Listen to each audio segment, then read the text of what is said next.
Ladies and gentlemen, it's time!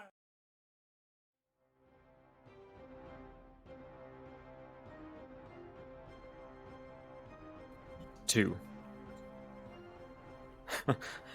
Hello everyone and welcome to the Viking Gaming League Month 2. We're ready to bring you a PS4 tournament. I'm Azaraki and with me casting today is Red Cube. How's it going? It's going good. I'm super excited to get into this. Like I said last time, it feels good to be back to the console community. I was a part of the console community for an extremely long time, so the ability to cast for them, be a part of it once again, and see where they go competitively, it's really good to see. Obviously, last tournament was a huge success, and we saw some incredible games, especially near the end of it, so I'm expecting more of the same today. Yeah, we've got a couple of returning teams as well, and if we actually just head over to the brackets, we can see what we're looking at here. Senpai Slammers, of course, the winners of last month's tournament, are currently seeded directly into the semifinals, and we also have a return of Serpentine Gaming too, who we saw some pretty good things from last time as well. Yeah, so Serpentine Gaming last time around, they made it to the semifinals. They got and one in the chamber. On the other hand, they struggled quite a bit. First round, they got 7-0'd, and if I'm right now, I want to change that as much as possible, but it's going to be a hard team like Serpentine. Serpentine, they lost in the semis to, if I'm not mistaken, it was Senpai Slammers 7-4.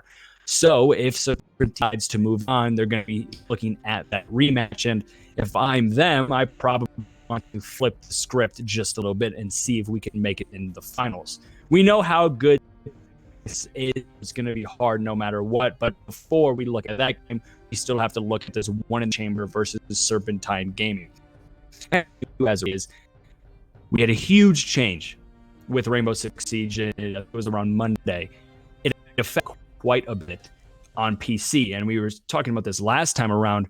The PC PlayStation meta, there's a couple discrepancies, there's a couple changes, and I'm asking you, with this new Ying meta, this 30-second, let's get in, let's go quickly and try to get as many kills as possible meta, do you think that's going to show today on PlayStation? I think it probably will. Just for the sheer fact of how strong Ying is. Like, we got extra Candela, we got smoke grenades, it's incredible. She is super, super strong, and I would be actually shocked. Even though these teams, of course, haven't had a lot of time to practice with the new changes, it's still, like, Ying is just so powerful. If we don't see her banned or picked, I will actually be surprised.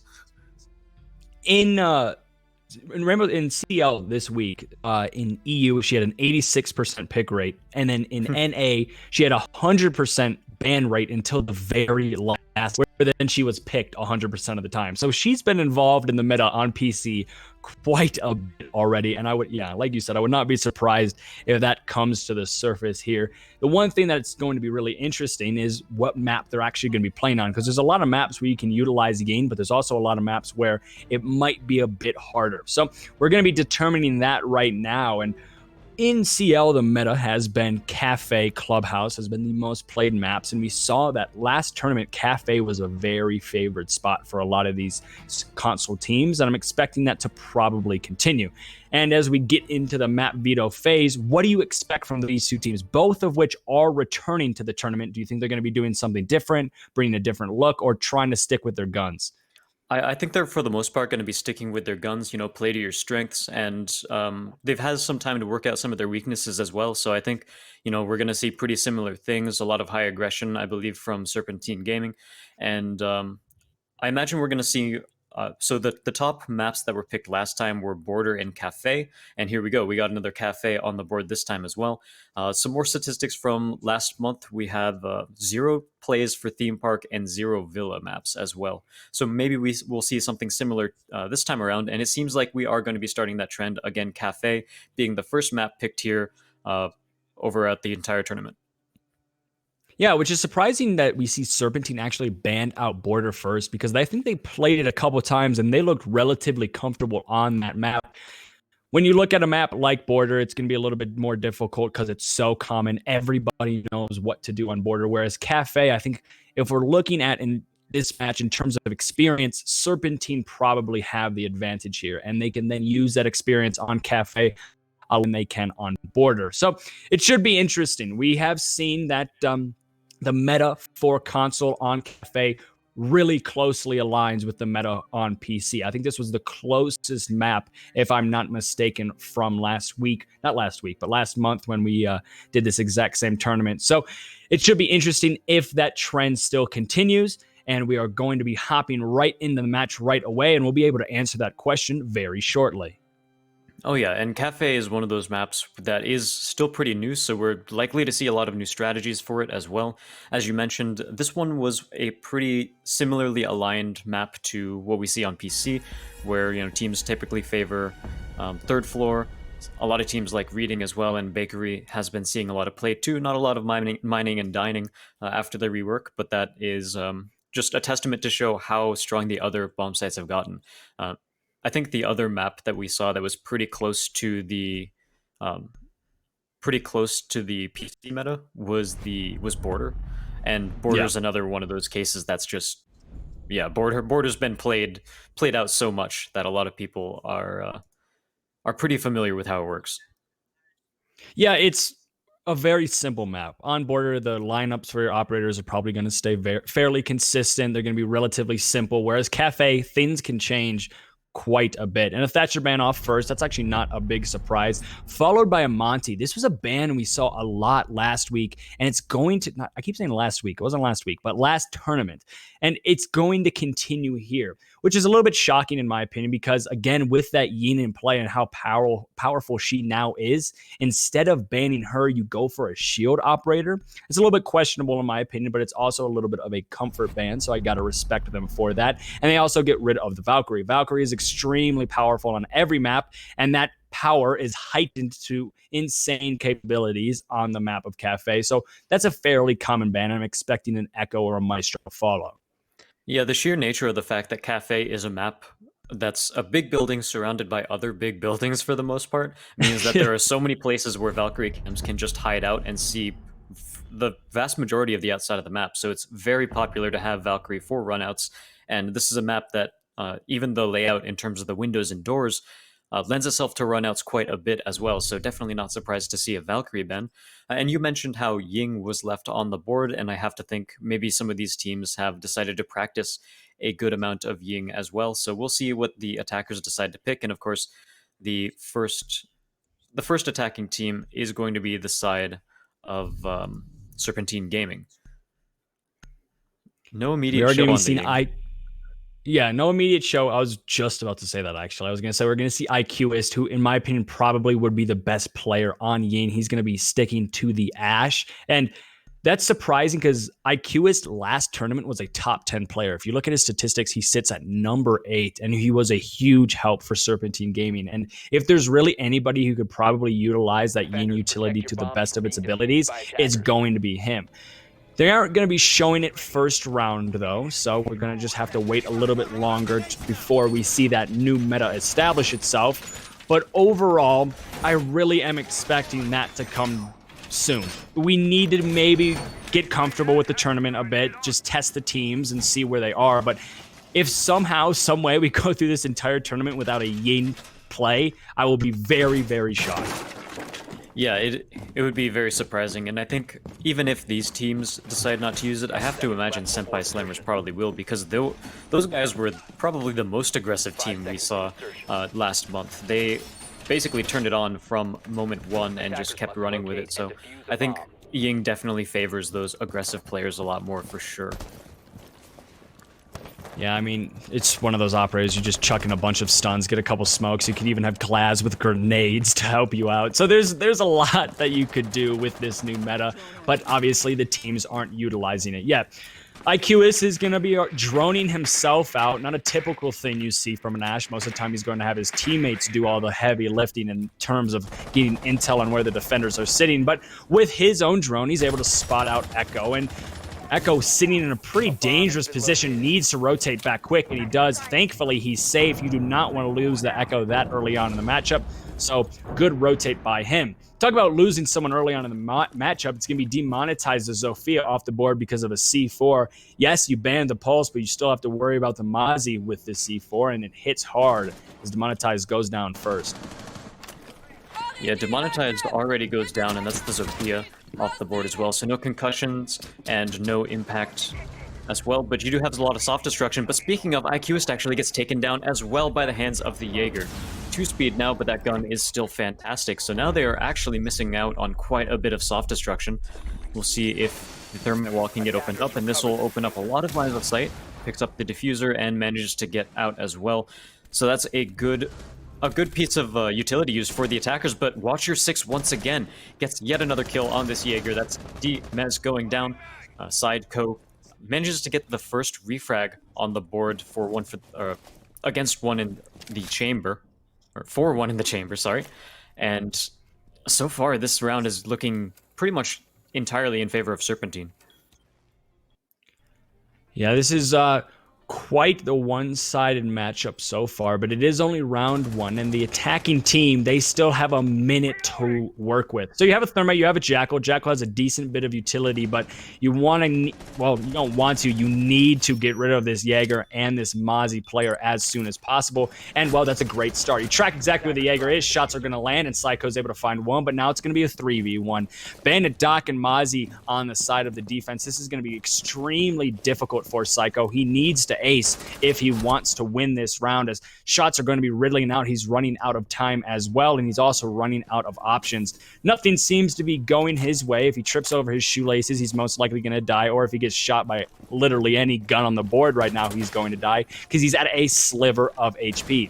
He doesn't have the diffuser in his hands either, so it's just stacking negatives on top of negatives, and this looks to be a save the op situation, as he's just going to be running upstairs, maybe talking with his team to try and figure out what exactly went wrong and what they can change going into round number 2. 5 seconds to go.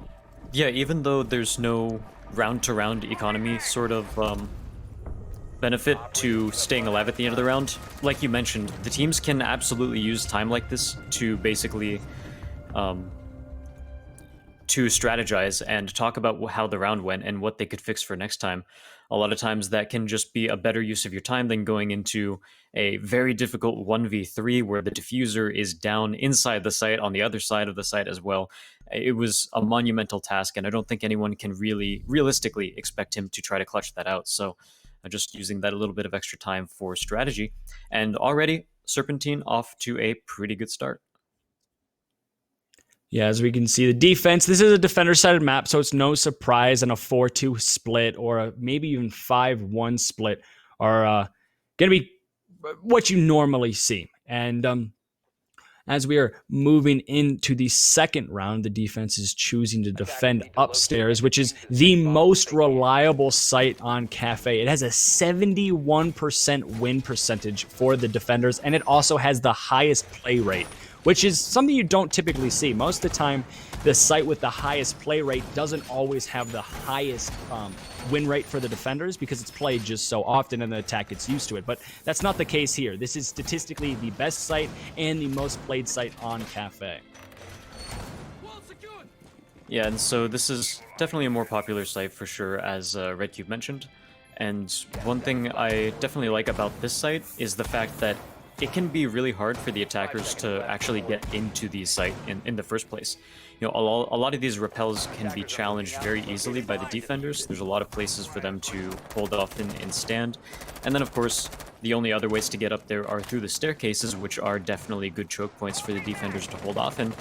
And so a lot of that comes down to why we typically see this site used quite often. Usually as a first site, but sometimes, every now and again, when a team wants to throw the other team off guard, we'll see it as a second site. But I do really like this operator lineup as well for this site. We have 3 ACOGs, and 1 used to be ACOG. This is a very good defensive setup for sure. Yeah, as many lawn angles as possible is going to be the name of the game when defending upstairs, and the best way to hold those lawn angles is with ACOG. Then you have quite a bit of options. You have the Maestro. I technically want to call it an ACOG still because his gun's just so good, so it doesn't really matter. But the first gunfight is not going to be coming out with the Maestro. It's actually going to be the Doc. And Ash is just trapped in the bathroom. Hell in a cell right now for her. As, unfortunately, her Jackal that was there to support her dies. Doc tries to go for the knife, but somehow, some way, gets the kill on the Ash. But it's going to be quickly refragged by Demonetized. And Well, he meets a C4 once again, and one in the chamber. They're looking very, very good on defense with another firm man advantage. Yeah, and that definitely goes to show how this site can be used defensively. We already see they've put so much pressure on the attackers. So far, Serpentine have not really managed to get any space here. They have a little bit of control over Piano, but even still, they have to keep watching their backs, because every now and again, yeah, Papa Badeau can easily flank around and take someone out when they're least expecting it. So Eclipse down to about 4 HP himself. He is going to die to pretty much anything at this point, even if he maybe runs into a bandit battery a little bit. IQist does manage to get one headshot, however, and that's going to start a potential comeback for Serpentine, but it is still going to be a tough task, as Papa is just sitting in the corner here, and with 1 minute left, there is definitely still enough time to execute. But that is going to be a dashed hope right there as Eclipse goes down. We have shots traded back and forth as Papa peeks around the corner. He's going to get taken down as well. IQist trying to bring his team to victory here in this second round. As you can see, IQist tries to toss a nade, but unfortunately he's going to get met with a bullet in his face as Jimothy goes huge for his team, and that's defense with 2 rounds in a row. And one in the chamber are already doing significantly better than last tournament. Reminder, last tournament it was 7-0 in the first round, and they got absolutely ran through.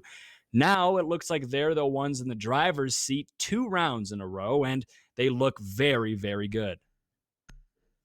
Yeah, they absolutely do, and already we're seeing a again no Ying, which is definitely surprising, and the attacker lineup so far hasn't really changed too much. They're definitely putting a lot of emphasis on this Jackal to try to flesh out roamers, but I think so far the play from one in the chamber hasn't really revolved around the roamers so much. You know, the roamers are creating a lot of pressure, but a lot of the frags are just coming from really good anchor play and a lot of those long angles held down. So I think maybe you could switch out the Jackal for the Ying, or perhaps the Ash as well, like you mentioned earlier. You know, Ash, really good gun, 3-speed, but the utility is something that can easily be traded out, right? If you have a Zofia that basically can take the place of Ash and perform even better in terms of sheer utility. So I think there are definitely a few options that they could go with. And I'm not too sure if they're playing as well as they could be into this defensive setup that one in the chamber have shown a couple times now. Yeah, it's kind of odd to see the attack not really change anything whatsoever, because what they have right now is obviously not working. And they need to figure it out. They need to make a change quickly because they don't want to get caught out behind too early on. Because we know how explosive teams in this tournament can be. And if you just give a breath of life to one in the chamber, who's to say they're not the team that gets the 7-0 in the first round? Because they look like they easily could. And I agree with you when you say Ash, probably not the best utility, because most of the time you don't bring in Ash for the utility. You just give it to your best player and you say, hey, go have some fun, go shoot some people. And sometimes it works, sometimes it doesn't, but in a meta like this, you really want to use that Ying, and the fact that the attack hasn't whatsoever and the defense is playing into their advantage on this map is a major problem for Serpentine. Yeah, and heavy anchor play, like we're seeing from one in the chamber. You know, last round they had 3 ACOGs and a Maestro on top of that. This round they do only have 2 ACOGs, but even still, they have a pretty strong anchor game altogether. Those are things that Ying is absolutely good against. Anchors on site, you can easily push against them quite well, and Watcher 6 getting into a bit of a trade here as Dimez gets taken down to a very low sliver of health, but it's going to be traded out by Psycho.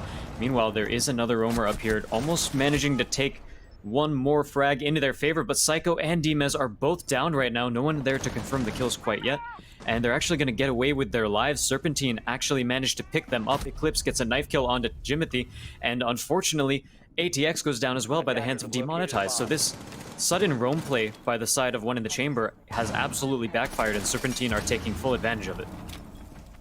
Yeah, as we can see, it's a 5v2 now, and yes, you have a Doc and a Smoke who are very good in these types of situations. There's a lot on the plate for these defenders.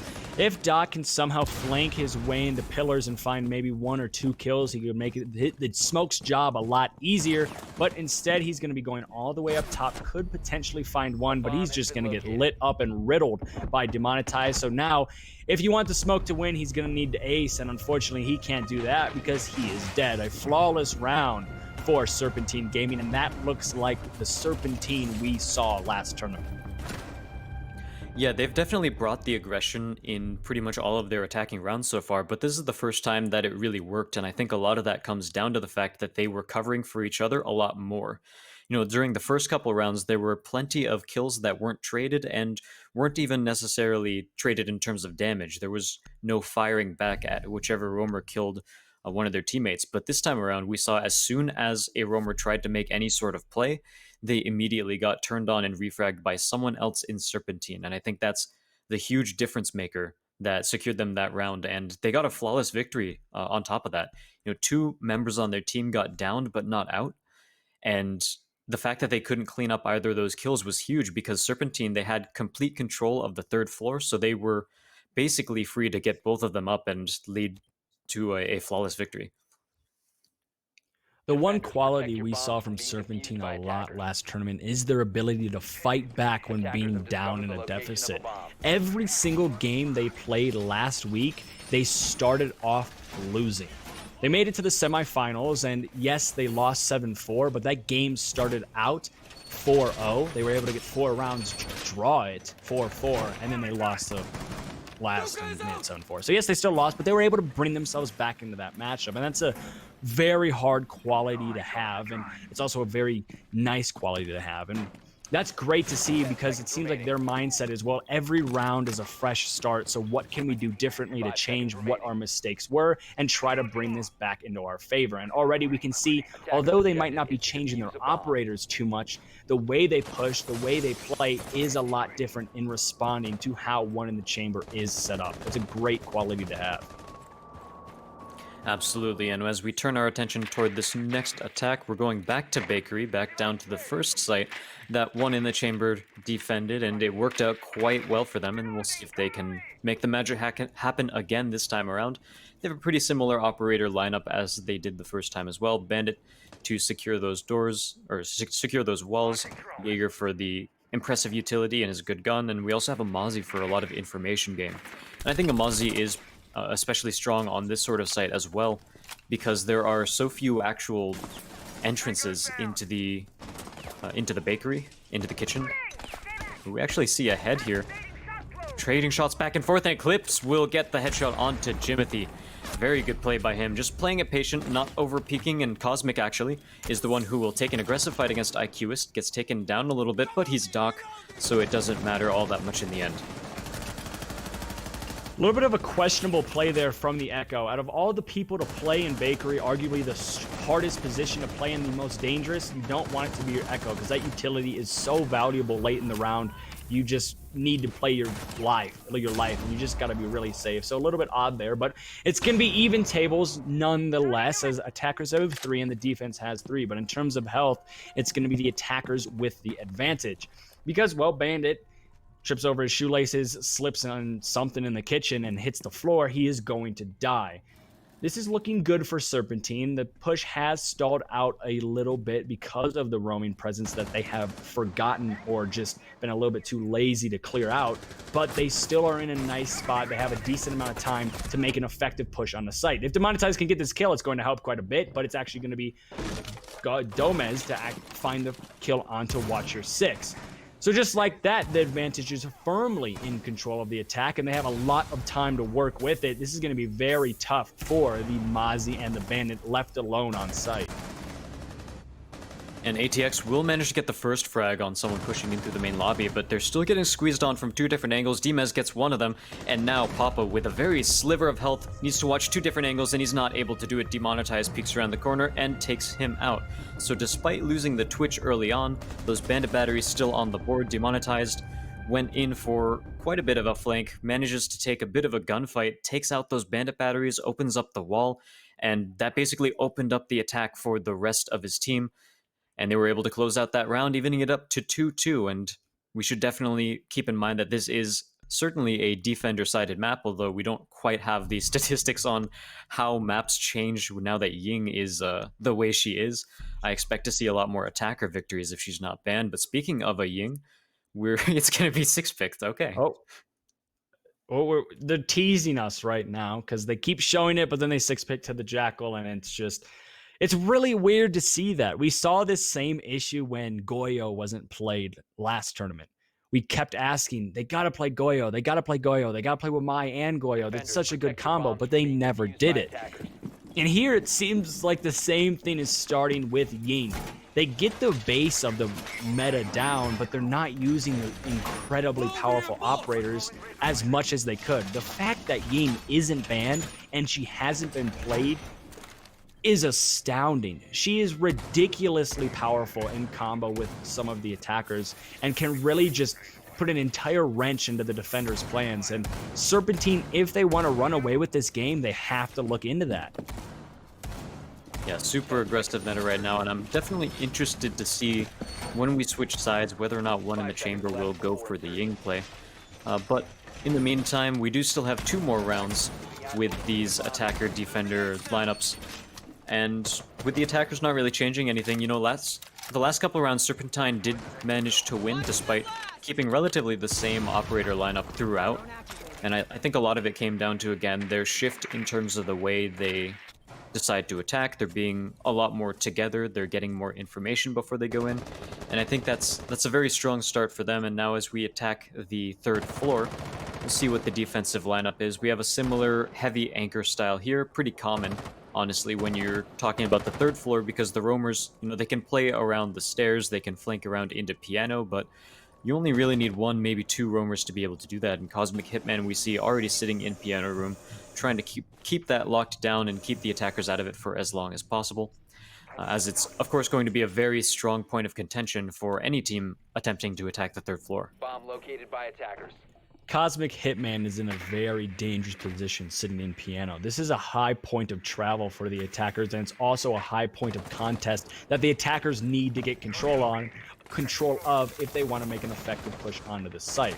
So, if somehow, some way, Jaeger in basically a suicide position finds 1 kill or 2 kills or wastes a lot of time, he has done his job in tremendous colors. And we can see he is wasting time, and so is that Maestro Cam. The attackers are struggling quite a bit to gain any type of control, and maybe the first gunfight is going to be coming out. And just like that, Cosmic Hitman goes huge and finds the first pick. A position you really don't expect your Jaeger to survive. He doesn't only survive, but he also gets a kill doing so. Great job by him. Yeah, I think surviving is the most important part of what he did, because right now the attackers, they can't be happy sitting in piano right now, especially... Well, the Echo Cam just gets shot, and ATX gets a kill around the corner. Cosmic Hitman with another headshot. This is why they can't be safe in piano room. And Cosmic's going in again. Another headshot onto Dames. 1 more. He's looking for it. It's not quite going to get it yet, but Psycho is down to about 24 HP. 1 shot from that 416 is going to be able to take him out, but Cosmic Hitman is sitting at about the same amount of health, so it's just a matter of who gets the shot off first, and it's going to be Cosmic Hitman once again, bringing his team to victory with a beautiful piano hold on Jaeger. I'm actually quite taken back by that, because right at the start of that round, I said how difficult it is to hold piano, and well, for Cosmic Hitman, it obviously isn't. He's able to find 4 kills. Not only survive, but find 4 kills, guarantees control for the defense of piano, and again, if you're the attacking team and you have no control of that area of the map when trying to push upstairs, it makes your job almost impossible. So, great play by the Jaeger. And yes, he's only a 2-speed now, but his gun's great, his utility's great, and just being able to move around and be fluid with your motions and surprising is the name of the game in Siege, and that's exactly what Cosmic Hitman did. He didn't let any intel be the death of him, because he was constantly all over the place, and it resulted in 4 kills for his team. Great play, and now we move back downstairs to this kitchen site. What I really want to see here from the blue team, the defensive team of One in the Chamber, is move that Echo out of Bakery. Put him in sight, use his utility late in the round, and put the Doc or somebody that's a little bit more extendable into those types of positions. They aren't even running a Doc, but maybe the Bandit, maybe the Jaeger. You don't want to be playing the Echo in a spot or a situation where he could die early, because his utility is just far too good. 10 seconds to go. His utility is, and we actually saw a good example of that last round as well, where He was sitting, I'm not actually sure where he was sitting. He might have been in a freezer or something, but he had an echo drone inside of Piano Room, and that gave all of the information that Cosmic needed to basically peek around at the perfect time and catch people off guard when they weren't looking at him.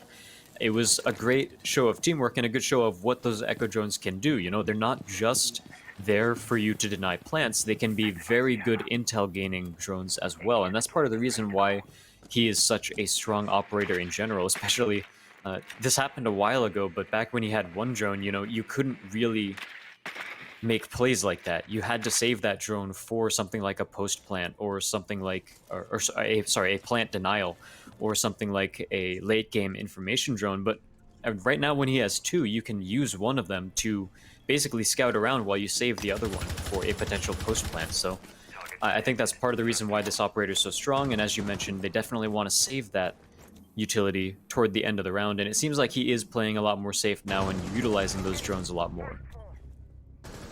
Demonetize is able to find the first kill, and that's going to be onto the mute. Not a lot of utility off the board. He does lose a C4, if I'm not mistaken, so that's going to hurt the defense just a little bit. As Demonetized also, he has 2 grenades and didn't lose not too much health in that engagement, so very nice opening frag for the attackers. Cosmic Hitman is unfortunately going to miss a couple of his shots as he's not able to take down the Habana. That would have been a huge pick, because that would deny freezer control for the attackers, but unfortunately, he just misses his shots. He continues to miss his shots, and he gets shut down by Demonetized as Demonetized finds 2 on the round. And just like that, the roam presence on this site is completely eliminated, and there's still 1 minute and 15 seconds to work with for the attackers. Yeah, plenty of time, and even though one of them gets taken out, they do still have a man advantage and the map control advantage as well. We already see the fact that the defensive side is basically pushed all the way back into the kitchen and bakery section of the map, and so they won't be able to pull off any big roam plays unless they've managed to find some way to sneak out of sight, but that's looking like it's pretty impossible at this moment. But we do say I think it's Papa pushing out, trying to see if he can challenge Bakery at all, and gets a couple of shots off, but that's about it so far. Meanwhile, Psycho takes out Jimothy. That's the Echo off the board. They won't be able to utilize those Echo drones late into the round either, and with just 2 defenders left, it looks like Serpentine's round, unless they can get some really good frags. Watcher 6 almost gets his head taken off, but he does manage to escape with his life. Oh, bad timing over there by Eclipse as Papa peeks around the corner and takes him out as he's meleeing a barbed wire. Really good information play right there. Put in a 3v2 with 19 seconds left. The attackers bid their time for a little bit too long, and now they're going to start feeling the pressure. Demonetized pushes in, catches Watcher 6 with a headshot, and now they know exactly where Papa is, but he gets 2 kills down to a straight 1v1 with 7 seconds left. Defuser is not in the hands of Demonetized. He has to go for the frag, and will he be able to do it? 2 seconds left. Does he even know where this is? Oh, Papa just barely manages to take him out, and what looked like a completely attacker-sided round ends up going into the favor of one in the chamber. Incredible individual play there from Papa. When everything was against him, he somehow escaped that round with a 3K at the very end and guaranteed his team a 4-2 split going into the half. And with that, we are going to be switching sides. So it's going to be Serpentine on the defensive side of things. And now my question is, will we see one in the chamber bring a Yin? They don't, so they are bringing Jackal Sledge, Thermite, Maverick, IQ, and you can just see that the lineups from both of these teams almost mirror each other. Very, very similar lineups, both on attack and defense, and while these teams have a lot in common based on what we've seen so far. Yep, IQ does prefer a Vigil, but that's just another roamer that you can swap out for other roamers if you want, so not really too big of a difference there, but definitely a lot of emphasis on the Doc, Bandit, Jaeger, and Legion, so a lot of very common operators and a lot of strong ones as well. Definitely interested to see when the first Ying of the tournament will be picked, but one in the chamber, you know, they won 4 rounds on defense, and now we're going to see their attack, and a 4-2 defensive half is about what you expect from Cafe. It's definitely a defender-sided map, so Serpentine definitely shouldn't be mad about that half. As we start looking at their defense, they're going to go up into the 3rd floor first, holding bar, and again, that's a pretty standard site, because it's just really difficult for the attackers to really get space here. They have to attack from Piano Room, and that can be very predictable. And as we saw from Cosmic Hitman, it can be easily shut down if there's enough information game on the defensive side. Something that's quite interesting is how prevalent Bandit has been. On PC, we see Bandit play occasionally, but he's not a very important operator. He's never a focal point of a hold. It's most of the time the Mute, Mozzie, Vigil. And we haven't seen that Mute, Mozzie, Vigil trio at all today. We've seen Mute, we've seen Mozzie, and we've seen Vigil, but they've never been playing at the same time. Psycho the Jaeger goes down, so one roamer is already off of the board, and that's going to be 2 roamers off the board as Papa is able to find one under demonetized. One in the chamber is looking like a completely different team from last tournament. Reminder, this is the exact same team that lost 7-0 first round last month. They are now in a position where they could easily make this 5-2 and be 1 round away from match point against Serpentine, which was arguably one of the strongest teams last month.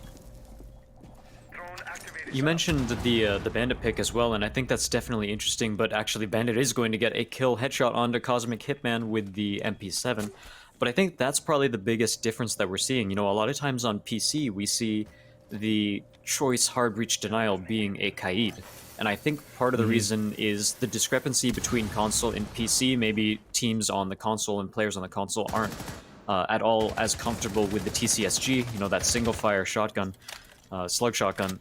It is pretty hard to use even for PC, so it's something that I think a lot of teams might shy away from here, and you know, the MP7 is definitely a much more handleable gun and just incredibly strong in general as well. On top of that, we saw some TCSG nerfs, but IQist is going to push up the stairs and take out Papa, as he was unfortunately looking the wrong direction, a little bit distracted by the impact grenade that went out in near the freezer room.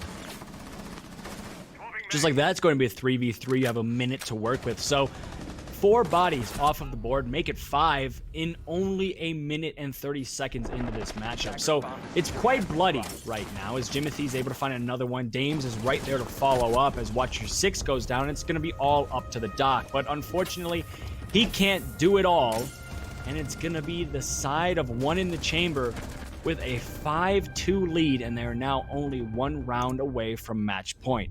I said this last tournament, and I'm going to continue to say it. Match point in a tournament where there's a bunch of best of ones where you could get eliminated very quickly is extremely important. Yes, in other leagues, getting match point means you secure a draw and you can secure points. But here, getting match point puts you in a position where you can just send a team home in the blink of an eye. So if I am Serpentine Gaming right now, my main focus, my main job is to try and prevent match point for as long as humanely possible, because you don't want to have to live with that pressure for the next 5-6 rounds. Yeah, and the pressure is definitely the part that probably hurts the most when you're on match point.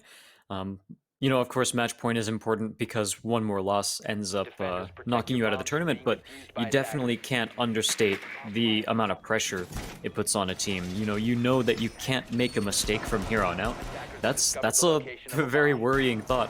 And of course, we're still not seeing a Ying so far, and I think the part that surprises me isn't as much the fact that we don't see a Ying at all, but it's the fact that both of these teams have shown to be very aggressive attacker teams, and despite their aggressive style, Ying plays into that super well, and neither of them have been playing it. But maybe we'll see it a little bit farther into the tournament. Maybe these teams haven't really practiced enough. Of course, this patch is a very recent patch, so a lot of teams have not gotten a big chance to utilize the Ying on it quite yet. So I think that's probably the reason we haven't been seeing it so far, just lack of practice, lack of execution strategies. Yeah, I wouldn't be surprised. They're maybe weren't able to get a couple scrims in with Ying, and they don't want to use it because it could just be a downfall of their push. We saw this in CL yesterday, actually. It was Okami. They brought a Ying multiple times, and unfortunately, it just amounted to nothing. It seems like they were trying to force that pick down their own throat, and in the end, they just suffocated themselves and killed their chances of winning rounds. So it makes sense. If you're not comfortable with an operator, don't play that operator. Play what you're comfortable in. We can see these teams both are very comfortable with pretty basic operator lineups. Not a lot of fluidity in what operators are being brought. There's a lot of the same things. You see a lot of Jackal, a lot of Sledge, a lot of Maverick, a lot of IQ, a lot of Legion, Maestro, Doc, Jaeger, Bandit. Very, very similar stuff over and over and over again. And yes, you might think that bottlenecks their strats and kind of puts them into a corner and they can't do too much. But if they're comfortable with it, they're comfortable with it. And that's the best way to play. And I got to respect it. And these operator lineups are very generalist operator lineups as well. You know, they can adapt to different situations with this current defensive lineup, for example. You know, when you're running Mute Mozzie Vigil, that's a very specific strategy that you have to have practice for sure. Oh, C4 actually goes through the hole, gets 2! Psycho with a beautiful heads-up play through the Maverick hole. They were going to toss a grenade in there to try to take out the bandit batteries, but that just backfired completely. That was a huge misplay by the Maverick. Most of the time you want to make that hole in the wall align just so you can make it a soft wall, but it doesn't matter now because he's dead and a lot of his teammates are dead as well. But ATX is trying to bring this game back as he's able to find 2 and somehow, some way it's a 2v3, and this is doable for the attacking team. All of the defense has full health, so it's going to be quite hard if Jackal wants to find another pick, but we've seen how good ATX has been this entire matchup, so you don't want to count him out. 57 seconds to work with, and the attack is stalling out. They're trying to figure out what they want to do. It seems like they're running around like chickens with their head cut off. One's rotating one way, one's rotating the other way, and they just don't know where to push because this defense is so strong. Everyone's comfortable on the defense. The Legion's sitting still, the Bandit's sitting still, and the Doc's just holding an angle. This is going to be quite the... You need to see quite the play here from the attacking team if they want to win this out. A really good decision to back off by Psycho there. Doesn't want to challenge the angle too early. But as soon as he hears the barbed wire, he figures that the IQ is probably distracted, and while that's true, he does back off before any shots can be traded out. So with 15 seconds left, one in the chamber, they're feeling the pressure now. They have to push in. He peeks around the corner and unfortunately gets his own life taken away from him, and Cosmic Hitman manages to get 1, but he needs to find 2 more in 3 seconds with a goo mine in his foot, and that is going to be the round right there. He needs to spend the entirety of it just picking off the goo mine, and that's part of the strength of Legion and why he ended up getting nerfed pretty recently. But yeah, very good defense by Serpentine, and pretty much that entire round started out from that beautiful C4. I was just going to say that's a perfect example of why Legion is so powerful and why I beg teams to don't put your Legion in positions where he can die early. Because if you have a Legion on the board late in the round and you know where the push is going to have to come from the attack, you just put down a couple goo mines near that area and it's going to slow down that attack. It's going to give your team intel, and it does so many positives for the defense. And that's a great example of it. And with that, we can see Serpentine Gaming are denying match point for just a little bit longer. And that's all you can ask from them right now. Round by round, game by game, kill by kill, they just need to find themselves back in this matchup because 5-4, that's a really scary position to be in if you are one in the chamber, because then they're 1 round away from tying this game up, and then Serpentine, they will be the team with the most momentum in this matchup. Every round that Serpentine wins certainly will get into the heads of one in the chamber. You know, when you're in that 5-2 position, you're like, okay, we're so close. But when it's suddenly a 5-4, like you mentioned, that's where you start thinking, wow, we kind of had this. What's happening? How are things going wrong? And that's absolutely where you can start getting in your own head. So we'll see if that ends up affecting one in the chamber or if they can close out this round before any of that even happens. Already we're seeing a bit of an aggressive positioning here by IQist as he pre-sets up a run out, potentially deciding to jump out as soon as one of the attackers pushes up. And it's a pretty common one as well, onto the balcony near AC. And they actually see it break. The headshot comes out from Watcher 6, a little bit too aggressive by IQist, and maybe a little bit too early as well, as he didn't catch anyone off the rappel. They just saw the boards break and they were ready. That's an extremely questionable play there from IQist in a very important round where you could easily find yourself back in this matchup. The last thing you want to do is give your life away, but unfortunately that's exactly what IQist did. He gave his life away. Very easy kill, but it is refragged. Eclipse avenges his teammate, and that's in the form of, well, shooting somebody off of the skylight. So say goodbye to the sledge, your only means of soft destruction unless you're rocking the secondary shotgun on Jackal, but you also lose 2 nades with it. So a huge kill for the defense there. In terms of the trade, they actually win that one out, but they could have easily been in a 5-4 situation if IQist played his cards just a little bit better. Yeah, and that is absolutely a different position when you're 1 roamer up. So unfortunately, they won't have Attackers that dropped the on their diffuser. side. And Eclipse still playing this angle. Attackers have recovered their He is in danger of potentially more frag grenades from Papa if he were to decide to do anything, but he actually challenges the piano angle and Demonetize, gets a headshot onto him, so Serpentine already bringing it all the way back into their favor despite the early death by IQus. The rest of their team just fragging out. Ooh, unfortunately, even though Demonetize saw someone, he isn't able to confirm the kill, and now they know where he is. Psycho gets one kill.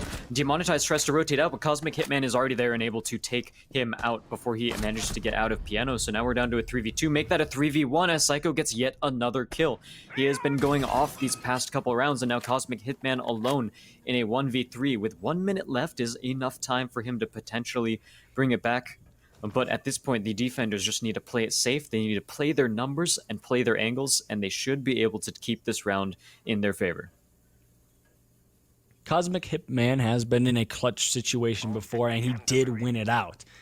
The only difference being he was on defense, this time he's on attack, and the time is working against him, and he also has a bullet in his head.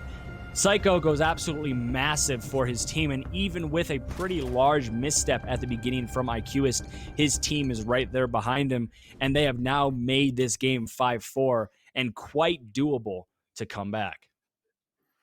Especially, we were talking earlier about how this site is definitely defender-sided. Again, we don't quite have the have enough stats to look at in terms of the sidedness of each of these maps after the Ying changes. I imagine a lot of them will end up going up, at least slightly, afterward. But considering neither of these teams decided to run Ying, potentially until now, it has been 6 picked off before. But actually, there's the check mark. He locks it in. We're going to see a Ying for the first time. So they're definitely pulling out all the stops on the side of one in the chamber.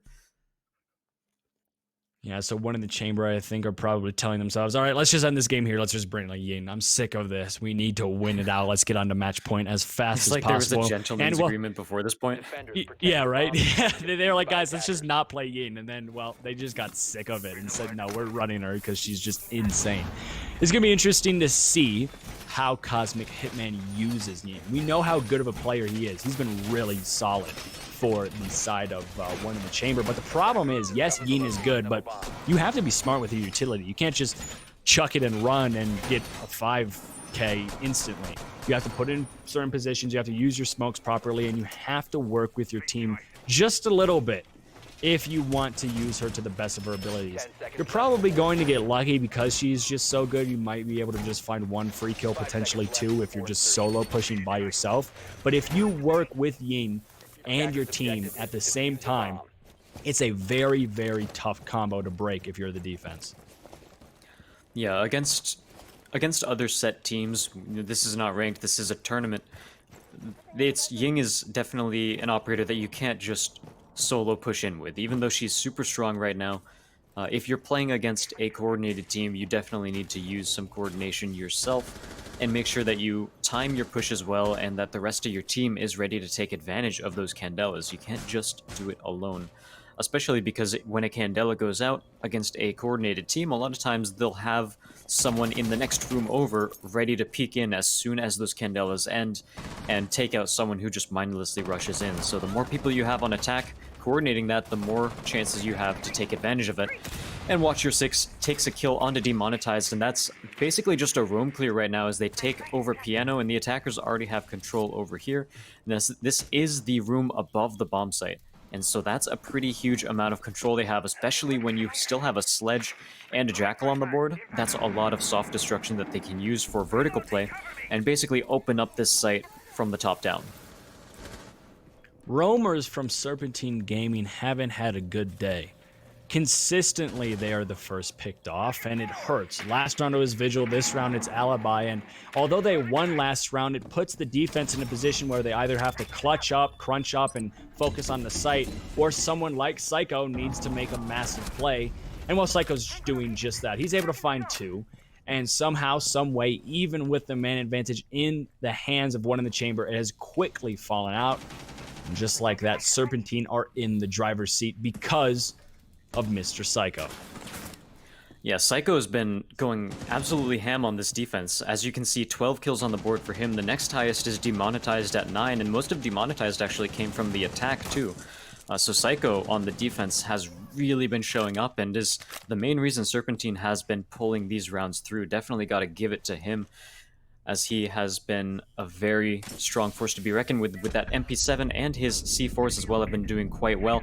Papa Badeau is actually looking down at the feet of IQist, and he's not going to be able to get the kill. Just too many low damage tags there. Cosmic Hitman will finally end Psycho's reign of terror, but he trades out most of his life in the process, and half of his team is already dead as well, so maybe a little bit too late in that respect, as we're down to 23 seconds left on the clock. Watcher 6 actually drops directly onto site. He will be trying to trade shots back and forth, but he actually gets taken down by Eclipse, barely gets any damage down as well. And now Cosmic Hitman in a 1v3 goes for the run-in, but unfortunately IQist takes him out.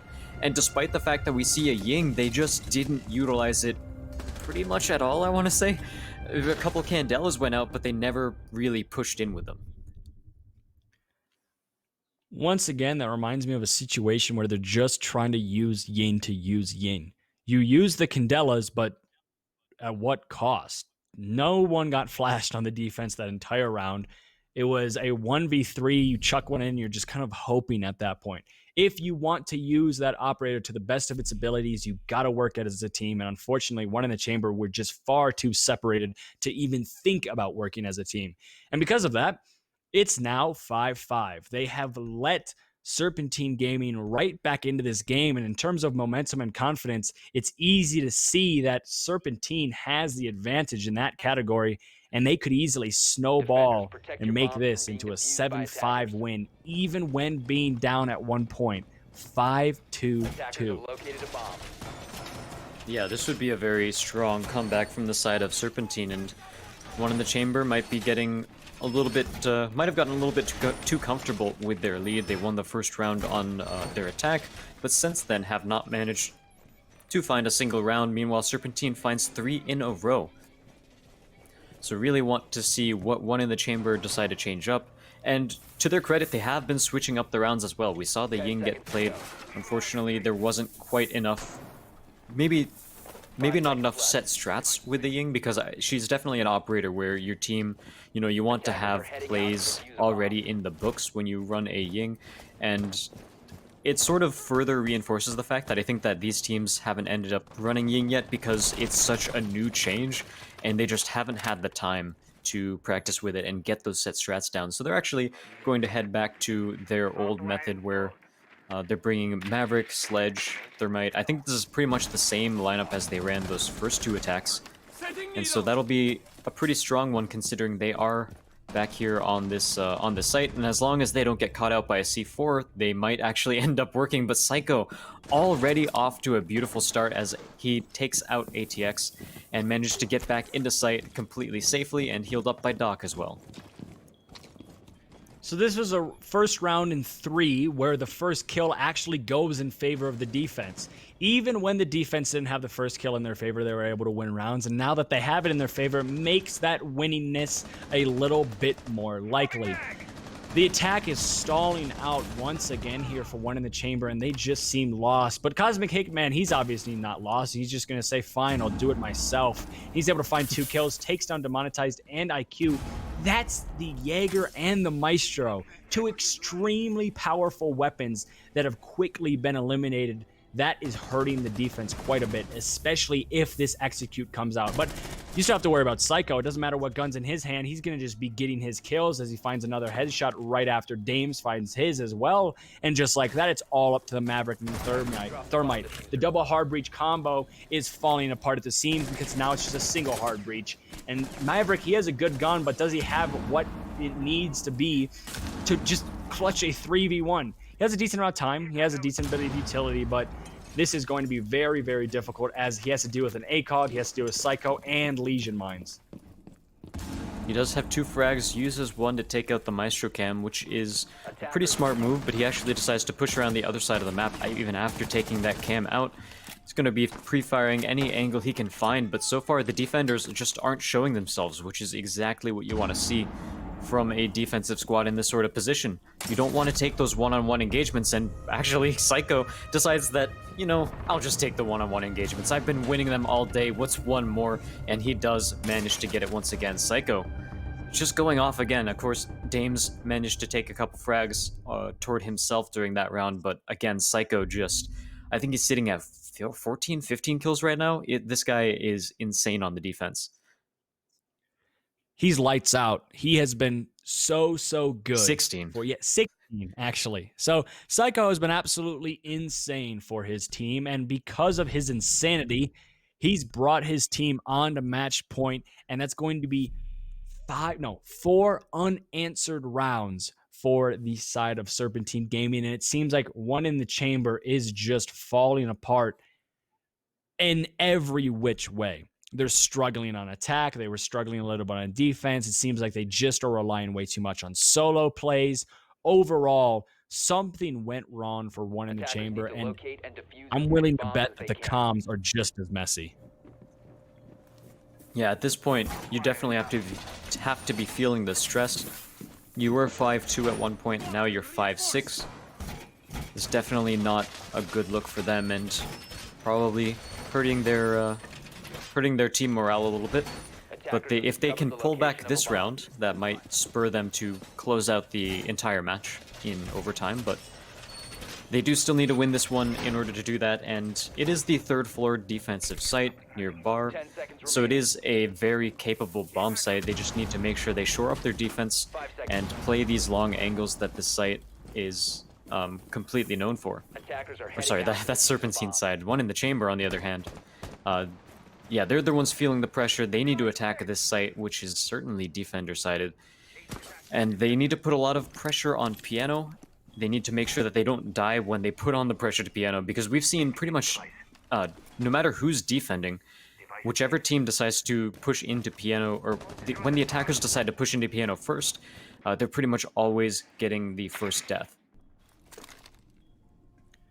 And reminder, everybody, I just want to let you guys know that going into this matchup, the person that leaves with the most amount of kills at the end of this tournament gets an extra $100. So Psycho racks up another kill. He is making it hard for anybody else to get that achievement. He is setting the bar quite high, and he's just racking them on top of each other. Papa's able to find one, though, on a demonetized, and demonetized just has not had a good defensive half. It seems like him or IQist are always just the first two down, and they're relying a bit too much on Psycho, and I don't know how that's going to translate into the later half of this tournament. But for right now, it is working fairly well. Yeah, the attack should need to work on trading out some of those kills a little bit more as well. One in the Chamber, every time Psycho gets a kill, he is not traded out, and that is part of the main reason he's been so successful so far. Really patient play by Eclipse, maybe a little too patient as he hasn't gone for any shots yet. He's just sitting in the cigar for now. Still waiting until someone peeks their head around the corner. Still playing this angle. A Piano Room is pretty much completely in control of the attackers, and I think the longer he waits, the less they suspect that something's going on. But Psycho on the other side of the map is already going to get a kill onto attacks. And that is a very strong position for him. Here we go, we're finally going to see some shots from Eclipse, but he actually misses his entire clip. He has to go back to site. He does make himself known, however, and he does get out, so the attackers now need to constantly watch their back and make sure they're not getting flanked on. Papa gets one, but immediately traded out by Dames. The defenders doing a much better job of trading kills out than the attackers so far.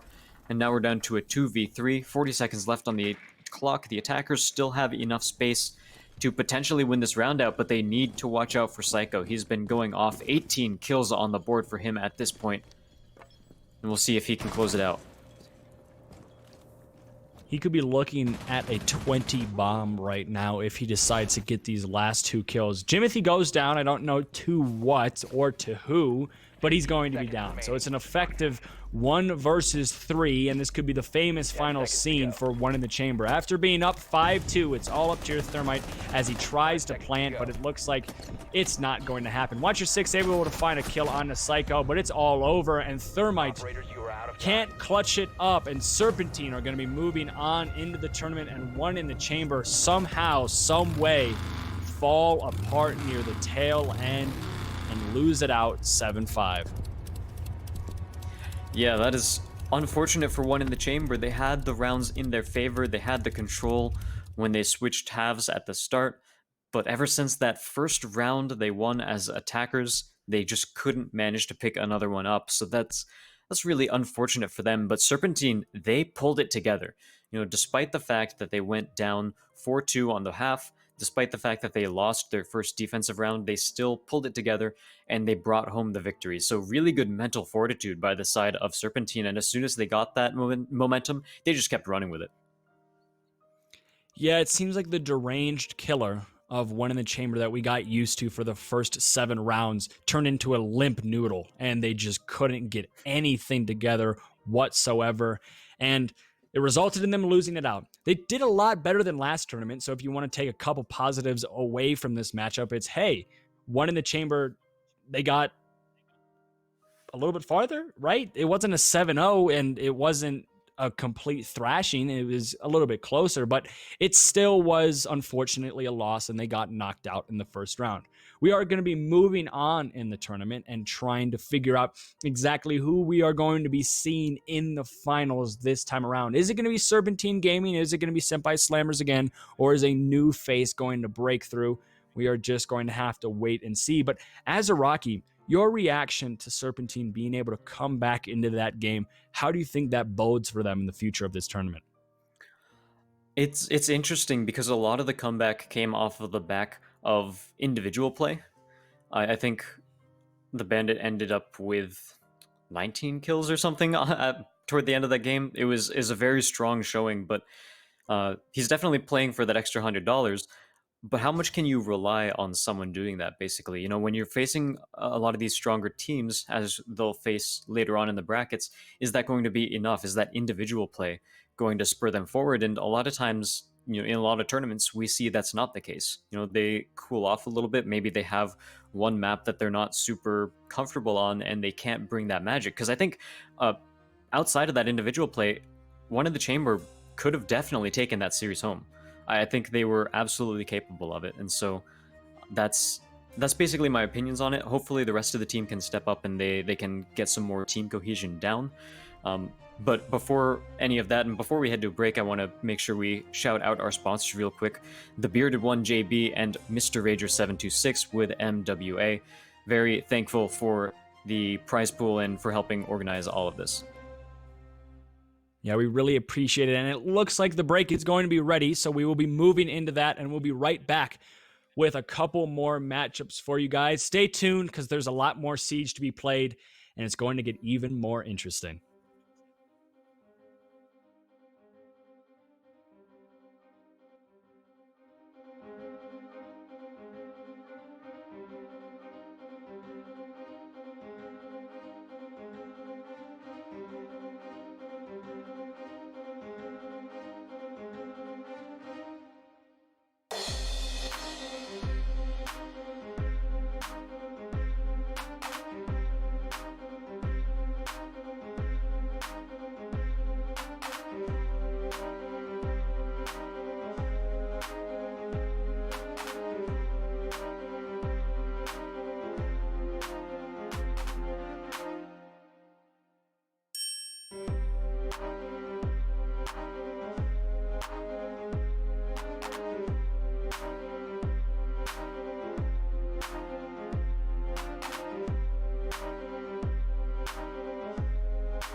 Hello everyone, and welcome back to the Viking Gaming League Month 2, PlayStation 4. I'm Azaraki, and casting with me today is Redcube, and we just watched Serpentine Gaming Serpentine Gaming fortunately knock one in the chamber out of this tournament in a pretty beautiful comeback at the hands of Psycho.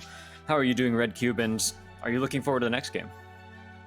Well, I'm doing great. I think my dog is also doing great as he slams into my background. And also, if you guys haven't noticed, I don't normally cast during the day, so yeah, it's a little rough. But we're figuring it out, and it's just been a great games all around. We saw the 5-2 comeback. I think that's an amazing way to start off this tournament. The fact that it really looked like Serpentine, a team that coming into this tournament could have easily been one of the favorites, was about to get knocked out. I was like, no way this is happening. One in the chamber last time, lost 7-0, and they were so close to knocking out Serpentine. But obviously, Serpentine had a different storyline planned, and they were able to bring it all the way back. And with that, we can see what the bracket looks like now and what game we are going to be casting next, as it's going to pop up on your screen right here. So Unleashed Esports versus Forgotten Ones is going to be the game coming up, and both of these two teams are new to this tournament. They were not here last time. If you guys remember last time, One in the Chamber and Serpentine both were here. Now we got a couple new faces. How do you think they are going to do in this new environment, Azaraki? I think this new environment is going to be a little interesting, and of course we do have the new Ying meta as well. So I think we're going to see more aggressive play from pretty much everyone involved, and I think that's something that we've seen true last month, and so far it's been true this month as well. Even without the Ying, we've been seeing a lot of aggression out from attackers mainly. The defenders are actually kind of sitting back on site so far, so maybe we'll see a bit of a change there. But overall, yeah, I think between these two teams, maybe I definitely don't know enough about them personally to call which one I think is going to end up taking it. Yeah, I really have absolutely no idea. We can look at their ranks, we can look at their ranked KDs and things like that, but that doesn't really tell you much when it comes to the competitive setting of Rainbow Six. And I know a lot of people are like, well, rank doesn't matter, rank doesn't matter. In some senses it does. It shows like how good you are mechanically, but in the grand scheme of things, Canadian, who just won the Invitational, is a gold 3. So let's just put that in perspective. So that's just how important rank is in Rainbow Six. So coming into this matchup, it's going to be a learning experience, not only for the players, but also for us in determining, are these players aggressive? Are they passive? How do they play? What is their meta? What do they feel the most comfortable with? And with that, we are also going to be looking at what maps they like, which is going to be popping up on your screen very shortly. So far, we've had a lot of border, a lot of cafe. Do you expect that trend to continue, Azaraki? Yeah, I think I expect the trend to continue.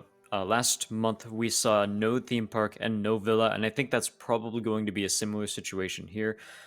Theme park is super new. A lot of teams haven't had time to strat it out. Meanwhile, villa. Okay, we're heading to cafe. Once again, villa is banned out. I was holding out hope there. Villa, the second to last map in the pool, and unfortunately they don't go for it, and they go back to cafe, which I do say, even though we saw it last match, I am glad it's not border still. I think border is super played out at this point, so I'm glad to see some more shakeups. Yeah, if it was a border game, so say that first game was also border and then we got border here, I'd probably just quit the cast and never show up again, because I can't watch border 2 times in a row. It's absolutely terrible. Whereas cafe, it's a little bit of a different story. Things can change, strats can change, and the way teams play can change as well. And with 2 completely new faces, this is a great opportunity to compare how they will suit up against a team like Serpentine, where they probably might have to play them very shortly here. So it's going to be a nice way to figure out what makes up these teams and the way they play. And with that, we have to start with the operator bans. We saw a Monty ban and a couple of odd bans last time around, but are we going to see a Yin ban? Are we going to see some more Yin play? We really just have to wait and see. Last time we also saw a Thatcher, which is a pretty common ban at this point, and Thermite is a strong one as well, especially when you're talking about attacking both the 2 most popular sites on this map, both the 3rd floor and the bakery kitchen defense. They both have very important walls that Thermite can have pretty easy access to. As long as you get control over Piano on the 3rd floor, then you can open up the wall pretty safely into the rotation between sites in the storage room right outside of Freezer.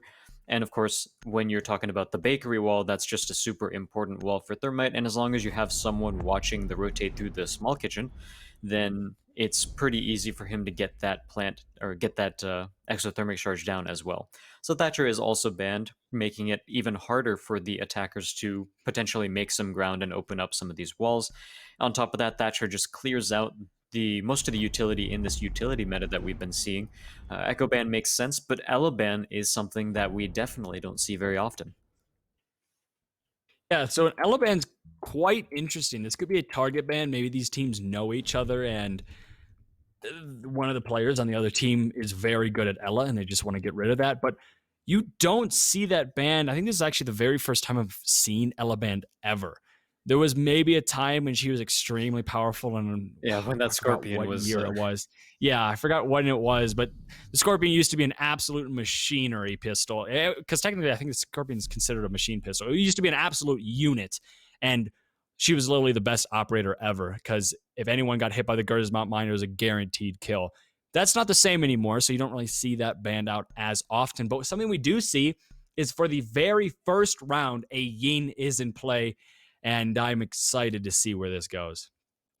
Yeah, the first round of this match, and we see a Ying already, so already we're leaning into that meta a little bit. Perhaps the Forgotten Ones managed to get a little bit more time scrimming on this patch, and they have some set strategies for it.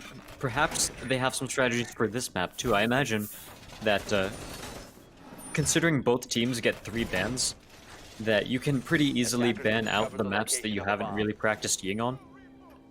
And so that's a potential reason why we might be seeing it picked here as well. Because you don't really have to focus on practicing all of the maps if you know that you can generally ban out half of them whenever you play. Most tournaments, I think, have a ban system like that, have a map veto system like that. So yeah, you can focus in on a couple of specific maps as long as you're not in Pro League pretty much. And already looking at the operator lineups of both of these teams, they definitely align with the current meta a lot more. A Kaid in play. The Bandits still being in play is a little bit questionable, but the Kaid, Wamai, Jaeger, that's very, very consistent with the meta, especially on Cafe. Then you also have that Yin in play, and we've been talking about her all day and how powerful she can be. So it seems as if these teams have both done their homework and know exactly what they want to do in terms of strats and in terms of complex thinking, which is something that was a little bit lacking in the game before, whereas it kind of felt they were using very default operators that could do a lot of jobs that were very basic, whereas here, very specific operators for very specific jobs that point to a very specific push that they are planning to do or a specific hold that they are planning to do. And we're already seeing a Candela entry over toward the red stairs, and that's a very strong one, as well as Vigil is actually going to get smoked or get shoved out of piano room here by Mamba, and he manages to take the frag himself. So already very aggressive play, and the fact that you have 4 Candelas now with Ying means that you can pretty easily use one to even enter the building at the start, and that's, I think, Forgotten Ones are already using this Ying to great effect too. They've gotten so much space with just one piece of that utility. They're clearing out the 2nd floor as well, and as soon as they know that this is clear too, they can start executing on site, and they still have plenty of Candelas left for an actual execution. On top of that, they didn't have to use any of their logic bombs from Dokkaebi either. And that's another reason why we see Ying played a lot, is that she can basically save the rest of your team from having to use some of their utility too. So already, Forgotten Ones, I think they're in a very good spot, even more so than the 4v5 would particularly hint you off to. So Buck has to remember those holes, they work both ways, and this time around it's going to be the Jaeger coming out on top in that gunfight, downs the Buck, and it's essentially a 4v4. Well, now it's a 4v5 because Buck did get picked back up. But the attack is stalling out just a little bit. After clearing out the roamers early on, it seems like they're slowing down. But just as I say that, we can see Dokkaebi is able to find a kill onto the Kaid. So another important operator with a C4 that you don't have to worry about anymore. And the power of the Candelas shows, but also the power of a gun shows as the Yin gets fragged out, and it's now a 3v3. Time is quickly running low. 20 seconds left, and the attack has to make and execute very fast. And, well, that means they're also going to have to bottleneck. If Habana wants to win this out for the team, she has to win that gunfight, and unfortunately she doesn't. And now the defense in firm control of this round is only looking at the buck to make a play. And unfortunately for the side of Forgotten Ones, what started out as a very solid game, solid round, quickly turned sideways. So of course, my eyes are mainly on how Ying is utilized here, and we talked about how at the very beginning when they pushed down the Red Stairs hatch, they managed to get a very early frag. They got a lot of map control as soon as they reached the building, and I think that was a very good use of Ying, and I think it shows off that they do have some practice with it. And then later on in the round, things got a little bit weirder, as we saw. I really liked the play that he tried to pull off where he blew up the top of the wall behind bar leading into kitchen and then tossed a candela over it, and then he pushed in through the main door. So that's a very good play by Ying, and I think that shows off the fact that he has been practicing it, but I think someone else should have been the one to push through those doors while the candelas were still going off. I think that would have been, well, not while the candelas are going off, but I think he should have had some backup too, because they can flash your teammates, but if you time it right, then you can very easily take advantage of the fact that the enemy will be blinded for a lot longer than it takes for your team to peek around the corner. So he sort of tried to solo challenge that angle, even though he had only used his second candela for the round, and it just didn't quite work out for him. He didn't end up getting the frag, and the rest of his team was still outside of Freezer. They haven't even pushed in there yet, so I think overall he could have waited a little bit longer. He could have had a teammate peek with him, and I think both of those are things that would have served him a little bit better in that situation. Must locate and defuse a bomb. I like the fact that the Forgotten Ones are bringing a Dokkaebi in play, because it's one of those operators that is so powerful, but you don't see her very often. And I think a reason why she's overlooked, or a great aspect of her that is overlooked, is the fact that she makes droning a lot easier. If you call the defenders and you're droning through a room, you don't have to check every single corner, you don't have to check every single nook and cranny of the map. If you hear a phone call, you can determine, hey, somebody is in there, and we just have to be wary of it. It speeds up the process of the attack quite a bit, and most of the time the most tedious thing in the attack is that droning process, so just any advantage you can get in terms of getting some time back is going to be very helpful. But unfortunately, the attack is struggling a bit more with their drones, as they lost one to Amazi, and now they're going to have to dispatch a couple more to just try to gain some intel on these defenders. One is also going to be shot out there by the Wamai, and this intel gathering process from the attack is not the best. They're losing drones, they're giving drones away, and they're giving intel to the defense, and most of the time that's not a very good recipe for success. Yeah, that is pretty unfortunate. And speaking of unfortunate, Zesty is actually going to get challenged over on the red stairs. He gets taken down. He has spent both of the rounds so far at some point on the floor. He'll get picked up, most likely by his team, but that does reset him to about 20 health, I believe. And that is definitely not a position you want to be in, as any bullet will take him out.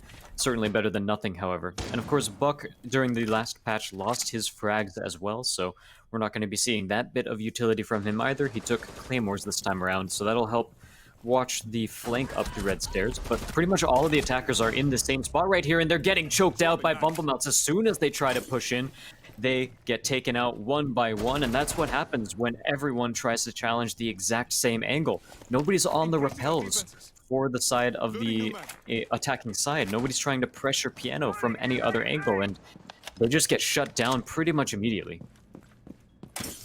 Forgotten Ones got a case of some really bad tunnel vision and then just looked lost. No one was on rappel, no one was trying to gain control of Piano. They all said, let's just move into the exact same angle, and well, Bumblemelts is in a situation where he could easily find an ace. It's all up to the Dokkaebi. I was speaking volumes about the utility of this operator, but you probably noticed I wasn't talking about the gun, and that's probably because the gun sucks. So this is going to be very hard. She's able to find one under the Maestro, and that's a pretty decent kill. Get rid of those 81 bullets that you have to walk through, but the one problem is Bumble Melts is still on the board, and he's definitely looking for his ace. And oh my goodness, what is going on? And he does find his ace out of all the cards to pull out. He pulls out the ace, and Bumble Melts goes huge for his team in a very chaotic last kill, but he finds it nonetheless. And just like that, the defense is up 2-0. Yeah, especially in a close range battle, you're gonna see the M14 unfortunately not be very useful there on the Dokkaebi, and they did have a quality of life change where the soft destruction potential of single fire rifles like the M14 got a little bit buffed. They can now break hatches as well too, and that was not this last patch, but I believe the one before it. So couple quality of life changes, but in terms of killing power, it's still not very strong, and we saw pretty good examples of that during that round. Now, Temp is going to go back onto the Ying. They do have some more strats planned for this, I think, and they did 6th pick it too, so potentially, I don't think the side of... I don't think the defenders are going to necessarily see that coming, especially because so far we've seen on these console teams, they haven't really put too much emphasis on the Ying yet. So the fact that she's going to be taken in a round isn't quite the given that it is in PC. So we look at the Yin operator pick, and that's probably going to be your highlight. But then you look over the defense end, well, there's a Cav in play. And a Clash. I don't know what the idea or what the plan is for the defense here, but Cav in a competitive environment isn't the most viable operator. I think she has a total pick rate of about 0.06% in Pro League. So she's not seen very often. When she is seen, everybody goes crazy, and most of the time it's at a LAN when everybody's screaming, interrogation, interrogation, and we're not in that situation right now, so I don't know if we're going to be able to see that. But with the way that Forgotten Ones have been struggling to gather intel, the best opportunity to get an interrogation would probably be right now against this team. So I kind of like this Cav pick, and if somebody told me I was going to say that today, I would be absolutely shocked. Unfortunately for him, there is a Dokkaebi on the board once again, so the fact that, well, first of all, Silent Step isn't actually silent. It makes it super quiet, but you can definitely still hear those footsteps. And of course, the common counter for Cav is drones or potentially roam clear. Roam clear ops like Lion or like the Dokkaebi, so they'll have that in their disposal. And I believe their drones should have scouted out the fact that there is a Caviero, so they'll probably be staying a little bit closer together. Maybe, hopefully not as close as they were last round, where Bumble Melts just ended up killing 3 of them as they pushed in through the exact same spot.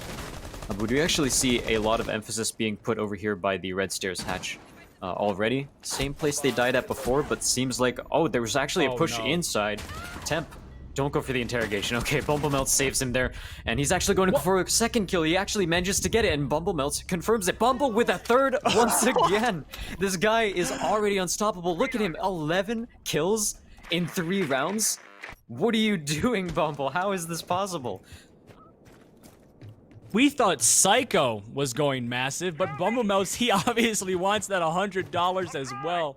He's on 11 kills in round number 3.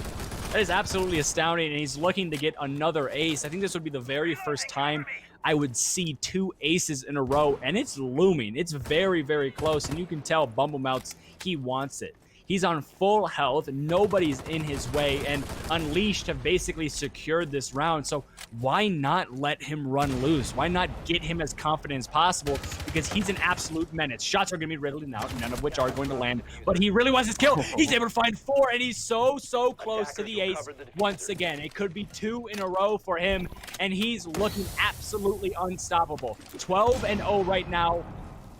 Oh my goodness, Bumble Melts. I don't know what you ate, but you've got to have Wheaties or something. He's absolutely huge for his team. Dokkaebi Call is going to go out. Gives a little bit of information off, but the fact that all 5 defenders are still alive means that there's no chance he knows which one Bumble Melts is. And I do like how the Clash is pretty much the perfect operator in this case to help give an ace. And oh, is he gonna hide? He's gonna hide. He's gonna deny the No ace. Oh way. man, Operators, you are that feels bad. Not willing to give Bumble the double ace. And we can't really take that away from Bumble either. There's nothing he can't somehow get onto the roof as Vigil. So Right. unfortunately, things completely out of his control. He's not going to be able to get the double ace. But Unleashed are looking so strong already. They played a Clash, they played a Cav, and they made it work. Two of those kills that Bumblemelts got were from Cav downs as well. So a very strong play all across the board by the side of Unleashed. And of course, Maniac is going to head back to the Clash because, hey, that's a perfect information giving operator on defense. It's very hard to kill a Clash unless you have the proper utility or if you can get flank angles. And as long as she doesn't get too aggressive herself, she can just call out the attacker positions wherever she is. So potentially they're looking to just feed this guy the $100. That might be the team's strategy at this point. Right, they're gonna be like, all right, we give you the $100. We also win the tournament, but then you have to split the $100 with us as well. So it's just like a whole team thing where it's like we'll bait for all of these kills and just make Bumblemelts go absolutely crazy. I mean, just look at the discrepancies between the kill count. Bumblemelts is 12, and then it's 0, 0, 1, 1. There's only 2 other kills on the side of Unleashed, and the same applies for the side of Forgotten Ones. That team in total only has 3 kills. Bumblemelts has 4 times the amount of kills than Unleashed has in total, which is just crazy to think about. But, well, if it's working, it's working, and Bumblemelts is playing absolutely out of his mind, and I'm expecting that to continue. Most of the time when a player or a team gets hot, it's very hard to cool them down. And it's very rare you see a player this hot and this on fire in a matchup like this. Yes, sort of on the hands of Bumblemelts to make sure that he doesn't get too aggressive and go for any crazy runouts. He does still need to rely on the rest of his team for information. And I think, despite the fact that there were only 2 kills on people who aren't Bumblemelts, I believe there were 6 assists across the board. I think there was 8. I think there was 3 on Maniac, 3 on Valaku, and 1 on each of the others.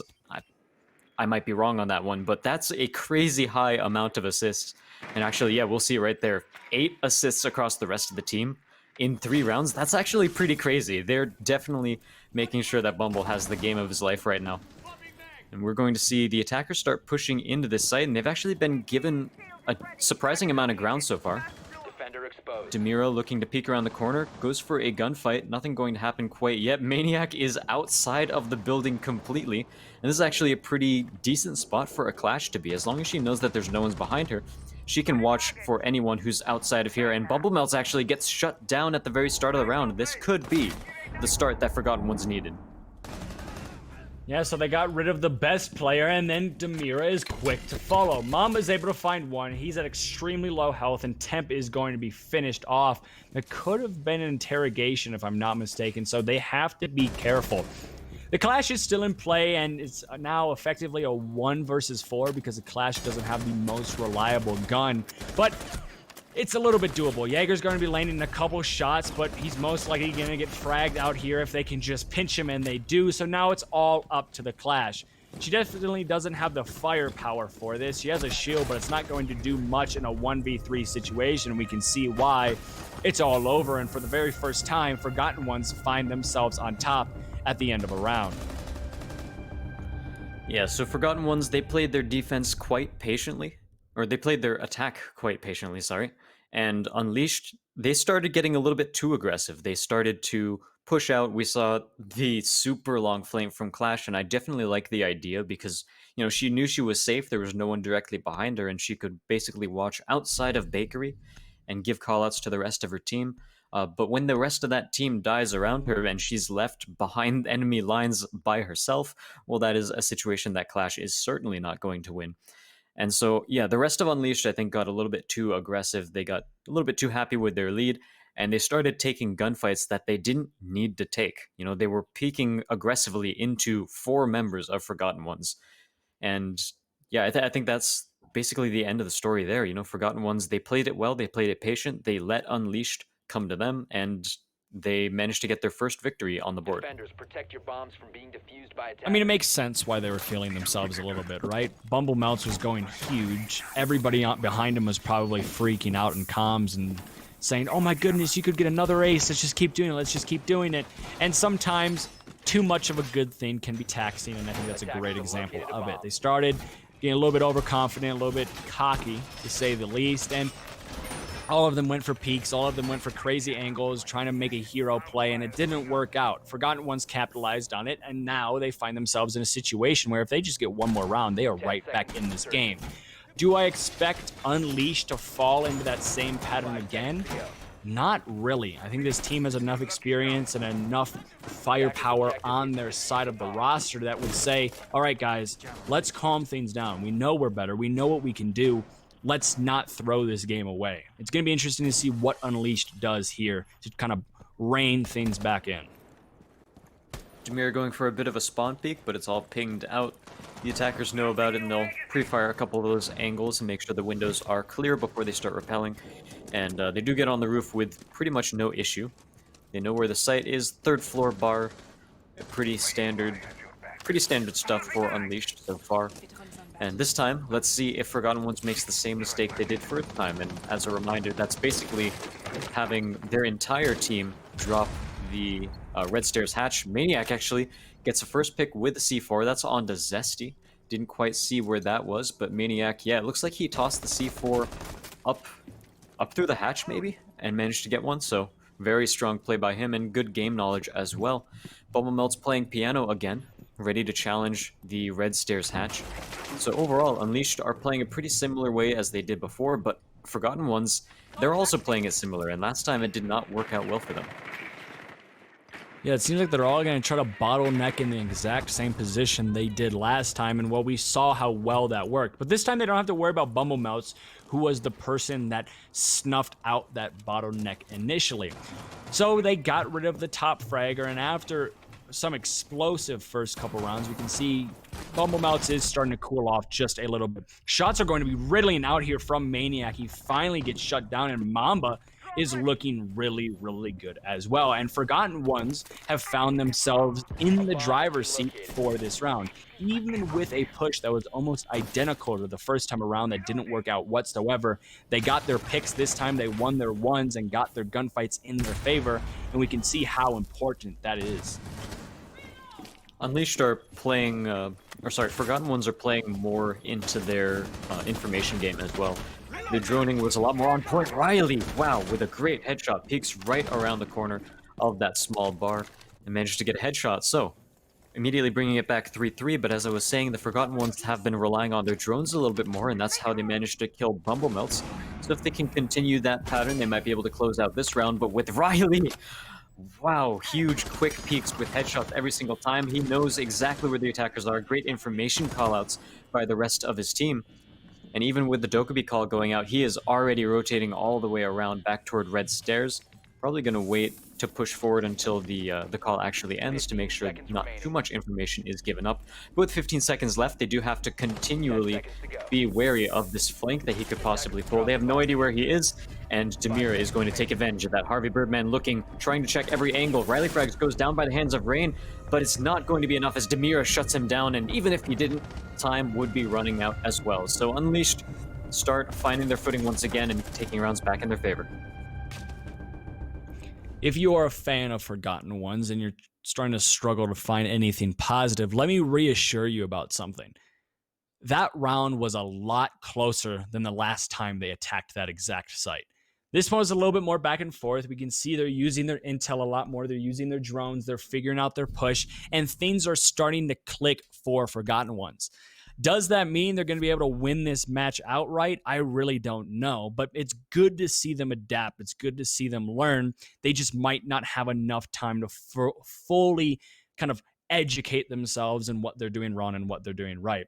You see, Forgotten Ones love this Yin pick. Temp is going to be bringing it again, and we haven't quite seen the sheer capabilities of how good Yin can be. So Forgotten One's definitely trying to tap into that. Unfortunately, it's been to no success, but maybe this is the round. I've been talking about how much they've been educating themselves and learning, and round by round they're getting better. So maybe the last round before the half switch is the time that Ying finally makes a huge presence in this game. Yeah, so Ying, we saw a pretty good use of it at the start of the first round. Even in the exact same round, you know, the Ying strategy sort of fell apart, so I definitely agree there, and we'll hopefully see some more strats with her as the day pushes on. And, 5 seconds remaining. you know, we're attacking the same site that we saw at the very first round as well, so we'll Attackers are see heading out what to Temp defuse a can bomb. do on this one, and if he can change something up. 0-5 is the scoreline for him, not even an assist to his name, so he definitely wants to be being put on some more comfortable operators and more comfortable guns, seeing if he can get some frags out. Hopefully the rest of his team can help him with the information game as well. Maybe Rain uses some of those logic bombs a little bit earlier into the round, you know, getting any advantage they could possibly get, and I think this camera is behind a wall beyond the garage door.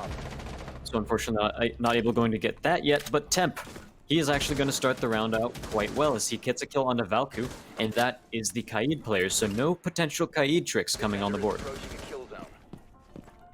That's great to see from Temp. Like we were talking about, he was struggling in the early goings of this game, and the fact that he was able to find one kill, he's not able to find any more, but he found one, and it was fairly important. But you gotta be wary of your flank. The fact that there's no drone or really anyone telling the Ying that somebody is just sitting in coat room is very, very questionable. Finally, Bumblemelts gets snuffed out, and he goes down, and now the attack is in a position where they can maybe push on the site, formulate and execute, and not be worried of somebody shooting them in the back. Yeah, it is. One cool thing about attacking this site when you're the attackers is the fact that it's pretty hard for the defenders to actually get a flank on you. That's why a lot of times we do see a, if any roam presence, it's usually on separate floors. Second floor roam presence to make sure that you can rotate down the stairs and catch people out, but Demira actually goes close quarters combat with the shotgun onto Mamba. It's actually taking the shotgun instead of the MP7, which is pretty interesting. Maniac gets another C4 kill. He's been huge with that. And another kill for Demira as well. This shotgun is really, really good in his hands. And so far, the diffuser is down. 1 minute left on the clock, so enough time for Rain to execute.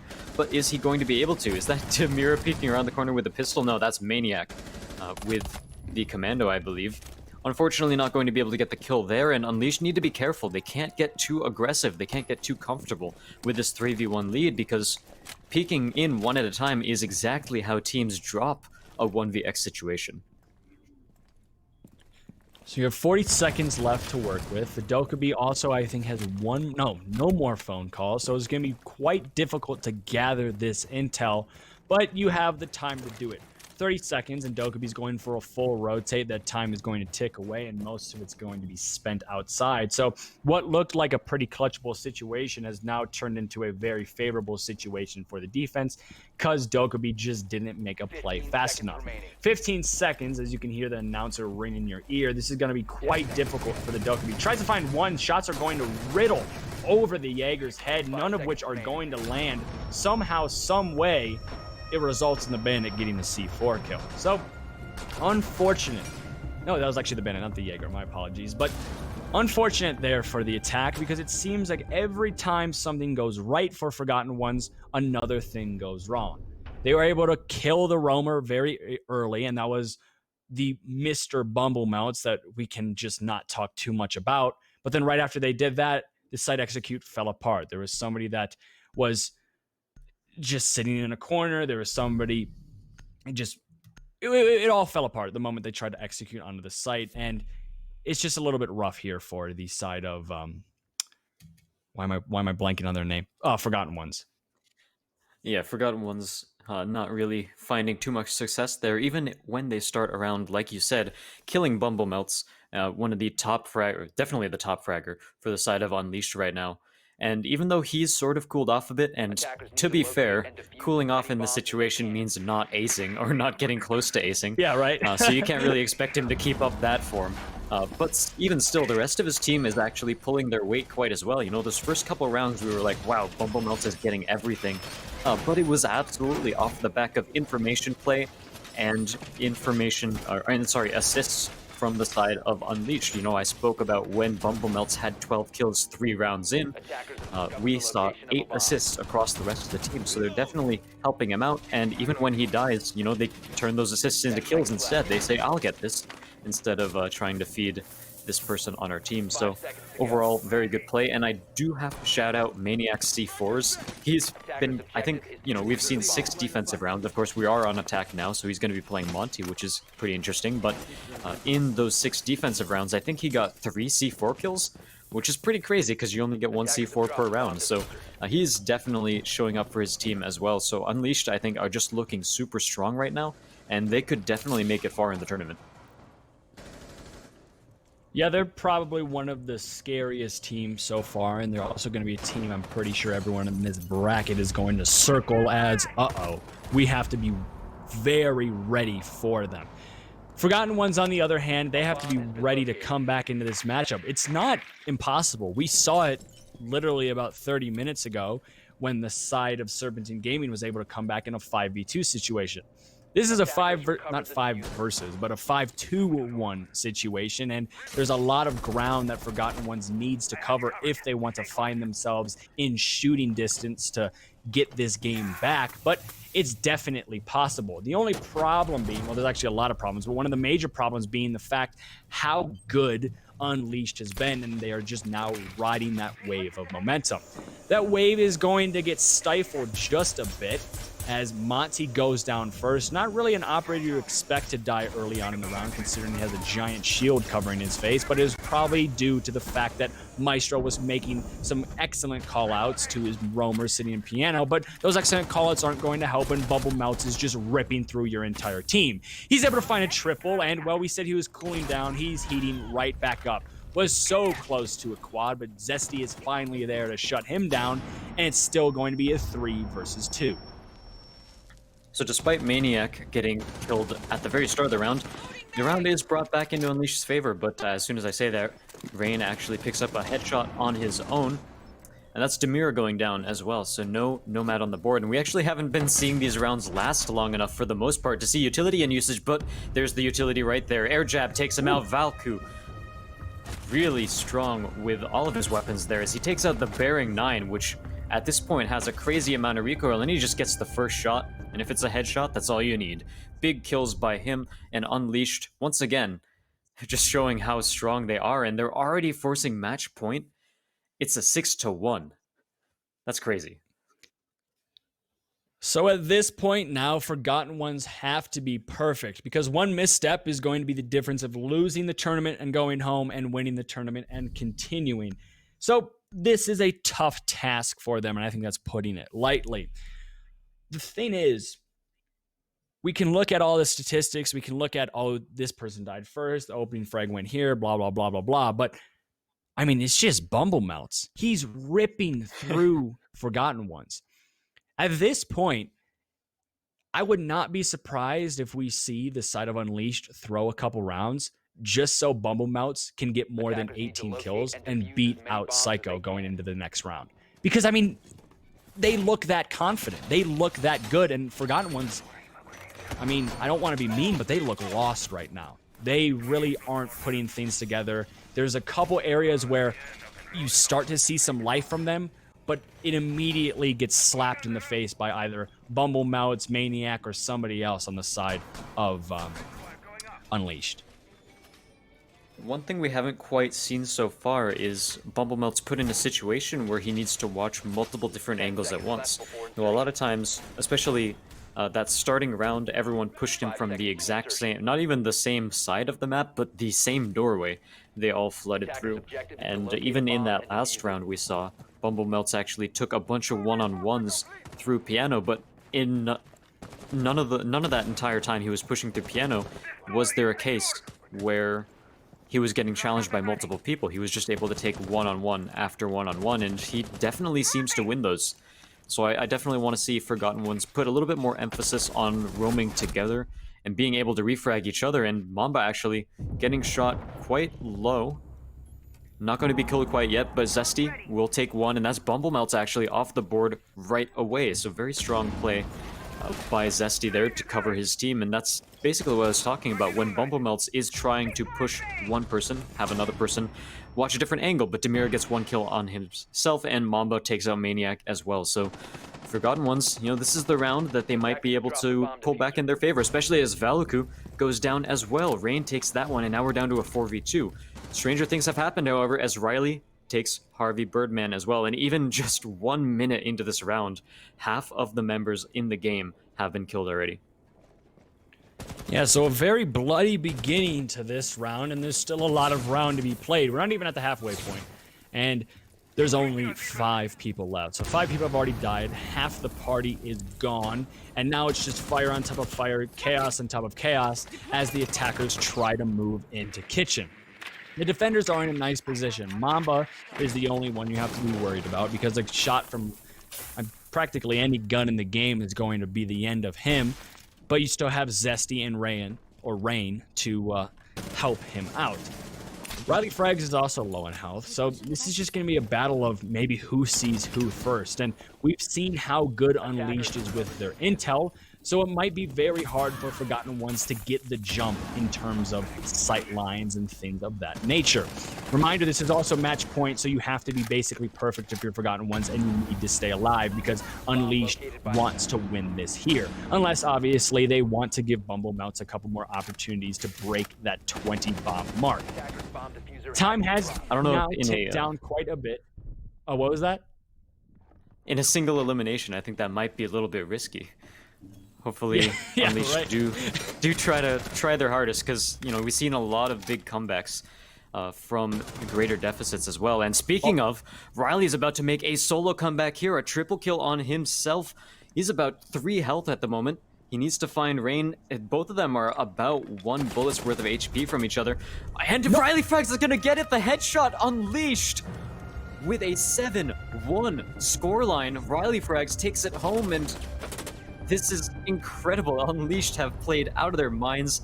We had multiple people on their team step up. Of course, we have to shout out Bumble first and foremost, but Riley had his rounds, Demira had his rounds, Maniac too, and really, really great play overall by Unleashed. And their play wasn't just the individual shooting either. It wasn't just Bumblemelts going off. Valuku gave him a lot of kills through those assists. They had definitely really good information game. The pings were there, the callouts were there. And yeah, Unleashed are looking super strong. They might be able to challenge our reigning champs of Senpai Slammers. That was an extremely good game by Unleashed. And the thing is, well, Forgotten Ones, I can't really say the same. There was a lot of things going wrong. There was a lot of things going right, but hindsight is 2020, and they need to look back at this game and figure out their mistakes when it is fresh. So while the other teams play, they should save this VOD, figure out what they need to change, because there was glimpses of some really good play from them. They had all the hard things down. They figured out the meta quite well, but they just didn't utilize it properly. It felt like they were trying to force the Yin pick. It felt like they were trying to force kind of a lot of these strats that didn't work with the way they played or the way their players felt comfortable. And the thing you have to do then is just make people feel comfortable. And it's a lot easier said than done, but there is still hope for the side of Forgotten Ones, and there's a lot of things that they can fix and figure out, and they have a lot of time to do so. But with that, we can talk about other things they can fix, but the thing that they can't fix is the fact they are out of this tournament, and Unleashed is going to be moving on into the second round. With that, though, we are going to be coming right back and moving into a break, and things are just going to get closer and closer and closer. Be sure to stay tuned.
Hello, everyone, and welcome back to the Viking Gaming League Month 2.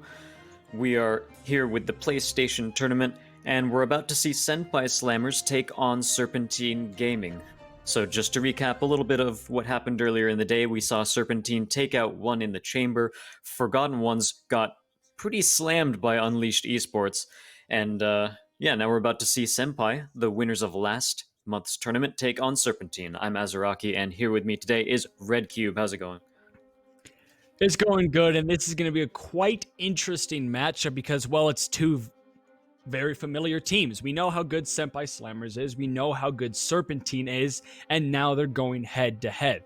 Last tournament, Senpai Slammers were the champions, and Serpentine were fourth place. So there's quite a large difference between Serpentine and Serpentine and Senpai Slammers when you look at the record of things from last tournament. But when you look at the play style of these teams, it's very similar. They're both hyper aggressive, they like to get in your face, and they like to get the opening pick. And if they don't get the opening pick, then they're fighting for refrags. Very similar to old Team Empire and kind of TSM, how we saw them this season. But how that's going to translate when you're fighting fire with fire and both of these teams are just clashing like titans is going to be very interesting. Yeah, and since last time, we definitely want to see how things shape up and how these teams have improved, because, you know, Senpai Slammers, they could have improved since last time, and Serpentine, it seems like they have as well. Again, the Ying is always the question that we are going to talk about as well as we get into the map bans right now. But yeah, Serpentine, we saw they didn't really favor the Ying very much, perhaps. It's only been out for like a week or so, so they probably haven't had enough time to properly scrim it and get strats down, as we saw from Forgotten Ones. If you have a Ying that you don't necessarily have set strats for, then it can actually backfire a little bit. But yes, we almost went to Cafe once again, but we're going to see Clubhouse instead. I was so scared. I saw Villa Border theme park. I was like, no, please, for the love of God, no. And then it was Coastline Concert. I was like, nice, we're going to Cafe again. But Clubhouse is still on the board, and that's where we are going to be going. And Clubhouse is one of my favorite maps to cast because it's very reliant on the operator bans. If you ban a Capitao, the playstyle is going to be completely different. If you ban a Habana, the playstyle is going to be completely different, and so on and so forth. And now with this new meta, this is actually the very first time I could see this new meta in play on Clubhouse. I didn't see it in CL, I didn't see it in any games previously. So this is surely going to be interesting. And like you said, if both of these teams have figured out a way to use Ying on Clubhouse, it should be very deadly because how good they are aggressively. The one problem being, if you don't know how to use Ying and you don't know what you're doing with her, it's basically a wasted pick because you get a little bit maybe overconfident, you use your utility in the wrong ways, you could flash your team. There's a lot of ways that the risk of Ying could really slap you right back in the face, but there's even more ways where the reward of Ying can help your team tremendously. And I think Clubhouse is actually one of the maps where Ying might be harder to play on than a lot of the other maps, because when I'm thinking about, okay, so how do you push cash, right? You push in through garage, you push in through construction. Now, Ying can be certainly useful in construction, but how does Ying really help you take control of garage? That is such a wide open space with so many different angles. And if someone sits on the rafters, well, are you going to try to get a Candela all the way up on the rafters? Or are you going to hope that a Candela on the floor pops up enough so that it does flash someone on rafters? And even then, are they going to just be behind one of the bars, right? I think garage is going to be super hard to take even with a Ying. I don't see teams necessarily finding too much success pushing in through the east wall with the Candela, because there's not really a lot of places for the attackers to stand before the Candela goes off. Usually when people are attacking through that wall, they're on the rappels. And so, yeah, this is a map that if we don't see a lot of Ying, I could actually understand it. Yeah, no, I 100% agree. It seems like there's definitely very specific situations on Clubhouse where Ying can be useful, but trying to find specifics, kitchen hatch, or maybe a hard rush push downstairs through blue. There's really small things, or even through dirt, but there's small things, and trying to play specifics in the game of Siege is not very reliable. There's a lot of teams in Latin America that actually do this, where they're so focused, hyper focused on just one strat or one specific thing happening, that when that thing doesn't happen, the whole push or the whole hold, we got there eventually, falls apart. And that's just a problem you could really start to see surface itself or come to the surface on a map like Clubhouse with this new meta. But we are just going to have to wait and see. And the one problem I'm seeing for Serpentine is I don't know if they have enough gas in the tank to go up head to head with Senpai Slammers. We saw how good they were last week. If they even bring half of what they brought last week, they're still going to be one of the best teams in this tournament. Yeah, and as we were actually talking about after the first game between Serpentine and One in the Chamber came pretty close to winning that game, even though the scoreline was, I think, 7-5. Yeah, it was 7-5, which already is a pretty close scoreline, right? That's right before going into overtime. A lot of that was on the back of some crazy clutch plays by Psycho, and that's one of those things that it's hard to rely on one player going off and getting a 3K to finish the round in a 1vx situation. So I think Senpai are probably a little bit more resilient to a single player popping off like that. But right before we get into the ban phase, I do want to make sure we thank our sponsors, Bearded1 JB and Mr. Rager726 with MWA. And as we turn toward this map, we see a Maverick ban, which pretty common when you're talking about Clubhouse. I wouldn't be surprised if this is quickly followed up by a Capital ban or maybe even the Yin ban that we've been talking about so much. The Maverick ban is extremely common on Clubhouse. If you don't ban Maverick on Clubhouse, you're looking at a very interesting Clubhouse, to say the least. And it's actually going to be a Jackal ban that also makes sense. Pretty common. This is a large map, and just the ability of Jackal to pinpoint and corner out certain roamers is quite dangerous. We are just going to be getting through the ban phase here, or maybe not, as everyone so we're not even going to be going through the ban phase. Everyone on the blue team has left, so we're going to be moving into a rehost. We apologize for that, but hey, this is North America, and even though it's not PC, we're still going to be having technical difficulties. And it never changes. But yeah, that was not a strategy to no ban. They did all disconnect, so we will be just waiting for the players to get ready and get back into the game. But yeah, the Jackal ban is definitely a good ban on larger maps. I am sort of interested on the Jackal ban when it comes to Clubhouse, because I think there are just so many other bans that are super important on Clubhouse. We saw the Maverick. You were talking about the Capitao, Capitao's been like hard banned for months now on pretty much every map. So definitely wouldn't be surprising to see him. But Clubhouse is one of those maps where we see Thermite banned a lot, we see Hibana banned a lot, and we see Thatcher banned a lot, depending on how teams want to play. So we didn't see any of those in favor of a Jackal, and I think that actually lends itself to the attackers a little bit more than... Like, I think the attackers will be a little bit more favored with a Jackal ban than they would be if it were like a Thermite ban or a Thatcher ban. I agree. I think if you have a Thermite ban, you have a Hibana ban, you have a Capitao ban, there's a lot of ways you have to change your push as the attacking team.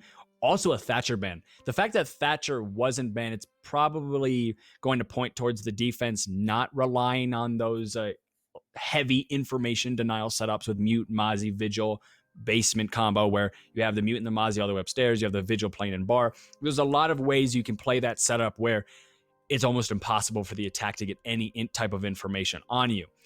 With the Thatcher still being in play, that's a lot harder to do because the Thatcher can just get rid of all of that utility very quickly. So that probably points to the play style of these teams. They're not going to be going for that very, very common SSG roam, but instead probably more typical stuff, kind of the default holds, similar to what we were seeing in the cafe games. The thing that is just a little bit questionable from me is the Jackal ban. Yes, it's good, but again, it's one of those operators where it's really good in only very specific situations. So having a Thermite, having a Thatcher, having a Capitao still on the board, it's going to make things quite difficult for the defense. Yeah, it certainly will, especially since a lot of Clubhouse comes down to those angles you can get open, and that's why we see Maverick, Hibana, and Thermite, and even Thatcher, even when you're not talking about Thatcher taking out utility like Mute Jammers and Mozzie Pests, he's still the quintessential operator when you're talking about opening up a hard breach wall. So, you generally have a Maverick. I think Maverick is probably one of the most important ones to ban if you're a defender, or if you favor the defense, or you start on defense or something like that, because he is the most versatile of them. Maverick can open up the big east wall when you're attacking cash, because he basically takes out the entire top chunk, the entire bottom chunk, and then it becomes a soft wall, which is super strong for the rest of the team. But he's also really useful in taking out hatches. So if the opposing team decides to play basement, then you can just take a Maverick, and whether they go cash or church, you can be covered for either situation. Whereas Hibana, not nearly as good for attacking cash, because you want that entire wall open. You don't want to use up two pieces of utility for it, two pieces of utility that can easily be tricked, no less. And likewise, when you're attacking basement, you want more than just a thermite, because thermite can open up one hatch and then the church wall. Or he can open up two hatches. Meanwhile, Hibana can open up all three hatches. So there's definitely a bit of counterplay there, and that's why I think we see Maverick banned most of the time, because he sort of fits either map or either site choice. Something I want to talk about is if you look at Senpai Slammers, 3 of their players last tournament were the top 3 in total kills. It was Senvale, Attack Ash, and Brian. All were 1, 2, and 3. We saw how good Psycho was, but I really don't know if that's going to be enough. You have Psycho, who's this one highlight player on this side of Serpentine, but then you look at Senpai Slammers, and they have 3 in the top 3, and they have 4 in the top 10. So there's a lot of firepower for Senpai Slammers. And yes, you have Psycho, and he had an incredible first game, but if you want to just meet up with Senpai Slammers, if you want to make this an even matchup, you need everybody on the side of Serpentine playing at the same level that Psycho was game number 1. Yeah, for sure. You can't just rely on a single player to basically frag out against a team like Senpai Slammers, especially after what we saw from them last month. Their super aggressive style, like you said, a lot of their team members can step up. They have 3 top fraggers. And so, yeah, it's a tough one. I'm still going to have to call it for Senpai Slammers if we were to predict, because I think even though we saw Serpentine last month and they have improved for sure, I think they're still a little bit too reliant this time around on Psycho. They could absolutely prove us wrong, however, and it could also be a map thing as well. They didn't really have too many big set strats for Cafe, but that might be different for Clubhouse, because Clubhouse has been reworked. I think it's almost a year ago at this point, or maybe my sense of time is completely off, but it's been a while since Clubhouse was reworked, and Cafe was definitely several months afterward. Yeah, no, it's been a decent amount of time. I don't know the exact time frame for the Clubhouse rework, but it's given enough time for a lot of teams to get established, to figure out what they want to do in defense, what they want to do on attack, and maybe that's just what Serpentine needs. The only thing is that is also the same story that applies for Senpai Slammers. They've had the same amount of time as Serpentine to figure themselves out on Clubhouse, and maybe they just figure themselves out just a bit more. But it looks like we are going to be able to hop right back into this matchup as I see our little names fade away, and that's always a telltale sign that the match is probably going to start very soon. I could be wrong, though, because we are still sitting here. But no, there it goes. So we're going to be hopping in. Senpai Slammers going up against Serpentine. Serpentine, they looked good in game number 1 with a miraculous comeback, but is it going to be enough against the former champions? We'll have to see. Yeah, I'm not sure. I think they have to ban the same operators, but we'll have to see about that. I just got word they do have to ban the same ops. So the first 2 are going to be the same Maverick and then Thatcher. Meanwhile, we didn't see what the defensive bans are going to be yet, so they still have complete control over whatever they want to ban for those last 2 slots. Usually, of course, defensive side, we see things like Echo, Maestro, sometimes Valk, depending on the map, Pulse. Like, some teams like to ban Pulse. I think this map is one that you can argue for it, but I think a lot of teams put more emphasis on like the Mira, Echo, and Maestro. Yeah, keeping a Mira, or not Mira, but an Echo up on Clubhouse is a very dangerous game to play, so I'm expecting him to most likely get banned out fairly soon. Maestro as well falls into that category, so that's no surprise. The 81 bullets and just the little bubble cams that he has that it can be placed all about are extremely dangerous in the late round on Clubhouse. So I'm expecting this last ban to be that Echo ban. If it's not, the defense is going to have a quite steady advantage. And on an already defender-sided map, it's just increased quite a bit. Banning a Clash instead of an Echo or a Mira on Clubhouse is quite questionable. Yeah, a clash is definitely annoying, but when you're talking about coordinated teams, I don't necessarily think it's ban worthy, especially if there's no major clash bug going around. It's like every other month, clash is just disabled because there's a new bug that happens with her. Um, but yeah, I think she's definitely annoying. But when you're playing as a coordinated team, I think there are a lot of ways you can take advantage of her. Zofia is definitely a hard counter. Capitao is still on the board, so you can use that as a counter. And of course, frag grenades very strong against her. And then just making sure you get the separate angles on her will also do quite a number. So I think, yeah, I definitely would have rather seen a ban toward one of the more meta ops like Echo, like maybe Mira. Although on this map we don't tend to see as much Mira as we see on other maps. Defenders, protect your bombs Or from being even a defused Wamai by ban would attackers. be very good too, because he's been quite popular lately as well. Or Mute, Mozzie, any of those. Just a Clash is odd, to say the least. But reminder, guys, Senvale, Brian, and Ash on the side of Senpai Slammers all were featured in the top 3 of most kills last tournament. And we see that Ash, who had a total of 42 kills, is now on the Yin. Arguably the most aggressive player on Senpai Slammers is now on arguably the most aggressive operator. This is going to be tough and probably a long day if somehow Senpai Slammers can play this Yin properly. Long day in terms of viewing experience, but I believe the matches will probably be pretty short. We'll see how fast they decide to push in here. As Senpai Slammers, they're getting a little bit of information first, so they're not just running the Ying and saying, this is all we need, let's just push in with a Ying. They are getting information, which is exactly what we like to see, but we do see 4 of them stacked up right here outside of Kitchen, so I think they brought both the Thermite and the Hibana. They can open up whatever they want.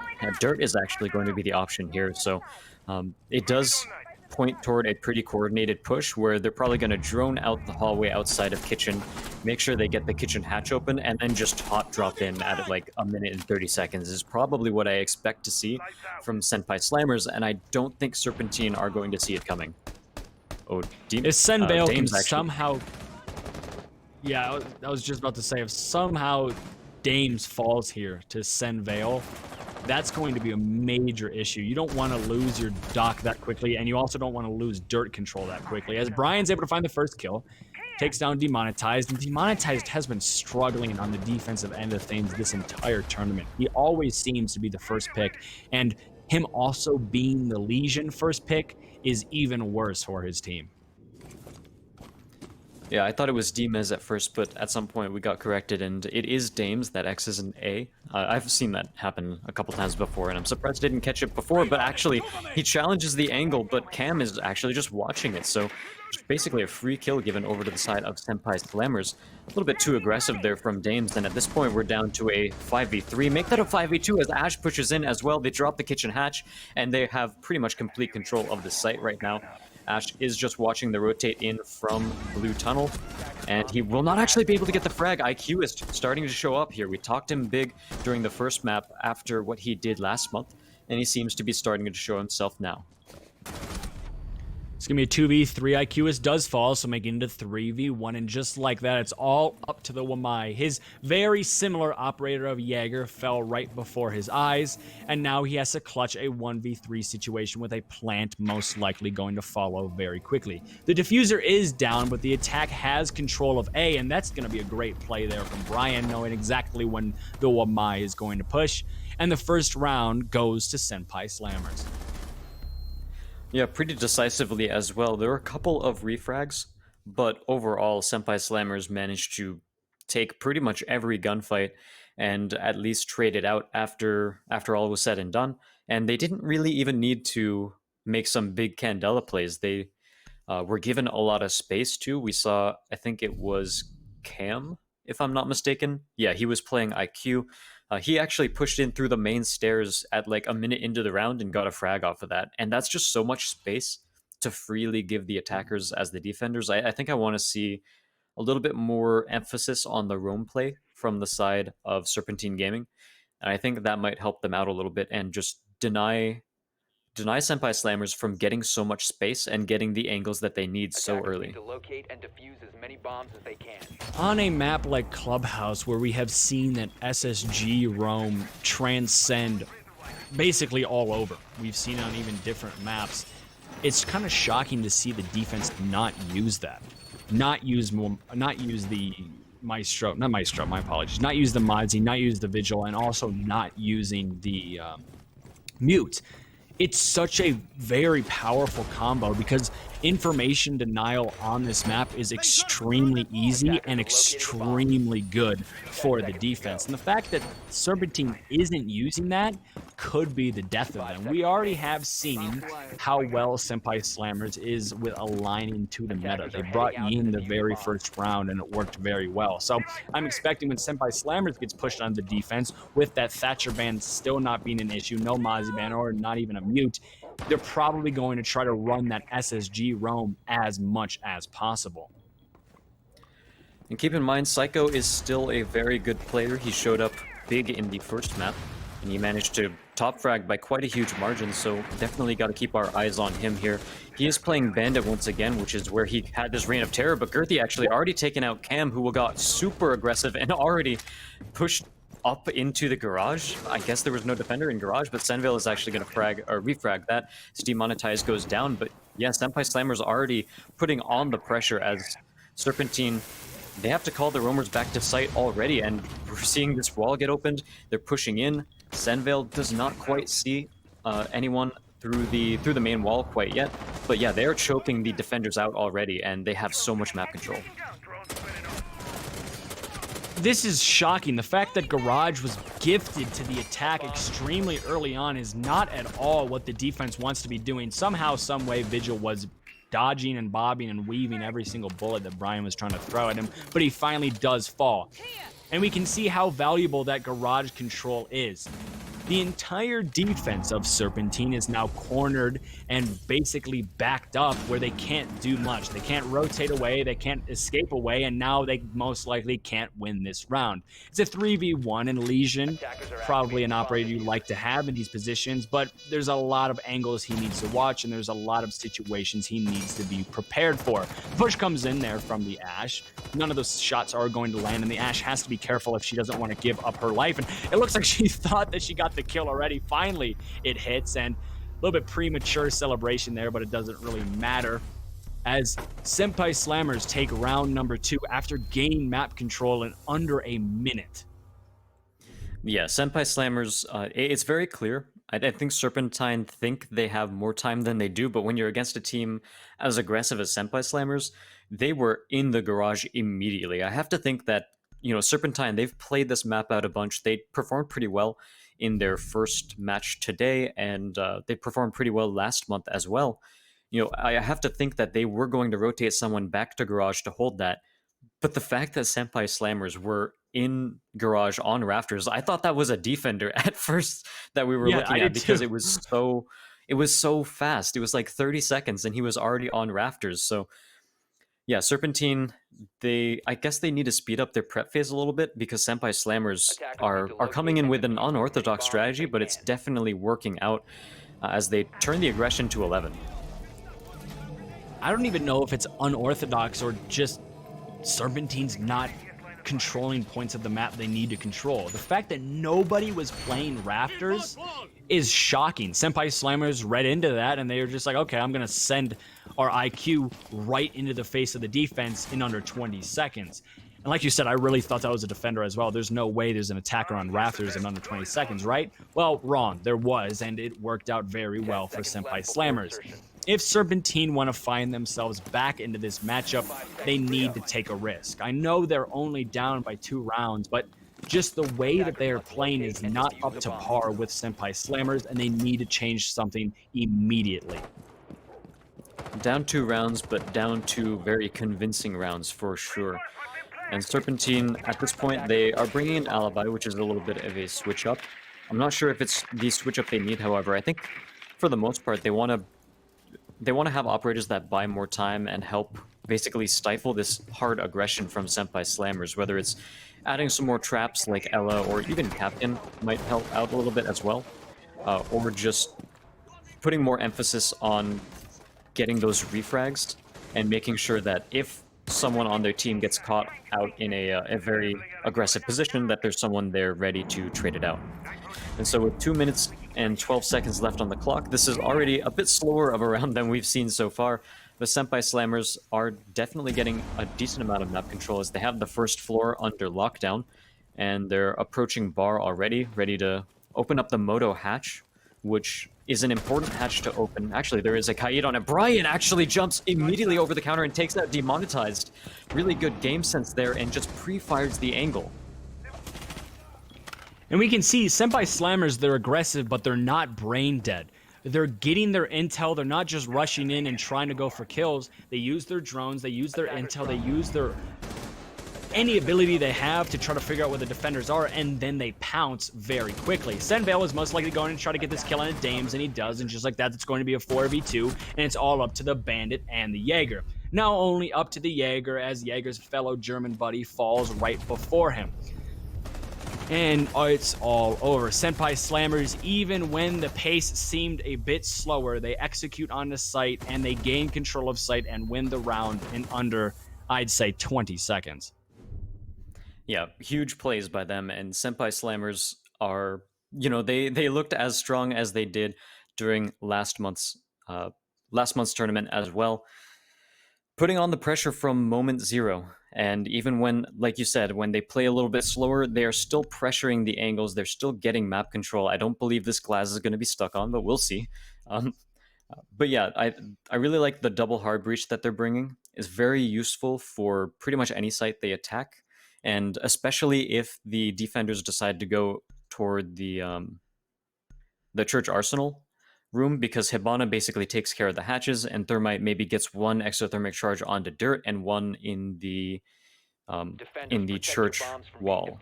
And one of the reasons why the Moto hatch is so important is because the only way that taking the church wall is safe for a Thermite is if nobody can peek around the corner from Moto and basically flank him while he's putting that down.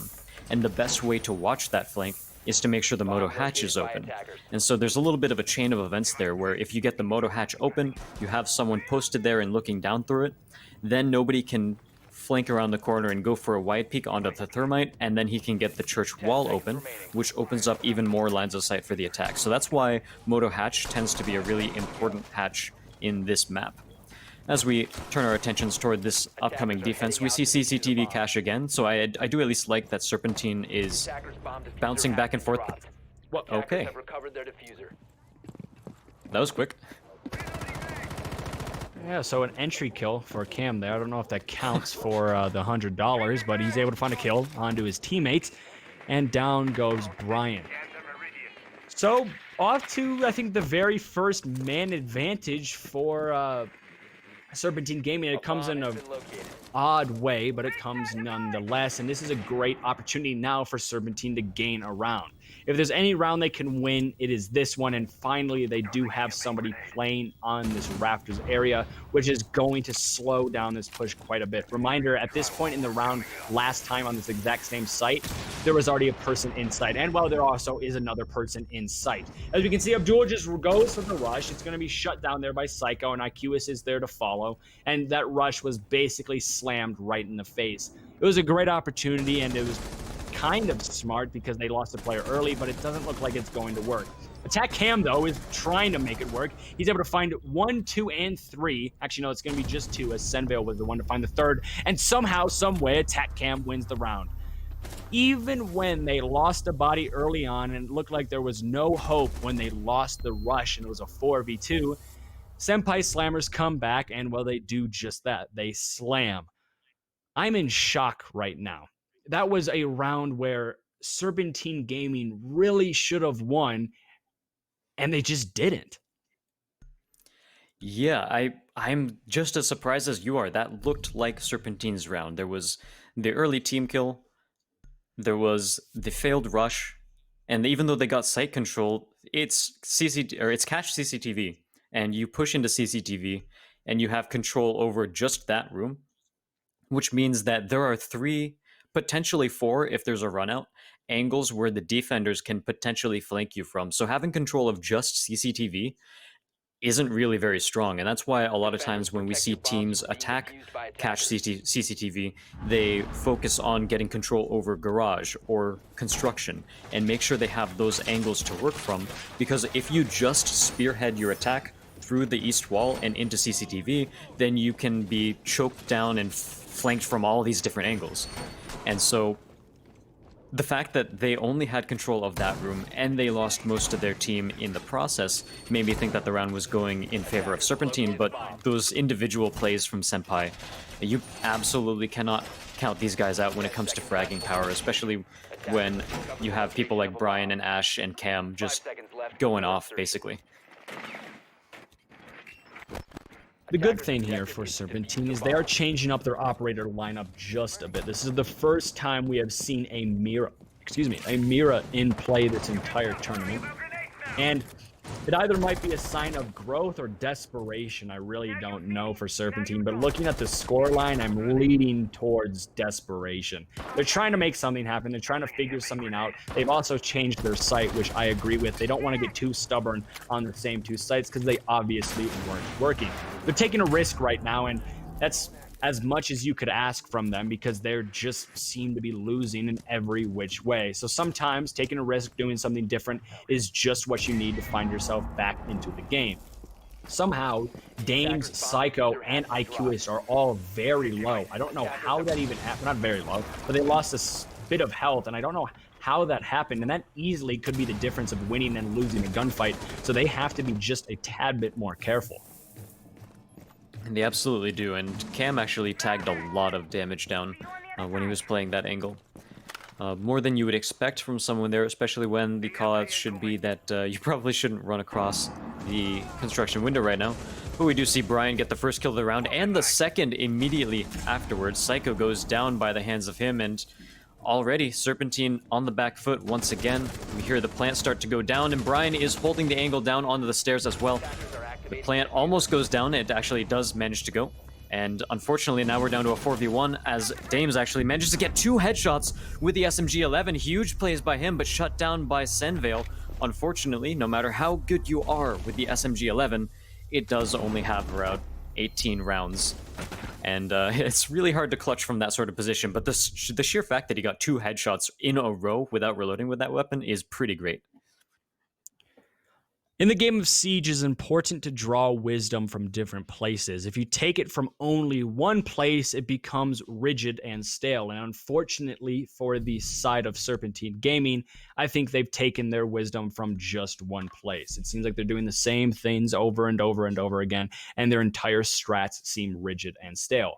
They're going back down to Church Arsenal, and the operator lineup looks relatively the same, the only difference being that Rook, if I'm not mistaken. I don't know how Rook plays into their strategy, but the fact that they're not capitalizing on this so good SSG roam and not using a mute Mozzie Vigil combo is very alarming to me.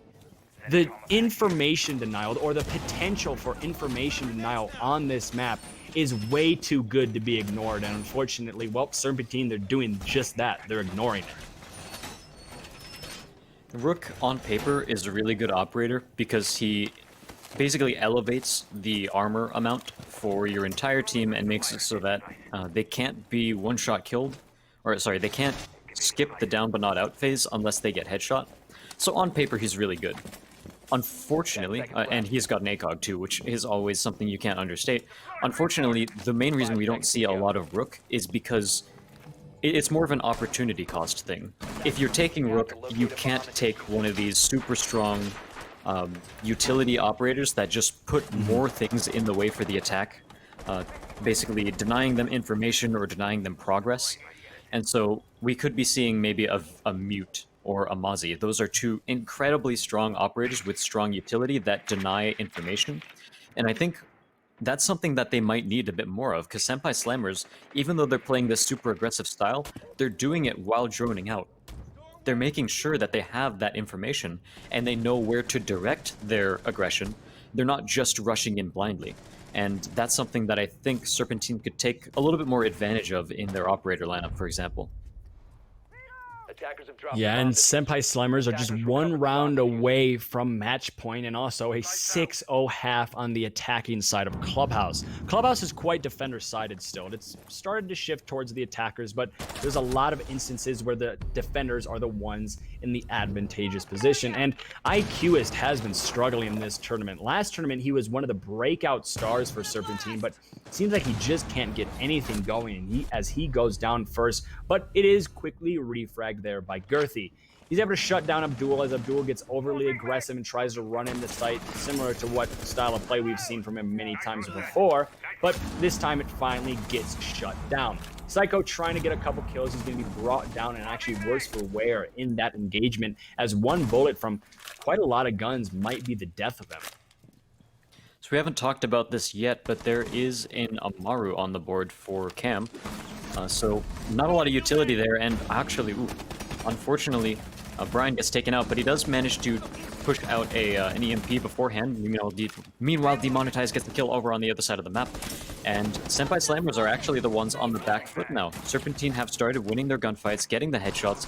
Demonetized has been very strong for his team, but we see actually both attackers left inside of dirt, and they're actually going to rotate out, which is absolutely the smart play, because when you're in dirt, there's one way that you can go that's toward the site. Otherwise, you have to back out. And so they will choose the option to back out, so they make sure they're not both peeking the exact same angle, and they'd have enough time to do it as well. 40 seconds left on the clock.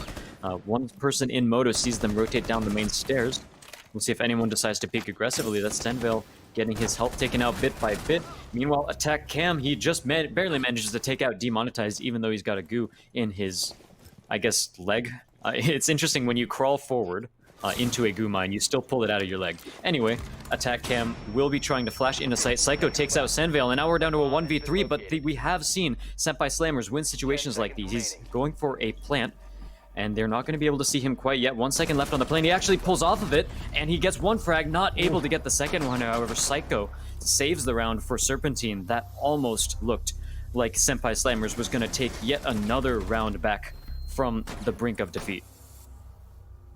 A little bit too close for comfort if I'm Serpentine Gaming, and once again, they're relying on Psycho to make an incredible individual play. I've said this so many times in my casting, but I'm going to say it again. If you're in a spot where you have to rely on a clutch situation, or a player clutches up and wins you the round, in my eyes, you didn't win that round. Something was fundamentally wrong with the hold or fundamentally wrong with the push. And the fact that we've seen that exact situation, not last round, but rounds prior from Serpentine Gaming this entire tournament, is a problem. Something is going wrong fundamentally. Something is going wrong all over the place for Serpentine Gaming in this matchup, but it's only Psycho that's keeping them alive. He's kind of pulling themselves up by their bootstraps and just hoping that maybe that the rest of his team will follow suit, but that hasn't been the case as of yet. 5-1 is the scoreline as we switch sides, and now we're going to see Serpentine and how they interpret the attack. Now, I want to make sure that we talk about the round differential, the average round differential here on Clubhouse. Generally, we see teams on defense win 4 rounds and lose 2. That might change with the Ying meta. Again, we don't have a lot of information about that quite yet, considering it just happened last week, but that might shift the stats a little bit more in the attacker's favor. But having a 5-1 attacking half is huge, and Serpentine have a mountain to climb if they want to get back into this.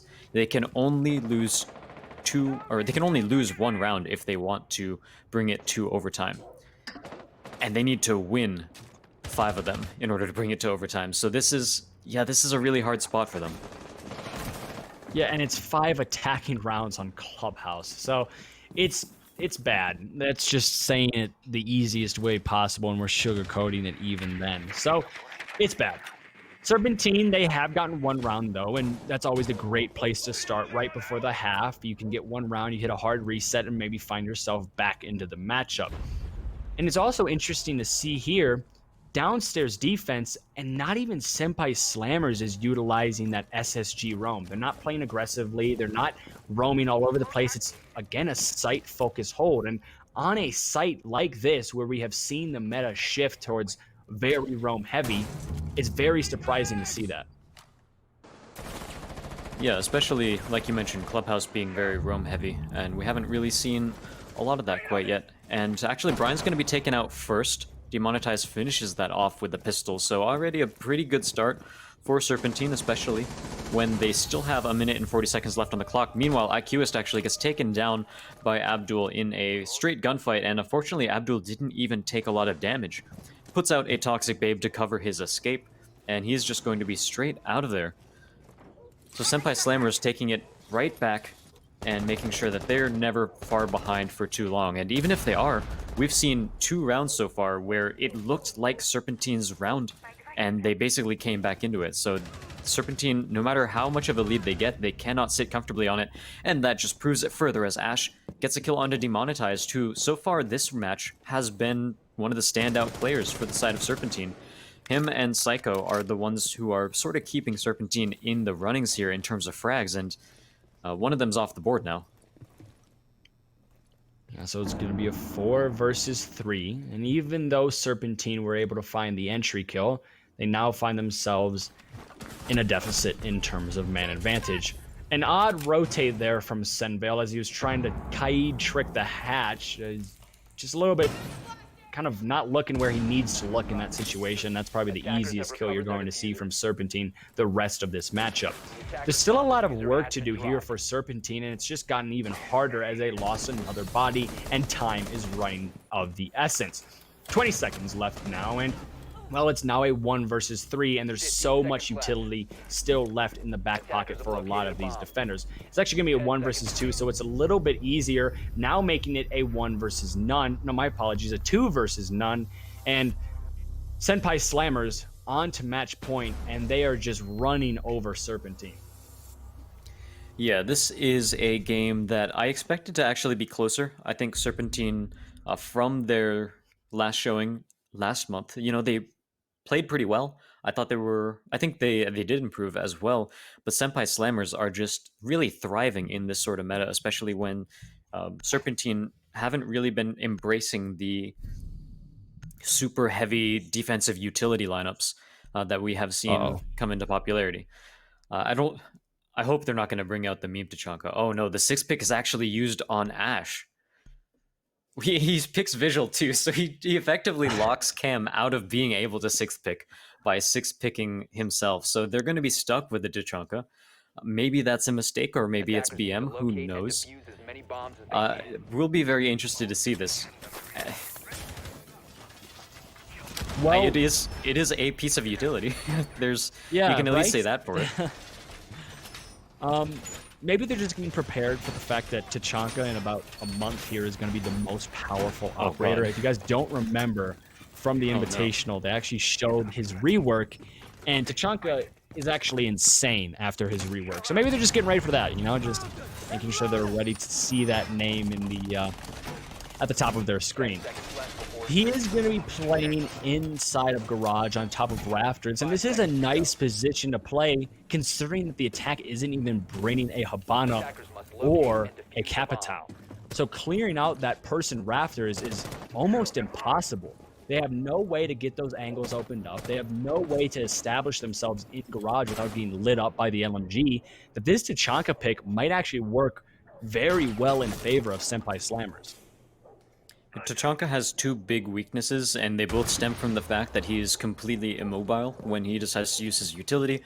One weakness is that when the attackers have information on him, they can basically wallbang him or floorbang him. Actually, a very aggressive run out coming in from Abdul. Gets taken out by IQist, who is playing the IQ, but he does get taken down pretty low. You might not be expecting Ash to hold the exact same angle, however. We'll see how that turns out. And actually, yeah, Ash gets a kill onto Dames as soon as he gets the exothermic charge off, and that is, well, he has already done his job at the very least, but that is another gun off the board. And going back to my point on Tachanka, yeah, two things you can do against him: either rotate around him and make sure that, you know, once he is located in a spot, you basically focus your attack toward a different aspect of the map. In this case, it would be construction.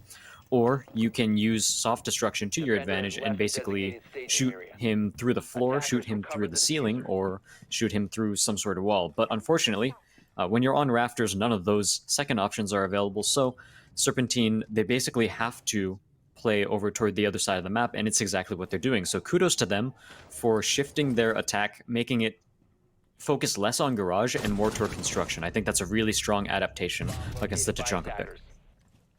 The one problem with this adaptation is they lost their only means of hard breacher, and they also didn't bring a Habano. So trying to do this somewhat split take on this backside is going to be very difficult because you can't get that construction wall open, and in turn you're going to have to bottleneck through that same door.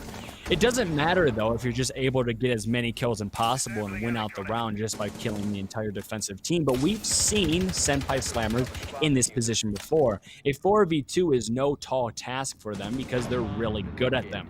The only difference being, well, it's not really a 4v2 because you have a Tachanka in play.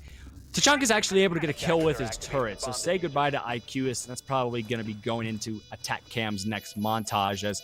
well, that's just very interesting. Demonetize is watching the rotate from the... oh my goodness, what a shot there from Ash. He's trying to rack up another one, but no, finally Girthy is there, and it's all up to the Tachanka now. He was able to find one. He has a decent gun with a really nice sight, and just like that, it's a 1v1 with the diffuser down, and he has a decent amount of time to try to win this out. But it's going to be Psycho once again saving Serpentine Gaming, and trying to stay alive in this matchup is Serpentine. Yeah, the VSN actually has incredibly controllable recoil, so when you're playing those Russian defender ops, even though the utility might not be the best, the gun is actually surprisingly good. You know, headshots are very easy to come by when recoil is that low, but overall, Serpentine actually do manage to clean up that round, luckily for them, and I don't think we're going to be seeing another Tachanka here from Senpai Slammers. Because the first one didn't quite work out too well. Even though he did manage to get a kill, and the second one after he pulled off of the turret, it is still something that makes one operator on your team completely immobile. And if he's not immobile, if he decides to break off of the turret and do something else, then, well, his utility is just sitting there doing nothing, so it's kind of a waste. So yeah, no Tachanka this time. Probably good for Senpai Slammers, as Serpentine have started to take rounds in their favor, and Senpai Slammers do need to watch out for a potential comeback here, as Serpentine starts getting momentum in their favor. You know what the one problem is for Senpai Slammers? It's the fact that everybody on their team is doing good. No one's having a breakout game. No one's getting 100. And that means, yeah, no one's getting that $100. Which... it doesn't really matter if you win the tournament. $100 is at that point, but it's still $100 is $100. So maybe at this point they're thinking, okay, guys, let's throw a couple rounds. Let's let Cam just go absolutely crazy, and then we can split the cash. I don't think that's what's going through their head. They probably just want to close this game out. But if Psycho loses here and he's not able to continue his tournament, you're probably looking at him as maybe not the person that will win this $100 out. Yes, he had 18 kills and he has 8 here, and that's going to put him in the lead for now, but he's just not going to be playing as many games as everybody else, so it puts him at a disadvantage, which is unfortunate because he has been lights out for his team. Talk about lights out, Ash is trying to take the lights out of Thatcher and put him into a forever sleep, but unfortunately he gets so close, but no cigar. And it's just going to be a one shot from any bullet that will put the end to the Thatcher after a very aggressive start from Ash. And, well, a bandit trick is successful. And there goes one hard breach off the board. And also Ash continues his aggressive play and is able to find IQ and eliminate him off the board. So a very solid start for Senpai Slammers, and another situation where Serpentine have to climb themselves out of the hole. Speaking of climbing themselves out of a hole, yep. That is the second exothermic charge tricked by the side. And Brian gets 2 kills immediately off the bat as well. Both of them in logistics. He goes on a wide flank, manages to take them out. The roam game from Senpai Slammers is absolutely huge right now, and we're down to 2 members of the team alive for Serpentine, both on less than 50 health and demonetized absolutely one shot from death, even from wimpy SMGs from incredibly long range. And so this looks like a mountain to climb as they have no exothermic charges left. They have no angles into either site. They're forced to push through doorways, which is absolutely not what you want to see when you're the attack. The only thing that you can really say that goes in their favor is the fact that they still have 1 minute and 15 seconds left, so they can rotate wherever they want and be unpredictable, but is that enough to bring them the round victory against a 5-man Senpai Slammers that is looking so strong right now, especially Attack Cam holding a really strong angle here, right behind one of the server racks, just barely able to see anyone over on the roof. Yeah, so Serpentine, they have the luxury to rotate and change their attack, but they don't have the luxury of having more bodies than Senpai Slammers, and that's kind of what reigns supreme in the game of Siege, because now it's a 5 versus 1, and it looks like it's going to be a flawless round as Brian goes huge and his team move on in the tournament. So the dominance from Senpai Slammers last month, well, it continues here, and it's starting to look like there might not be a team that can take them down. Senpai Slammers looking super strong, and you know, I said Unleashed Esports during their first game. We saw that before this game. I thought they were a team that could potentially take on Senpai Slammers because, you know, their entire team showed up. They had good information game. But when you're talking about aggression like Senpai Slammers has and the sheer amount of gun skill that they have, it's a very tough calling, and I think Unleashed will probably have quite a battle to climb if they were to get there. Of course, before they do that, Unleashed Esports, we need to see if they're able to take out Abet and subscribers after our break. But before we actually head to our break, I do want to shout out our sponsors, The Beard One, JB, and Mr. Rager 726 with MWA. Thank you for helping us put on this tournament and sponsoring the prize pool. Red Cube, anything to say about that last match? It was quite a stomp. Yeah, I think that's the only thing we have to say. It was quite a stomp. Senpai Slammers, they look so good.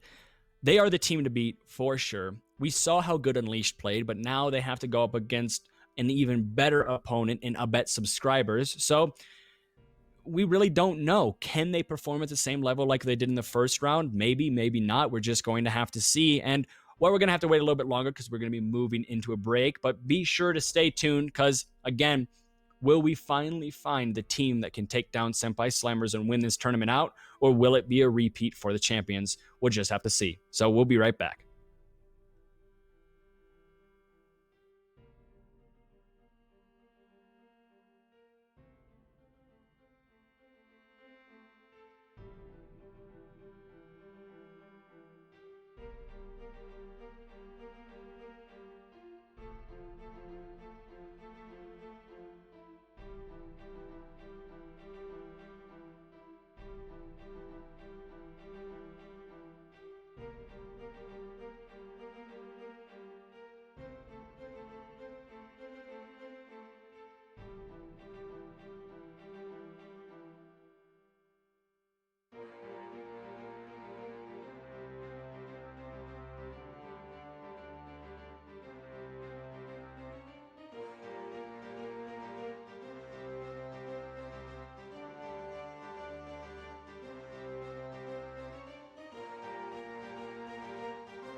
Hello, everyone, and welcome back to the Viking Gaming League Month 2.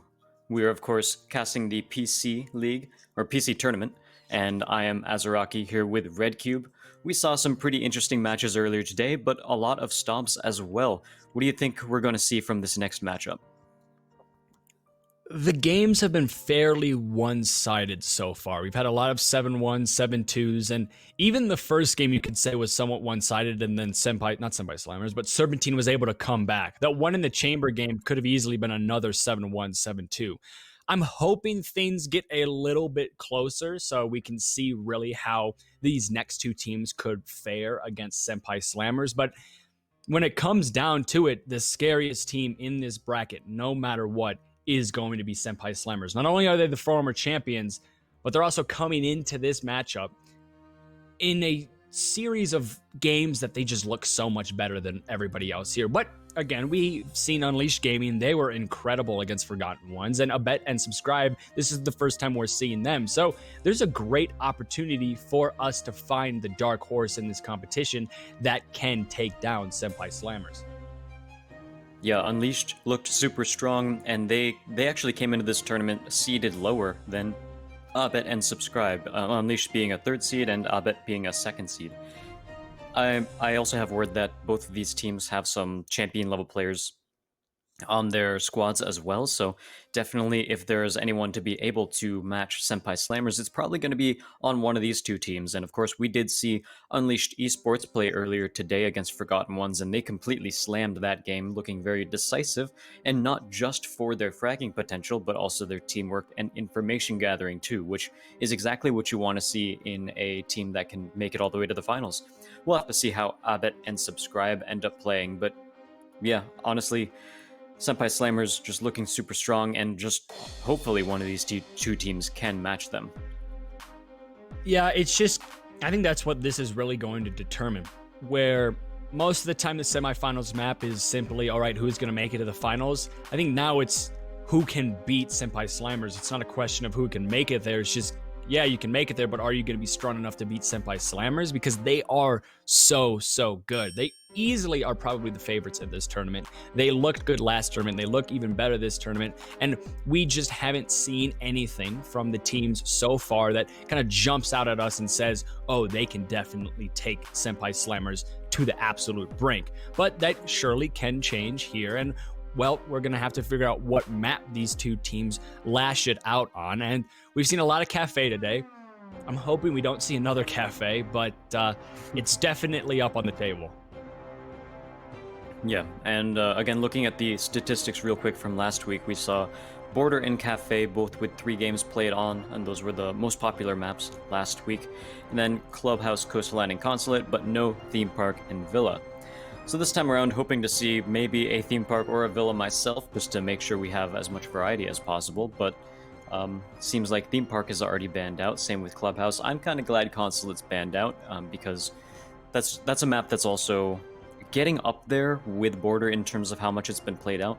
The new bomb site has helped it out a little bit, but we will be going back to Cafe. As soon as Border got banned, I was like, all right, Villa, Coastline, and Cafe. I like all 3 of these maps. They're all exciting maps. We've already seen Cafe twice today, so I'm hoping for one of the other ones. But we will be seeing Cafe, and hopefully these teams bring something new to the table for Cafe to freshen it up a bit. We hope they bring something new, but something deep in my heart says I'm not expecting much new. It's probably going to be just another Cafe game, right? But the thing I'm looking for is, well, we haven't seen a lot of Yin play on Cafe, and it's been played twice before this. So if there is an opportunity to surprise us, well, teams, if you're listening to this right now, please play Yin. Let's see how this new meta works, and please play Yin properly. We've seen a couple people play Yin that's almost forcing it, and it doesn't work as well. But if we can see the new meta develop itself on Cafe and compare it with the 2 previous games we had, I'll be pretty happy that we are seeing Cafe for a 3rd time. Yeah, and I think that's really going to be the big difference maker. And I talked about Clubhouse, where Ying, doesn't have quite as many options attacking a lot of the sites. Downstairs, she definitely has a good amount, but in CCTV cache, there wasn't a lot of opportunity for that sort of play. Cafe, on the other hand, tons of really good hatches you can drop from a lot of places where your team can set up in a relatively safe spot, and then you flash out with some candelas and everyone sort of rushes them at the same time, instead of all pushing through a single choke point. So I think there's definitely potential, a good amount of potential for. Might have to get a quick rehost there because I think we're on Clubhouse. Yeah. I might have seen Clubhouse there. I maybe we'll go through the bans. Maybe the map ban phase was actually wrong. We'll have to see. We're not getting any word yet. Okay, so it is supposed to be cafe. And that means we are going to just go through the ban phase, and this is them banning for cafe. A Maverick ban, I'm hoping that that's just a very typical Clubhouse ban. So I'm hoping Yeah, you're hoping they don't think it's Clubhouse. Yeah, I'm hoping that they're not confused. So it's a very Clubhouse ban, but maybe it's just also a cafe ban. So we'll have to just see. We're going to go through the ban phase. We're going to figure this out, and then we're going to go on a rehost. That's somewhat more of a cafe ban, but it's still a very Clubhouse ban as well. So I'm a little bit worried as a Rocky. And defensive bans, we're not really going to glean too much information off of those, usually at least. Usually it's like Echo, Maestro, Mira, one of those three, and then every now and again you see a Valkyrie ban or like a Pulse. So we'll see what the other ban is, but I don't think any of these defensive bans are going to be telling toward what map these teams think it is. And in terms of Maverick on Cafe, there are still a pretty decent few uses for him. It's just he doesn't have that same versatility he does in Clubhouse, where there are a ton of hatches that you need to contest, and there's also some hard walls that you can make soft. There is the bakery wall, which is very strong for Maverick. He can do a very similar thing where he turns that into a soft wall. There's also one in going between piano room to storage on the third floor. That's one that he could potentially use. But overall, yeah, I think Maverick, we see some play on him every now and again in Cafe, but I don't know if he's necessarily worth a ban. The thing I don't really understand is this Clash ban that we continue to see. We've seen a Monty ban today. We've seen a couple Clash bans today. And it's just, I feel like there's so many other operators that are so much stronger than Clash that you want to get rid of. And the fact that people are not wasting, but using their ban, I actually kind of want to call it wasting their ban on Clash, is just really questionable to me, because she's a good operator, yes, but in a competitive setting, when you're working with your team, when you're talking with your team, she's very easy to clear out, especially with Ying and how powerful Ying is. You can Ying flash her, you can Zofia charge her, you can stun her. There's so many different ways to clear a Clash, and yes, it might take 10, 15 seconds extra, but it's an easy kill. It's a free kill. It's a gun off the board. And I don't know, it's just a little bit questionable for me, because I think there's a Maestro on the board still. There's a Mira on the board, Mute, Mozzie, Vigil. There's so many other things that you could get rid of that would help your push a lot better than just getting rid of that Clash. And I think that's something we've seen a lot in this tournament, even last month. And I don't know, it's just weird to see. I think a lot of that is also shown off by the fact that I believe it is unleashed against Forgotten Ones. I think Forgotten Ones ran Clash in 2 of their rounds, and it didn't really end up doing too much. And then Unleashed ran it during one of their rounds, I believe, and it was like a really good information gatherer for the rest of his team, which is pretty strong. But you can do that on a bunch of different operators. Like Maestro can do a very similar thing, where he gets a lot of information for very little cost, very little risk. So yeah, definitely think there are some bans that can take the place of that are a bit more like honestly just a Maestro ban right then and there. That's a really good one as well. Echo, of course, is off the board. That one we pretty much expect pretty much every game. He's got ACOG, 2 super good information gathering drones, and he can deny plants. You don't really need too much else in an operator, and a lot of people, myself included, would say that's already too much for him. So yeah, we'll definitely have to see how this map plays out, because Cafe is one of those maps where information is really important, and we're gonna definitely see a Maestro because he's just super popular on that map too. Yeah, it's very interesting. Well, it's very rare to see Echo escape the ban phase as of late. He's banned quite a lot, and if he's not banned, he's most likely going to be played quite a lot as well. So there's like a 100% chance he's going to be involved in the matchup somehow. The one thing that we are going to be pushing onto is the fact that we're playing Cafe again, and these bans are completely different from what we've seen before, and that's in terms of the attackers. The defense is very similar to the games prior, but the attacking bans, Mav and Jackal, these are both very new bans for the map of Cafe, even though Cafe has been played twice today. The Mav ban is a little bit questionable in my opinion. The Jackal ban, it makes sense. Most of the time I would actually choose a Nomad or a Gridlock because I feel like you can corner off sides of the map a lot easier with that type of utility that directly denies the roamers from flanking, but Jackal essentially does that job in just a little bit of a different color. So it should be relatively similar to those types of bans. The one question I have for you as a Rocky is, what are you looking for from both of these teams that will maybe set them apart, or maybe give us a piece of hope that says they have a chance against Senpai Slammers? What do you think they need to bring to the table? What do they need to show you to prove that? I think these teams, the best way they can show that is to basically bring each other to the limits, because I want to see adaptability more than anything else. I want to see teams basically, they run a strategy. Next time, during the next round, that strategy gets tested, it gets pushed out, it gets countered, and I want to see them react to how it got countered. And basically, this game of back and forth where both of these teams adapt to one another and show off how versatile they can be and how smart they can utilize these counters and basically counter strat in the middle of a series, and even in the middle of a round. If one of your players gets fragged out and suddenly you don't have that utility, how do you play around the fact that they're dead? Because Senpai Slammers, they're really going to double down on the aggression. They do a lot of things that can catch you off guard, and they get a lot of early picks. So you need to be able to basically force your attack or continue to play your defense, even if you're down someone who has a very strong piece of utility. And it looks like we are going to be finally moving into the matchup Cafe for the third time today. Well, third time's a charm, so hopefully it's the last time we see this map. And maybe the best of three to follow. We'll just completely ignore this map and maybe we'll get Coastline Consulate Border or something, just not Cafe, because I don't know how much of Cafe I have left in me. And someone we forgot to talk about during the pregame is Mr. Bumblemelts. He was so good for this side of Unleashed, and if he can even get close to replicate the performance he had in that last map, he is going to be someone that the side of I'm blanking on their name, the orange team, has to deal with.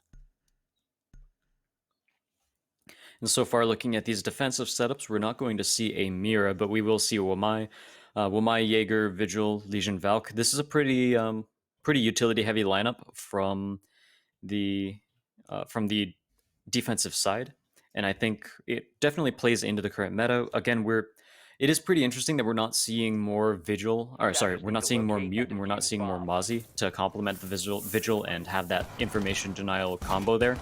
But when we see the fact that we are defending the third floor, we're going to bar, you don't necessarily need Mute Mozzie Vigil, because that's usually a strat where you have those three hold down the floor above the site, or even 2 floors above the site. And in that sort of case, it becomes much stronger to deny that information, because you have those roamers that can always rotate back to site, go down different stairwells, yada yada. There's a bunch of stuff that they could potentially do. When you're holding the third floor, you can definitely focus more on gadgets that deny attacker utility, things like the Wamai and the Jaeger, and then the Valk to make sure that you have potential run-out options. So I do like this lineup. It's not the Mute Mozzie Vigil, but I think when you're defending the third site, it doesn't need to be the Mute Mozzie Vigil. We can see that the lineup from the defense is very fast-paced and very aggressive. There's not one ACOG, and there's a bunch of 1 speeds and not 1 speeds, a bunch of 2 speeds and a bunch of 3 speeds. So this is going to be pointing towards a fairly aggressive playstyle from a bet and subscribers. The thing is Unleashed also has a pretty aggressive lineup. They have a Ying, which, I mean, that's just self-explanatory, but they also have a couple of grenades on the board, and other than that, things seem to be business as usual for the attacking side. They need to use their intel properly, though. They need to make sure that they're using their drones in the right way, because there's a lot of roamers that could potentially flank or just be in situations or spots that the attacking team wouldn't necessarily think or recognize. And, well, Bet and Subs would probably capitalize on that unknowingness from the attacking team. Already control over red stairs for the side of the attackers. That's unleashed. And red stairs is a very common place for the attackers to start because this hatch makes it very safe to attack the red stairs. It's hard for a defender to properly challenge up that hatch. And so usually it's the first place to go in terms of the map control that the defenders give up. And they tend to slink back toward piano. They tend to keep back toward the balcony beneath the double hatch. And that's basically what we're seeing here. You know, the attackers are getting a little bit of space, but they're not given the entire map so far. And actually, as I say, that piano room has already been given up as well, and I don't think there was a lot of contesting of that as well.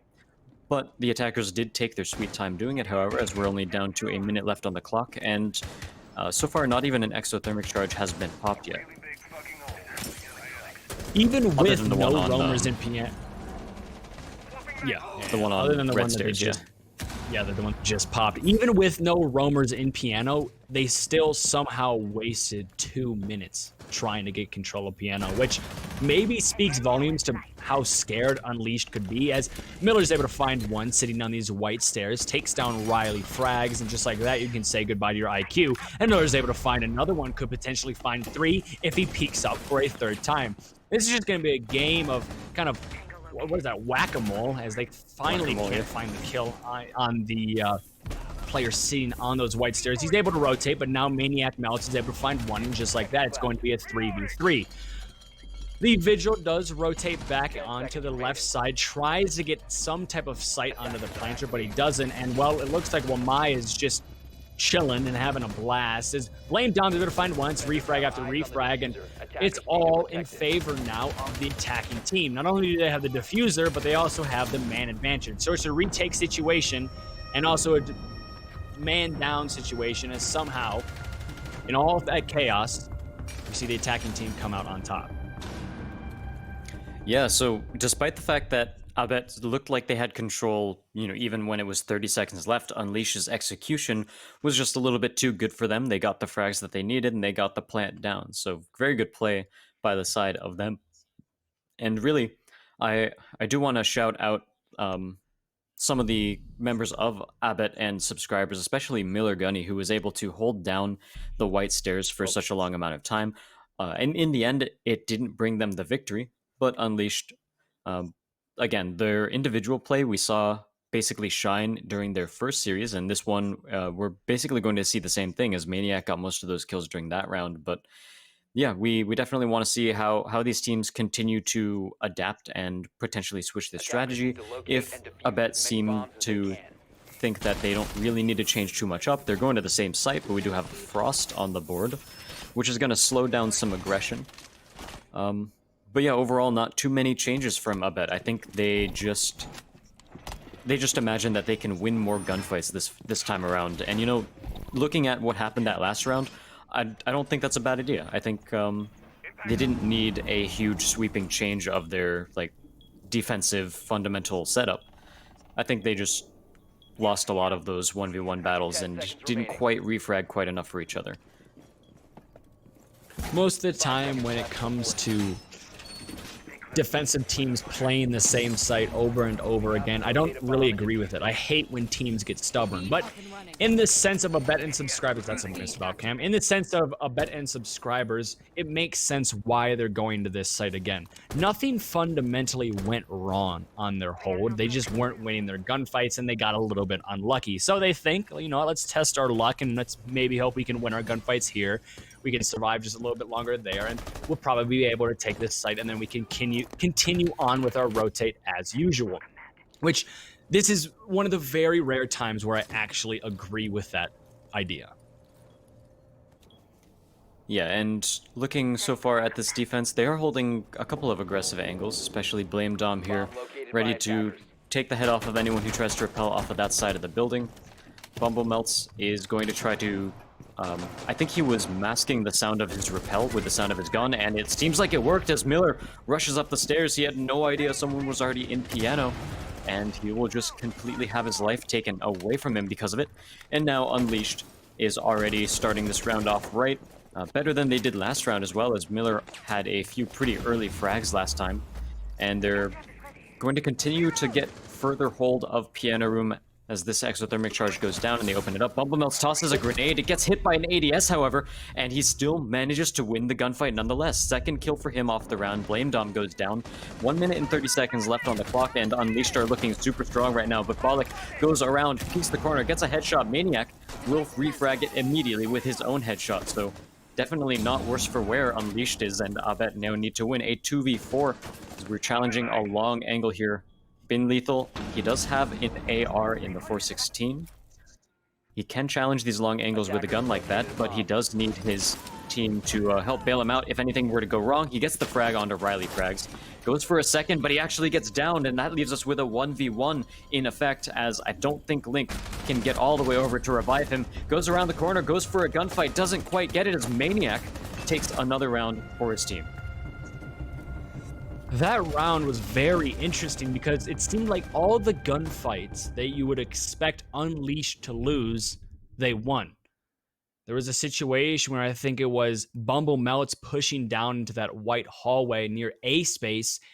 He was able to find one kill. I was like, okay, that makes sense. And then they got re-peeked when he had his grenade in his hand, somehow didn't die. He re-peeks it again and then gets the kill.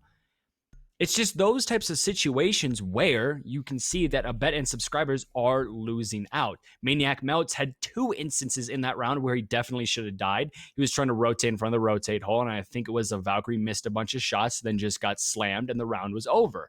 So if somehow, some way, we can see this side of Unleashed lose those gunfights out and not get as lucky, and then the side of Abet and subscribers actually start hitting their shots, this game could be a lot different. The positioning and the idea of the holds from Abet and subscribers isn't flawed at all. It's just they're not winning their ones. Yeah, they certainly haven't, and a lot of that, it is hard to say that they should change up their strategy in a certain way, because like you said, a lot of those frags were frags that they should have gotten. They were in the right positions to get the frags, but they just didn't manage to win those gunfights, and at that point, it can be really hard when you're in that situation as the team, because when you're using the time between rounds to strategize, it's hard to strategize around something like that. It's hard to say, just win your gunfights more, right? It's hard to say aim better. But in this case, that's the best chance they have. Yeah, just click heads. I think the most they can do really is go for, it's either change the way they're defending to catch Unleashed off guard, not because something they're doing is fundamentally wrong, like you mentioned, but because, you know, they need to do something that makes Unleashed surprised, that catches them off guard. Or they can have something to rally behind, something that gets their morale in their favor. Because a lot of times, you know, we see players, if they're having fun, if they're having a good time, if they're feeling good, the frags will come naturally. Their aim just gets better because of it. And so if they can figure out some way to basically have that effect across their entire team, maybe they have like some comedian on their team that just really lifts everyone's spirits, that can definitely be the catalyst for a sort of comeback in that respect. There needs to be some type of fire underneath the players of Abet and subs, because it will propel them into much higher proportions of victory. And finally, a gunfight where Jaeger probably should have lost, he's actually going to find himself on the winning end of things. Yes, he's brought down to a lick of health, but he still was able to take down Bumblemelts. And, well, that goes without saying. Bumblemelts is an absolutely insane player, so just any way you can kill him is going to be looked at as a positive if you are on the side of Abet and subs. The push here from the side of Unleashed is going a little bit faster, and it's getting punished because of it. Miller's able to find another kill with the C4, and just like that, this is the largest advantage in terms of man count that Abet have found themselves in this entire matchup. They definitely can't get too comfortable with their lead, however, and we're actually seeing a late round reinforcement by Bin Lethal, and I actually kind of like that, because they do have as much control as they need. They know where the attackers are. and they know that they need to start attacking down the stairs, so he's going to create a little bit of a safe hovel for him and make sure that he can't get wall-banged right through that if the attackers were to get any information on him. And so at this point, even though the side of Unleashed have a very strong amount of map control of the upstairs, it is still a 5v4 at the end of the day. And one of them is going to hot drop, and that's Valku. He actually gets two of them, one right after the other. He gets refragged as he's trying to take a Gumine out of his leg, but that is a huge play by him, and that is enough to get his team back on the board. A 3v2 is a lot more manageable than a 5v3. And it seems like we're going to see Demira drop down the hatch once again, seeing if there's anyone he can find. Gets the head off of Balak, and now we're down to a 1v2 as Link trades it out almost immediately. 15 seconds left. That's not a lot of time to go for this execution. He goes for one frag, doesn't get it. Blame Dom takes him out instead. Riley Frags goes down, and Abbott and subscribers find themselves on the board with their first defensive victory. And that was a perfect representation of them just winning their gunfights. There's a couple gunfights in that situation where they probably shouldn't have found themselves on the winning end, but they did. That Jaeger kill on Bumble Mounts being a perfect example of that. Sledge saw the Jaeger first, lit up the Jaeger, and then Jaeger quick peeked, got the headshot, and helped his team to an early man advantage.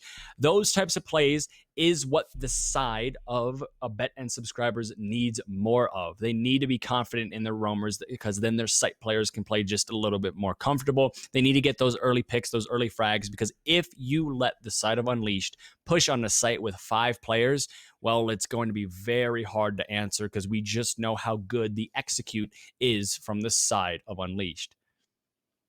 Attackers need to locate. Yeah, so far we haven't seen too many full adaptations from either side. We've seen the bomb site shift around a little bit, but that's pretty much it. The rest of it comes down to in one round, one team just starts winning their 1v1s.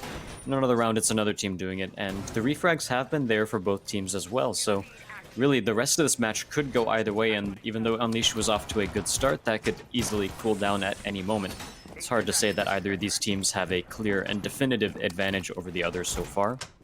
And we're probably going to see that trend continue, as Abet and Subs, they do want to get more rounds on the board considering they are on defense, is I think the main discrepancy we have right now. Even though Unleashed are up 2-1, and you know it's still anyone's game, they're up 2-1 on the attacker side. So if they win one more round on the half, then they're already they're already greater than they should be, greater than the average for attack, and they got to be happy with that. Yeah, Cafe is one of those maps where we still can talk about that defender versus attacker advantage. There's a couple maps like Clubhouse and Villa where, yes, it's defender-sided, but it's really whoever wins their gunfights because it's been played so much. We know how Villa works, we know how Clubhouse works, and most of the time we actually see in Pro League as of late, the attackers are finding themselves in the lead going into the half. That doesn't apply on Cafe yet because there's still a lot that needs to be uncovered. It's still relatively new and there's new things coming to the surface every time it gets played. So that defender advantage is for sure an advantage and not just a kind of statistic that puts an illusion over the viewers. As 1 minute ticks off on the round, we don't have any clear action quite yet, and actually not a lot of map control for the attackers either, especially considering they are attacking the 3rd floor bar site. At this point, you definitely want to be at least in control of Piano or have someone rappelling off of it. We have Balak going up the red stairs, potentially able to catch someone off guard, but Riley Frag, as soon as he drops the staircase, he starts looking down, and he might be able to catch someone out if they try to rotate around and flank, and that's exactly what's going to happen. Riley takes out Balak with a headshot, and that's the Valkyrie off the board. Fortunately for the rest of her team, the cameras are already down, so you don't need to worry about any utility lost. But that is still one gun off the board, and Unleashed are already in a pretty good spot here as they have complete control. Not sure what happened there. They have complete control over the piano room. The attackers are in a nice spot. They have a decent bit of map control, and they also have control of the assets you need in order to make an effective push. And they have a minute to do so. So a decent amount of time. They have the man advantage, and everything is pointing towards the side of Unleashed to win this round. But Miller Gunny has something to say about that. He's able to take down Bumble Mouse. That's a huge kill in terms of utility and also just the fragging potential of Bumble Mouse. And, well, we've seen it from Mr. Miller Gunner time and time again that he's really there on those white stairs, and he's a very hard presence to get rid of. Finally, though, Riley frags with a late refrag, and Valuku is able to get a kill on the Link, and just like that, it's all in favor of Unleashed once again. Miller and Blame are your last two alive. You have 81 bullets in that Maestro cam, and that could definitely help out in a clutch situation like this, on top of the intel you already have. Shots are going to be riddling out here potentially soon from this Maestro. He can't find exactly where they are, but it could be Miller that makes a huge play because he's able to stop the diffuser. That's 3 for him, and now it's going to be all up to Maniac Melts and Riley Frags to try to get this plant down. If Maestro can somehow get the kill on the planter, which he can't now, he would have been able to win that round, but Miller Gunner can't do it all. And, well, Maestro, yes, you have 81 bullets, but it's still going to be very hard in a situation like that. And of course, we're seeing Maniac Melts once again continue to pop off during this entire match so far. In his first match against Forgotten Ones, he had some pretty good plays. A lot of them were C4 plays, but for the most part, Bumble Melts was the one topping the scoreboard. But this time, it is Maniac Melts. So it's, again, glad to see that Unleashed, it's not just a one-man show. The rest of the team can step up. And, you know, their executes, as you've been mentioning, they look pretty good too. You know, if they're not too far behind by the time, you know, 30 seconds comes, it comes down to 30 seconds, they're able to storm onto the site and get quite a few frags in their favor as well. So I definitely want to see more of that. Meanwhile, Abet and subscribers, you know, at this point, I do think they need to start making a bigger change to the way they play these rounds, because yeah, they're not winning their gunfights, and a lot of the times those can go 50-50, but when you're down 2 rounds here, I think at this point you at the very least want to catch Unleashed off guard and do something a bit crazier, do something a bit more unexpected, something that'll help you win your gunfights by the nature of catching Unleashed off guard, catching them in the back or something like that. Because these one-on-one heads-up gunfights just usually go in the favor of Unleashed. 5 seconds left. Yeah, and most of these 50-50 plays are always going in the favor of Unleashed, and I think we have to look towards Abet and subscribers to try and figure out a way to make those 50-50 plays into 90-10 plays, and a spot where they have the significant advantage where they can get the kill. Maybe they're behind someone on the flank, maybe they're just surprising someone from maybe a drop down or something of that nature. There needs to be a change because Unleashed, obviously, they did their T-Hunt, they did their Kovacs warm-up, and they're just not missing shots whatsoever. And you can't say the same about Abet and Subs. The problem is, if you look at the operator lineup from Abet and Subs, it's very default, and it doesn't point towards anything risky or any major change that should happen. This is basically as consistent as you could get on a map like Cafe, a Vigil, Smoke, Jaeger, Val, Castle combo. Maybe swap out the Castle for a Mute or something along those lines. This is just not a operator lineup that is keen on surprising the attacking team.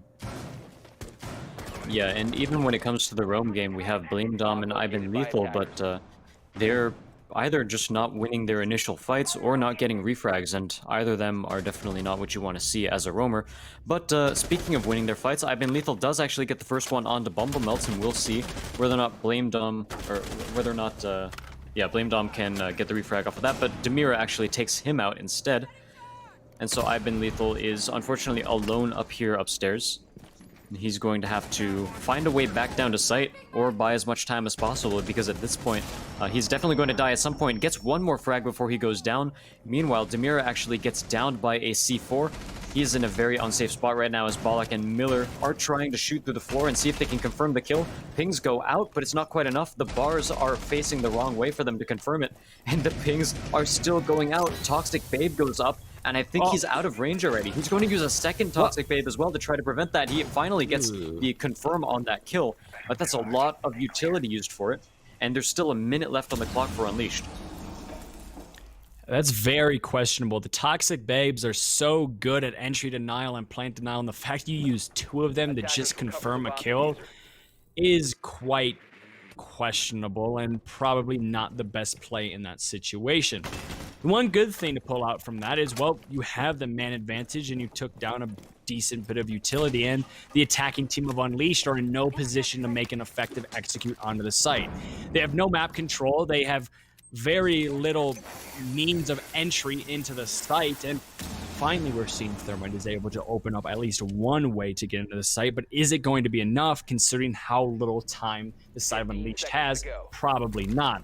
15 seconds rings out, and again, you might only have one smoke grenade, but the attack is stalling out completely, and they just don't know what to do. That smoke grenade did a bunch of damage to the Nomad, and she might still be able to get this plant down. She has to stick it, but no, it's going to be Miller once again helping his team out on that Valkyrie with a great play there from a bet and subs, even though it might have been clouded by some odd situational awareness and maybe decision making, they still win the round out. They certainly do, and they're starting to take this half a little bit back in their favor. But again, as I mentioned before, with how this map is defender sided, Unleashed with 3 rounds can definitely sit happy on that. You know, the standard is about being either 2 or 3 rounds on attack.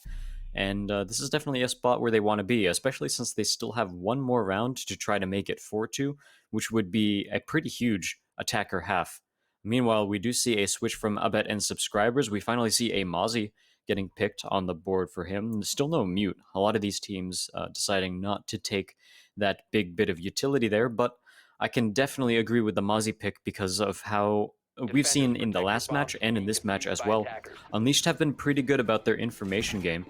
That's part of the reason they've been able to get so many frags and basically flesh out the roamers. The Mozzie, of course, will shut down a lot of that and also bring some information onto his own team's side. So I really like the Mozzie pick, and I'm actually surprised we haven't been seeing it as much as we do in, say, other leagues or something. We've seen just Mozzie played like 5 or 6 times today, out of the 20-something rounds that we've seen so far. 10 seconds remaining. And it's odd to see him played so little because it's not like he has a bad gun. He has a really good gun. He has a lot of utility, and his just ability to corner off all the drones and in tandem with maybe a Vigil or a Mute. He's just so powerful. And the fact that not a lot of these teams are using him or Ying is very, very questionable, and that's something we were questioning even in the last tournament when a lot of the teams weren't using Wamai or Goyo. We've seen a decent bit of Wamai. We've seen absolutely zero Goyo, but with Goyo's changes, it kind of makes a little bit more sense. But overall, just my big takeaway is it seems like a lot of these teams aren't taking advantage of the advantages they could have in terms of operator selection and things of that nature. I'm hoping once we reach the finals or the later half of this matchup, those start to kind of show themselves a bit more. But as of right now, Mute, Mozzie, Vigil, Ying, Goyo, they've all been relatively quiet. They certainly have, and again, I do want to see more of these operators, especially considering how strong they are, and a lot of their strength is sort of independent of PC and console, right? We talk about how the metas might be different between the two, considering how gunplay is different when you have a mouse and keyboard versus a controller, but you know, a lot of these information ops like Mozzie, like Mute, work no matter what the gunplay situation is like, and Blame Dom actually catches Riley frags out with his electronic detector in hand. So there's a free kill for him, and Bin Lethal here is ready to refrag if he needs to. Runs out of bullets, however, and Melts manages to take that kill just barely after tossing a grenade, but he is very low on health, and he's getting challenged here by Blame Dom. That impact grenade almost takes him out. He actually did lose health from that impact. It just wasn't quite enough. Frag grenade goes out off of the yellow stairs. Blame Dom is a little bit too far away for that to hurt him, but yeah, Melts on about 2 HP at the moment. Anything will kill him, even another impact like that first one we saw, but so far it looks like everyone's backing off from each other and we're at a standstill once again. Yeah, if Melts goes as far to even stub his toe on one of these corners of the wall, he's going to probably die. And he's just doing some nice remodeling of the site and the floor above the site to try to make these defenders feel as uncomfortable as possible.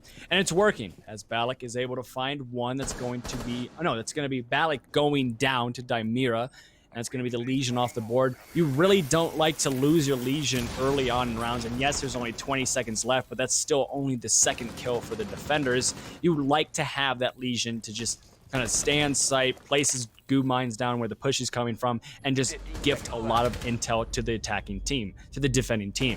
Slink is able to find one to bumble mounts, and now it's going to be a 3v3 with only 10 seconds left. This is completely in the hands of the defenders, but it's going to be a nice shot, and the plant's going to be coming down. You have to stick it if you want to win this round. He pulls off for just a moment, but now it's probably going to go in favor of attack. He goes for the diffuser, and no, you're not covering your planter. You need to do that in a much easier situation where it's a 3v1 instead of a 3v3.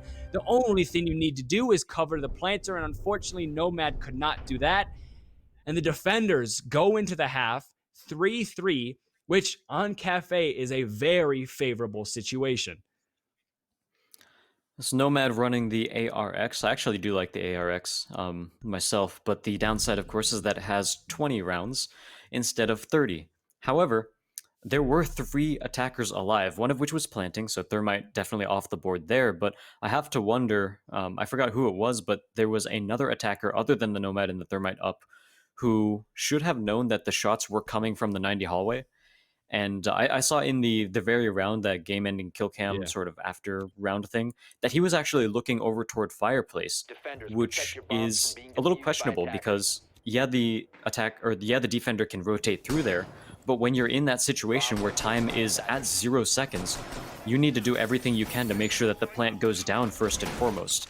If the guy flanks around, then maybe he gets a kill on you while you're watching the main entryway, but at the very least, him going all the way around there is enough time for the defuse to go down. So at that point, you're a little bit safer, but the fact that nobody was watching the plant, because, first of all, Nomad was reloading, there's pretty much nothing you can do there, right? If you're out of bullets, you're out of bullets. But yeah, the other attacker just wasn't defending properly, and that's a big misplay there. And what was a round that, like you mentioned, was absolutely in Unleashed's favor, goes over to a bet and subs, and Unleashed definitely would have liked the 4-2 half, and instead we'll be seeing a 3-3. And 3-3 is not too bad, but it's a lot more favorable than a 4-2 if you're the defending team going onto the attack. Most of the time, the defenders escape the half with a 4-2, and then they're on the attack in the lead, and then it goes back and forth, and really, whatever happens, happens. And now we're faced with a situation where it's 3-3, and this game is shaping up to be probably the closest of the tournament so far. We had that very first matchup, which was a 7-5 victory for Serpentine Gaming, but they had to come back. And yes, that was very close, but it was a game of one team had a huge run and the other team had a huge run. Whereas this, both of these teams are flirting with the lead, and the lead just doesn't know who to go home with as of yet. 1 minute down of this current round, and we see a little bit of droning out. This is a bakery defense, so of course the main focus of the attackers is going to be the 3rd floor, clearing out roamers and making sure that they have as much information as possible. Because the fact that you have several different staircases, 2 staircases from 3rd floor to 2nd floor, and then of course you can always jump off the balconies or even look off of one of the balconies onto the 2nd floor, and then 3 staircases from the 2nd floor to the 1st floor means that roamers have a very good time on this map. And actually Maniac has been able to stick up on this 3rd floor without being spotted out. He will be able to potentially wreak havoc on the attackers if they don't know he's here. Miller Gunny gets the first kill onto Valiku. It's a decent start for him, but we definitely need to watch out for Maniac, who actually rotates down to the 2nd floor. I think he's been getting the call from his teammate that the execute is happening, and it certainly is, as Zalink manages to take out Bumble Melts as well. Leaving us down to a 5v2, make that a 5v3, make that a 5v2, as Bollock goes down and Demir actually finishes the kill on Ivan Lethal.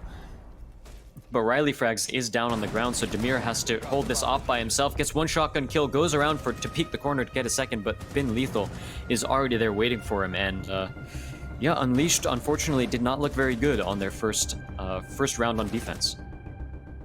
A very rare sight there from the attacking team, winning out on the kitchen site.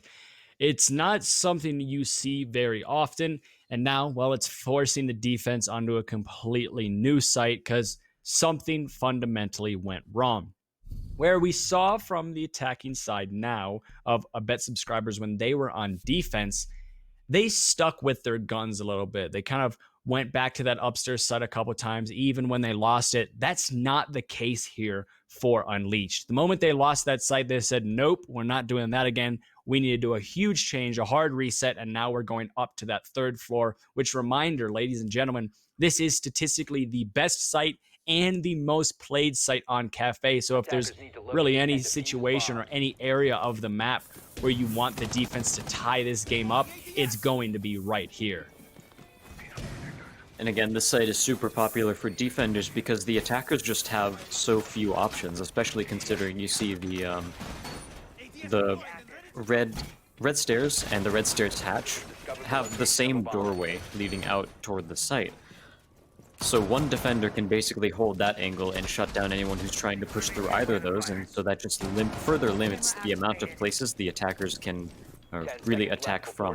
So you really need to see a lot of emphasis put on piano room, getting those walls open and getting extra lines of sight there, but you also need some repels over on the other parts of the map to make sure that the defenders can't just play a safe anchor game and watch in through all of the entrances to piano without fearing for their lives.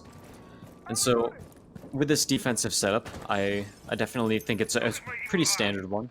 We have a mute finally, which we haven't been seeing a lot of today, but also a Valkyrie, very common on Cafe. Wumai, Jaeger, super strong ops, especially when used in combination with each other, because you basically make it so that frags can't be used when you have both of these two operators in play. Even if the attackers try to burn down those ADSs and Wumai magnets with flashbang grenades, or stun grenades in this game, then, you know, there's still just so much of it to burn through that usually you can't really get frags out. Yeah, that's just the utility meta. Excuse me, that's just the utility meta at its heart, because if there's also then a Goyo or a Maestro on the board, you also want to use frag grenades for those, and it's just a very long and tedious process for the attackers to work with. We see a shotgun getting whipped out, and that's Maniac Melts slamming I've Been Lethal, but he's going to get refragged very, very quickly, and just like that, it's a 4v4. It's going to be a mute for a Gridlock, and in terms of trade, that's pretty much going to go in favor of the defense. The Gridlock didn't place down all of her Trax Stingers, and it opens up the flank for the Roamers quite a bit more. So a great opening pick there from the defense, and Bumble Melts is there to follow. Takes down the IQ, and for the first time, we see Unleashed on the defensive half with the man advantage. Definitely the most back and forth game that we've seen so far. Both of these teams able to keep in lockstep with each other, winning round and trading it out with another round as soon as that one happens. And we hear an air jab go down, not exactly sure where that's from, and I think it was near the white stairs, but nobody able to capitalize on that. When an air jab goes off, you definitely need to capitalize on it really quickly, because the stand-up animation is actually fairly quick. And that's probably for the best too, otherwise it would be pretty overpowered, but overall the attackers are getting slowly more and more ground as they move out of piano. But so far there are still 4 defenders left on the board, and most of them are rather healthy as well. Only Bumblemelt's pretty low, but as he's shown in the past, he doesn't really care what health he's at. He's still going to find headshots, so you do need to be careful about him no matter what health total he's at. We're going to take a little bit of a break in order to drone out a little bit more, get as much information as possible before the execute comes, but with 15 seconds left, it might be a little bit too late. They do still need to plant the defuser, and at this point with 10 seconds, the execute can't come too slowly. Link actually gets fragged as he tries to plant the defuser. They need to pick it up and try to go for the plant once again, and they're not going to be able to do it. The time runs out, and Blue Team Unleashed is going to be able to take the victory on their side after a couple of strong kills as soon as the execution starts, and especially the frag on the planter. Back and forth right now, and it's a little bit chaotic for both of these teams. But the true test of a team's mental capabilities and their mental fortitude is how well they function in a crisis or a chaotic environment. So this is a great test for, well, are these teams going to be able to respond to this pressure? Are they going to be able to have the endurance to keep playing, even though it's back and forth, back and forth? If they lose a round, is that going to be their final collapse and their final demise? We really don't know. This is a great test of that. And so far, so good for both of these teams, even when it seems like either the blue team or the orange team maybe will start running away with it. There's just a way where the opposing team brings them back into fighting distance, and it's tied up once again. I would not be surprised if this game goes the complete distance and we see the longest game today and actually a full-on overtime, because that's just how these two teams are playing. They're very, very close in mechanical skill. There's nothing to spare between them in terms of strats. This is as close as it can get. Attackers have located Yeah, a we're bomb. again trading rounds back and forth. No team is off to a clear lead, and no team is clearly favored too. Like we mentioned toward the start, a lot of it 10 even just seconds comes remaining. down to who wins the gunfights, and a lot of them are 50-50 gunfights as well, where two people just peek each other, and whoever has the better aim wins. And so at this point, we can't really say that one team has a much better strategy than the other, as we've seen enough rounds to say that both of these teams have fairly decent strategies under their belts. I think one of the big questions that we're wondering, and perhaps the viewers are wondering as well, is the play we're seeing right now indicative of something that can challenge Senpai Slammers? And I don't know if it is, right? We're seeing good play from both teams, but we're not seeing that standout performance that I think we need to see for a team that wants to take out such an aggressive powerhouse. If you compare the playstyle we see right now to the playstyle of Senpai Slammers, a lot of people could say that Unleashed and Abet and Subs look almost mediocre. Which is cruel to say, because these teams are far from mediocre. They are very, very good, but it might just not be enough against a team like Senpai. We know how explosive they are, we know how dominant they are, and Unleashed and Abet just aren't bringing that same type of energy. Who's to say it doesn't change when they go into that best of 3, or who's to say it doesn't change right now? Really, no one is. We just have to see what these teams can do. As we can see, once again, IQ rappelling up on the cigar lounge. The main point of control when trying to attack this site is piano. Really, in Cafe, the main point of control attacking any site except kitchen is going to be piano. And while the defense is trying their best to stall this out for as long as possible, and they're doing a good job, half the round is already dead. Yeah, one man goes down. That's Riley frags. Down but not out. Someone's looking for the confirm. That's going to be Miller peeking around the corner, but just barely misses it as he's picked up right before he peeks the corner. Gumine will take out a couple of ticks of health, but of course those also got nerfed pretty recently. Not in the latest patch, but in the one before that. And their tick damage and the initial damage not quite as strong as they were before, so not quite as annoying. But you still can't sprint. You still can't plant or anything like that, so it's very important that you take it out as soon as possible. But so far, not too many shots traded out, and there's only a minute left on the clock, so the attackers definitely want a little bit more map control than this.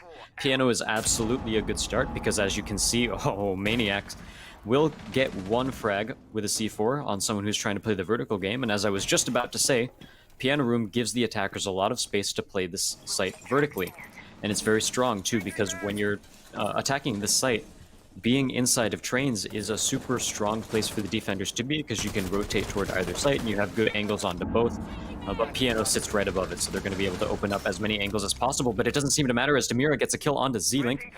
Meanwhile, Balak trades it out as well as Demira goes down. Bumblemelts gets another one on his side. Riley frags and Bumblemelts, they're going off once again, and we're going to see Unleashed take yet another round into their favor. So, despite being back and forth, Bumblemelts brings his team up 5-4 right now.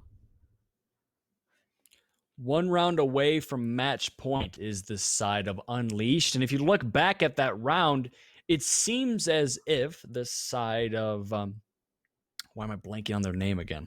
Abet and Subs. They got control of Piano just to get control of Piano. Just to say they got control of Piano, and they didn't use it at all.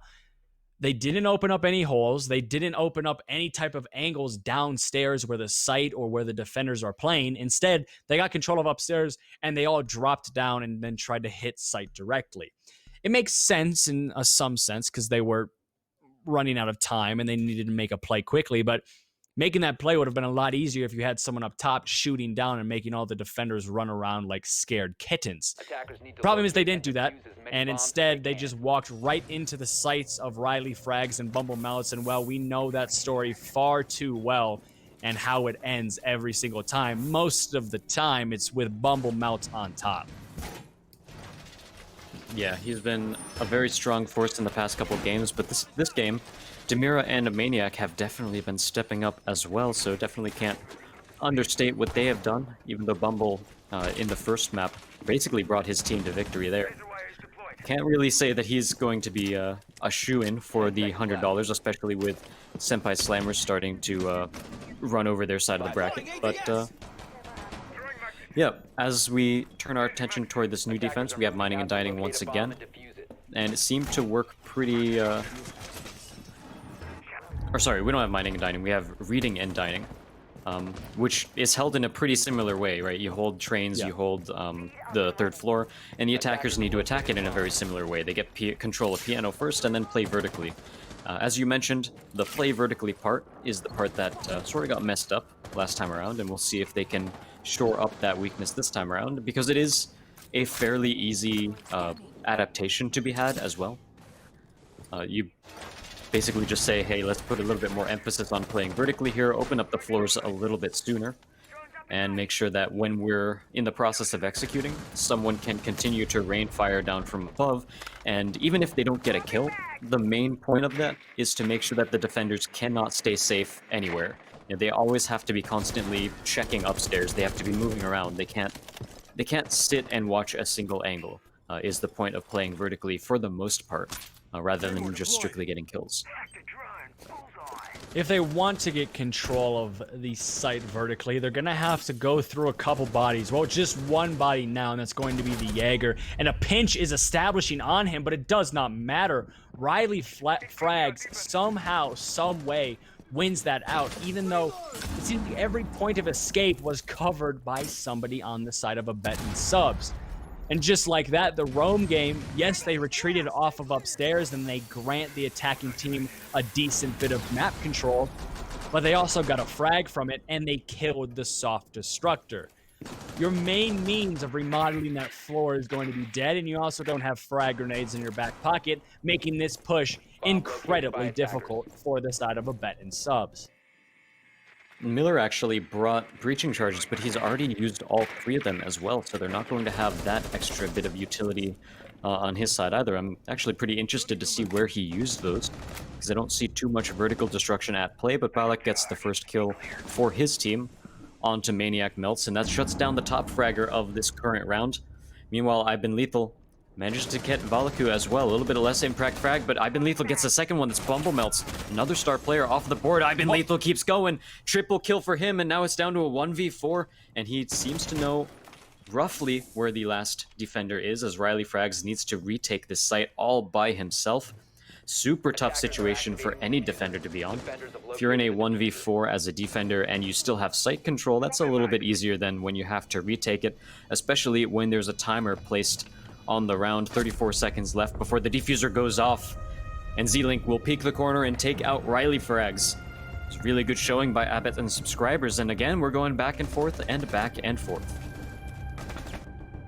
Based on the beginnings of that round, it looked like it was the first time where one team could start to make some space away from the pack. The Rome game was so good from the side of Unleashed, and I was really expecting that to then transcend into the later half of that round, but it didn't. Instead of this being a 6-4 situation, it's now 5-5, and both of these teams have an opportunity to force this onto match point. I've talked about it all day, how important match point can be in just terms of the pressure and the mindset changes it forces onto the other team, and I'm willing to bet that both of these teams want to get to match point as soon as possible, because it easily could be what propels them to turn this game into a victory.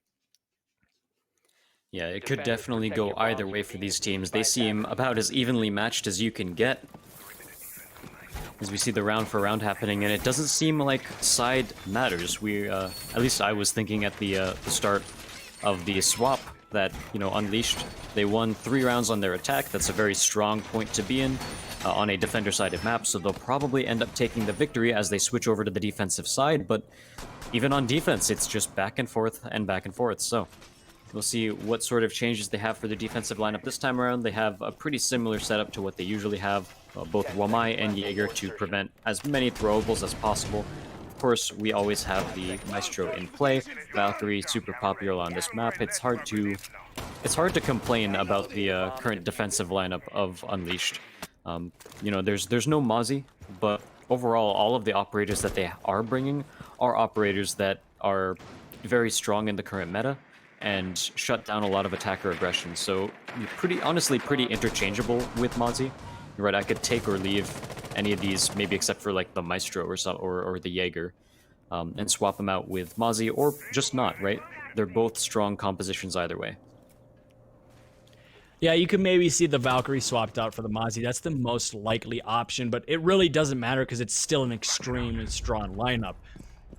I would say that this round is reliant on how the beginning of the round goes, but we see last round that wasn't the case. Maniac Melts helps his case just a tad, though, as he takes down the Thatcher, and that's going to be a pretty impactful kill because the Thatcher can't deal with the Wamais, the Valkyrie Cams, the Maestros, the ADSs, or the Mute Jammers. There's so much utility on the side of Unleashed, and now it's going to be relatively safe.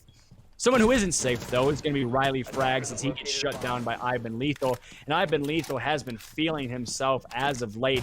Coming off of the back of a 3K round, he's able to find the first kill for his team, and he's trying to continue that momentum with challenging the Maestro from below. Not typically a position where you see an Ashe win out the gunfight, but it does force out the Maestro to retreat into a different position, which could grant the attacking team the control they need. And you said it right there. It forces him out to a different position, and wow, one that is going to be capitalized on Ivan Lethal. That's actually not the Meister that goes down, it's the Valk instead.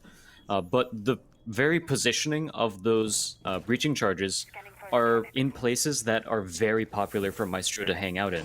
So if you open up those floors, then he suddenly has to move, and, you know, pretty much any... You're gonna stand right next to it. A Maniac is being a Maniac right now. We'll see if he can catch the attacking team off guard here as Abet and Subs. You don't quite know he's here. Flashbang goes out, and there it is. Maniac peeks around the corner, goes for the shotgun kill as well. He's got Diffuser down. That's huge for the rest of his team. He goes, does not get the second frag onto Ivan Lethal, who is going off right now. Bollock gets another kill as well. Bumble Melts goes down, and now we're down to a 1v3 as Abet and Subs, they're looking to force match point here. Valaku, the Alda is one of the best weapons if you want to try to go for a clutch situation. So we'll see what he can do here. Putting himself all the way back in Cigar. This is a precarious position.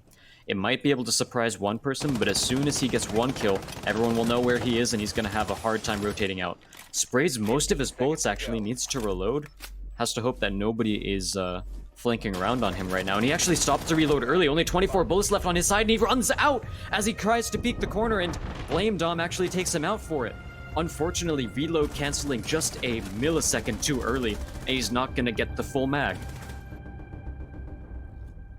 If someone would have told me that the Maestro lost a gunfight because he ran out of bullets, I'd say you lie. You're a liar. There's no chance. But, well, we saw it there, and it puts the side of Abet and Subs on to match point. We've talked about the pressure match point brings, but if the pattern continues, we should also expect the side of, well, why am I keep blanking on their names for some reason. We should expect the side of Unleashed to answer very quickly. 6-6 would be the first overtime, but again, that match point just sitting at the top of the screen and seeing that text can really do numbers to a team's mentality. I don't know if Unleashed has it in them to respond. We've seen them respond before, but again, the pressure has never been higher than it is right now. Especially when we're talking about single elimination tournament. This is their tournament life on the line. So match point means a lot more than it normally would in say, a league. If it was just a league, then, you know, you take the tie maybe and then go off to a different game. But this is absolutely, you know, their last lifeline here. So Unleashed definitely need to play out of their mind in order to come back and secure the next couple rounds and secure the victory. We're definitely going to be wanting to watch Maniac Melts, who, by the way, I think we should have like a separate MVP, right? We have the normal MVP and then the C4 MVP. Because Maniac has gotten like 8 C4 kills in 2 matches. This guy is insane. 2 one-map matches. We'll see if he can continue that magic, because C4s are one of those pieces of utility where you can get a kill and still stay completely safely. You know, if you're using a gun, you got to peek around the corner. You're putting yourself at risk. But with a C4, if you're good at it and you know the right spots, you can chuck it over a wall or against a floor, and that is all. That's pretty much all you need, right? And then you don't have to put yourself in danger at all. So it's a very strong piece of utility for the defenders.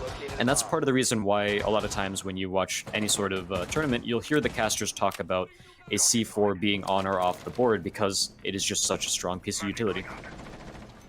Not only is it a strong piece of utility in terms of it keeps your body safe, but also denying plant or when an execute's coming out and the attacking team might not be practicing social distancing, you could find a 3K, 4K, or even an ace very fast. And that's why it's so important. We're seeing that the attacking team is moving in very fast, and if a C4 popped off there, that would have been an easy three-piece, but Unleashed unfortunately didn't have the intel to make that happen. Getting control of piano is, again, a very high point of congestion and also a high point of traffic for the attacking team, so it makes sense why their focus is up top for right now. The problem being half the round is gone, they just got control of up top, and now they have to do their remodeling. They have a stock destructor still alive, so there's probably going to be a lot of floors that get destroyed, but they need to expedite this process just a little bit if they want to make an effective execute. Because a flank could come out, a late round C4, like we were talking about, could come out. There's a lot of opportunity here for the defense to make a large play. Speaking of late flank, Bollock will put a Claymore on the white stairs over there and try to prevent any sort of flank from happening. We'll see if any of the defenders end up falling for that, but with a minute left, they can usually sit on their laurels. Bin Lethal managed to take the first frag of the entire round. Unfortunately, Bollock has been downed as well, but he will be picked back up. One shot of health left to his name at this point, but Riley frags on the first floor, which is kind of interesting, maybe going for a long rotation flank, seeing if he can push all the way up the white stairs, and this would be definitely unexpected if he can catch someone out with it. I've been Lethal going to trade shots back and forth, takes out Valiku. Riley frags with his flank, gets two. Bumble melts with a headshot onto Z-Link, and Bollock unfortunately, Riley frags unfortunately as he tries to rotate upstairs instead of downstairs, trips that Claymore that we saw placed by Bollock earlier. Demira sitting in the train, almost gets one frag, but he gives away his position. Going for the frag once again, he gets the headshot on a Miller, but he's pulling out the Deagle now. This is not an easy situation for him. He turns away at the wrong time, but he turns around, immediately flicks back and takes down Blame Dom, and just barely Unleashed bring the round back into their favor and force the overtime. Lack of intel at the tail end of that round is what killed the side of A Bet and Subs, and it comes down to the fact their time management was poor. They got control of piano in somewhat timely fashion, but then they didn't do much with after that. They weren't watching their flank, and if Riley frags didn't make that hero play on those white stairs, that round was 100% going to go in favor of the side of A Bet and Subs. The problem is they weren't being cautious. They didn't have their intel. They didn't have a drone downstairs, and Riley frags made an extremely surprising play, and it caught literally everybody off guard. If Riley frags didn't get picked off by that Claymore, that round would have been even more in favor of the defense, but they still won it out, so it really doesn't matter. Great play there by the Roamers, and well, the side of A Bet and Subs got punished for a somewhat lazy roam clear. Yeah, and we saw the Roamers work quite well there for Unleashed, and it was a pretty unorthodox part of the roam game as well, as the Ela was actually coming from the first floor, which is something you really don't expect when you're holding the second floor as a defender. You know, a lot of times we see the Roamers, they put all of their effort and everything they have into making sure the third floor stays clear, going for late flanks on the third floor and flushing out anyone who's trying to play the vertical game. But in this case, this strategy of his definitely worked out, and that's the kind of thing I definitely want to see from teams like Unleashed and Abet, where, you know, they're going into the final. Whoever wins this is going into the finals against Senpai Slammers. We need to see creative plays from them, and that's definitely something that I think worked quite well for them, and something they can bring out in future matches. First game of overtime we have seen this entire tournament, and by far the closest matchup I think we've even seen from month one.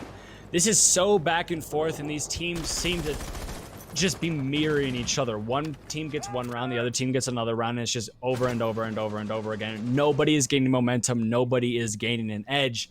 And that means what it could really come down to is who has the more advantageous side when it goes into that last round of overtime, or who's going to be the team that breaks the pattern.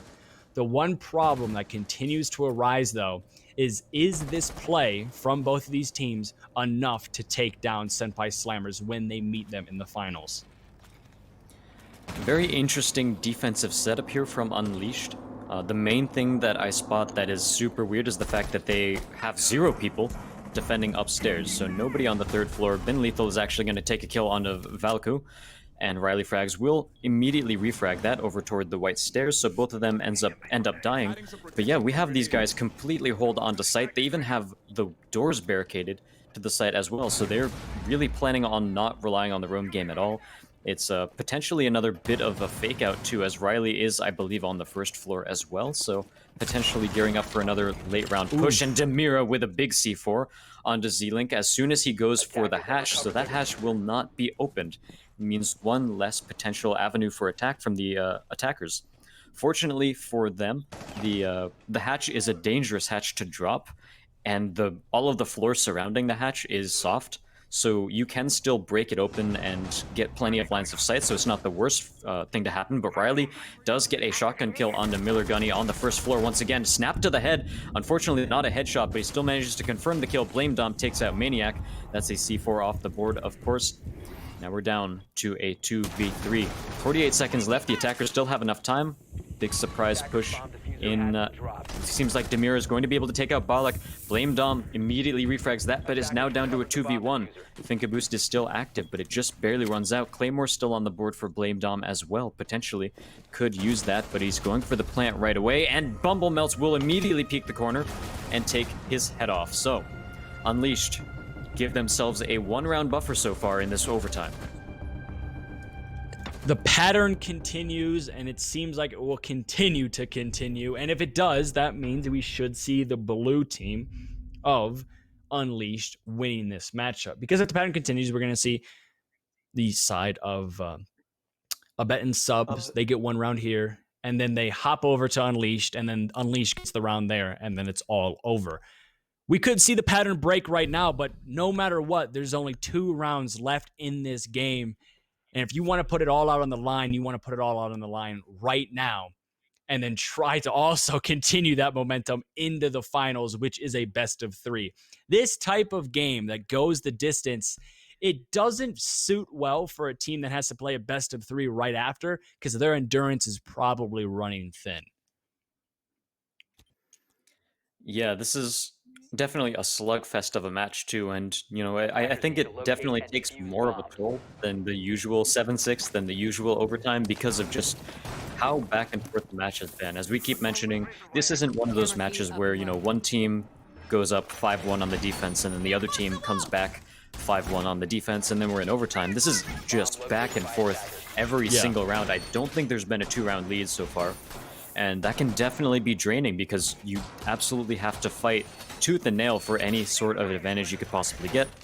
So now as we turn our attentions toward the defensive side of Abbott and subscribers, they're actually opting to go similarly to Unleashed and go for a 2nd floor site instead of 3rd floor or bakery, which is pretty interesting, potentially trying to catch each other off guard a little bit, despite the fact that, as Red Cube mentioned earlier, the 3rd floor site is both the most picked and the winningest site on this map for defenders.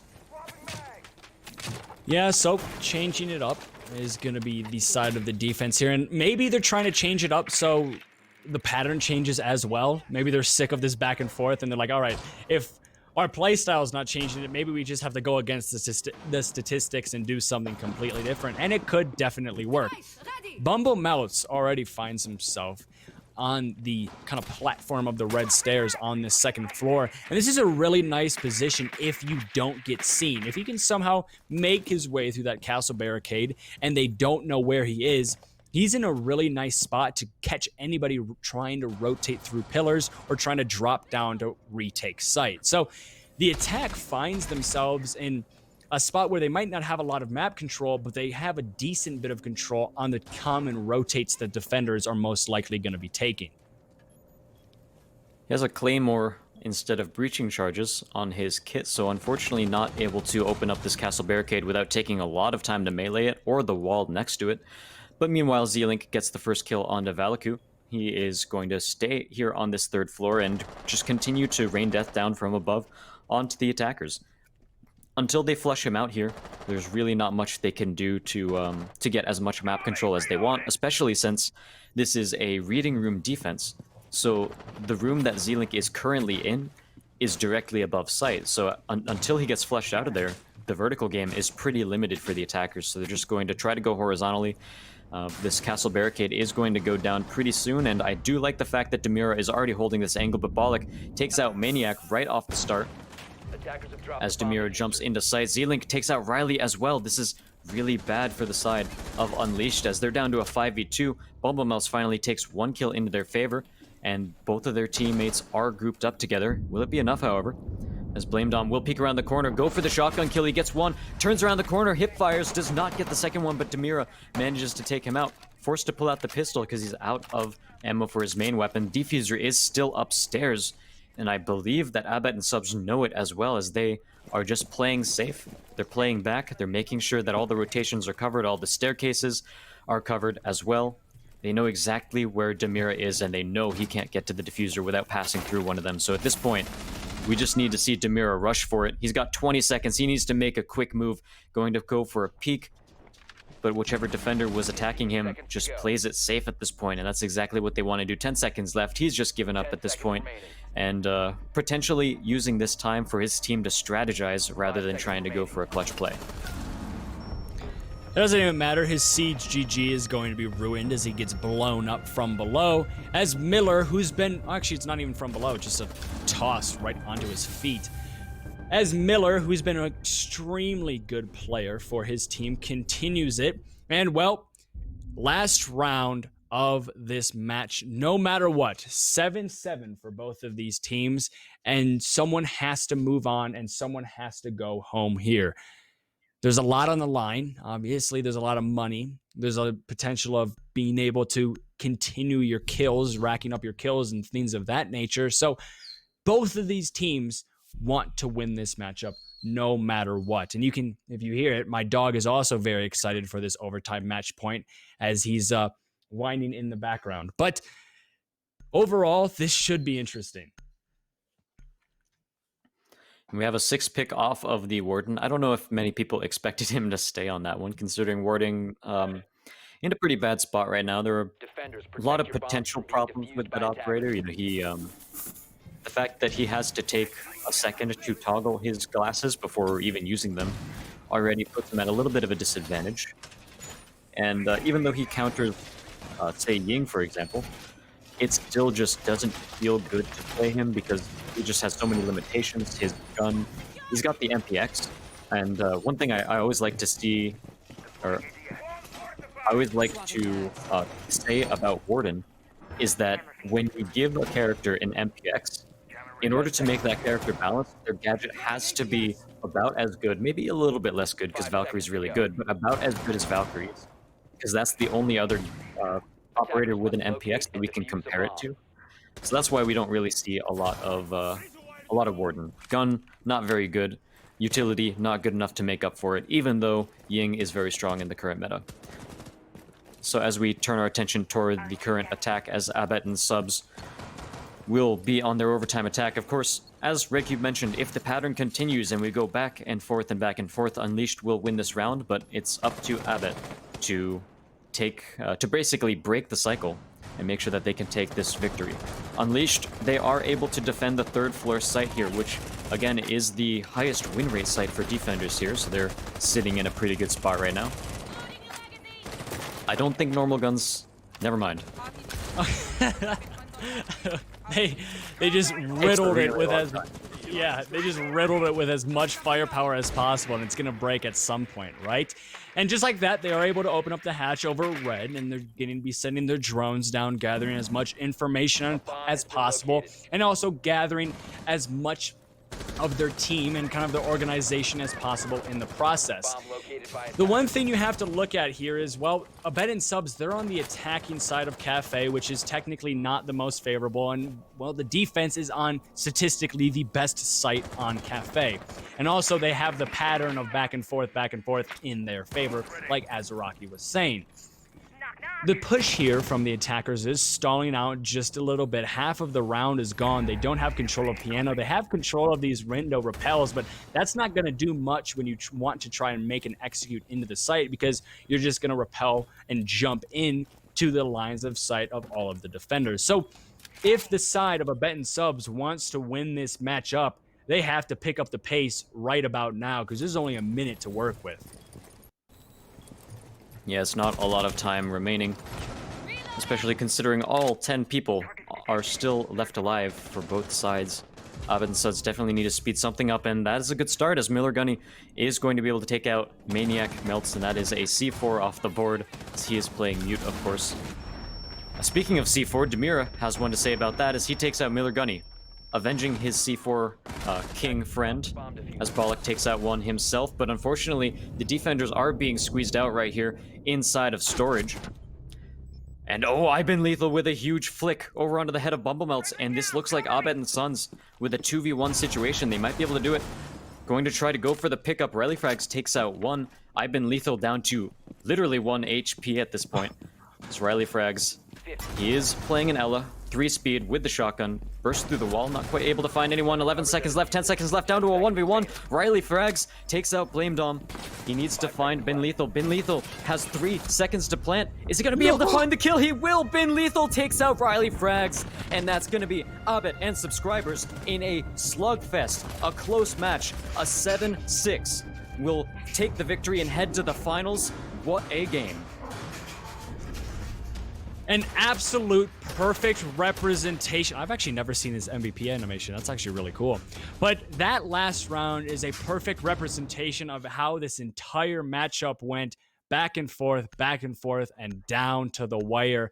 I've been lethal with 17 frags, going absolutely massive for his team. Oh yeah, that match was so close, kept you at the edge of your seat, and was super unpredictable, right? A lot of times, you know, even in 7-6s, you can see one team toward the end of the series starts getting a bit of an advantage. They get the momentum into their favor. They win a couple rounds in a row, and you're like, all right, this is their chance. This is their moment. But man, that one, you couldn't tell who was going to win until the very, very end. And even when it was a 1v3, one person was downed, you know, it came down to a 1v1. It's hard to say too much more about that match. Just super, super strong. Yeah, so it looks like we are going to be moving into a break very shortly here. And I apologize if you guys hear some noises in the background, but I'll figure that out later. But it's going to be an exciting finals matchup. We had a question of whether or not the teams in that last game between Unleashed and Abet and Subs would have enough to go up against the kings of Senpai Slammers. We're just going to have to wait and see. Moving into the finals, here we go.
Hello, everyone, and welcome back to the finals of the Viking Gaming League Month 2. I am Azaraki, and here with me is Red Cube, and we're about to head into the finals between Senpai Slammers and Abet and subscribers. So far, interesting stat is that so far today, every higher seed team has won their game. Huh. So moving into the finals, if that pattern continues, I think it's going to be Senpai Slammers. I was trying to do like I was quickly looking at making sure that I got the seed correct. But moving into the finals, that means Senpai Slammers, based on just the pattern, should win this matchup. And that kind of aligns with my prediction as well. What we were talking about in that last game was, yes, it was an absolute barn burner, back and forth, but none of those teams really brought anything that surprised us, that was flashy enough to go up against the team of Senpai Slammers. We know how good they are. I mean, they're the previous champions, so they have to be good. And now they're coming into this once again, probably the favorites going into the finals.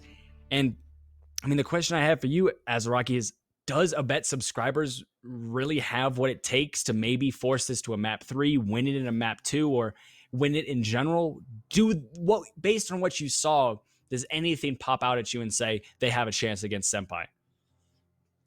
I think one of the biggest strengths that they have is their mental fortitude and resilience, and I think what we saw from that last map, the biggest thing we can take away from Abet is the fact that no matter how much of a slugfest it becomes and how late it goes, this is a best of 3 series, of course. They were fighting the entire time, and it didn't seem like they were ever off their game or off their momentum or anything. So I think they're a very mentally resilient team, which is really good. When it comes to them versus Senpai Slammers, in terms of raw gameplay, I would still give it to Senpai Slammers because in the series between Unleashed and Abet, we didn't really, like you said, see anything super standout that would potentially break through that super aggression that Senpai Slammers has. The other thing that we absolutely have to keep in mind is that a lot of times teams play above their weight class and above their level when they're fighting a stronger opponent. So we're not quite sure if Abet and subscribers are one of those teams. We think of like TSM in Pro League, right? A lot of times people were sort of counting them out way back before they started winning lands and everything. Back in online tournaments, they were like 5th or 6th. And then as soon as a land shows up, they just straight up win the land, right? And so we have situations like that. So it's hard to count Abet out because they could be one of those teams. But I would still personally predict that Senpai Slammers would probably win the game.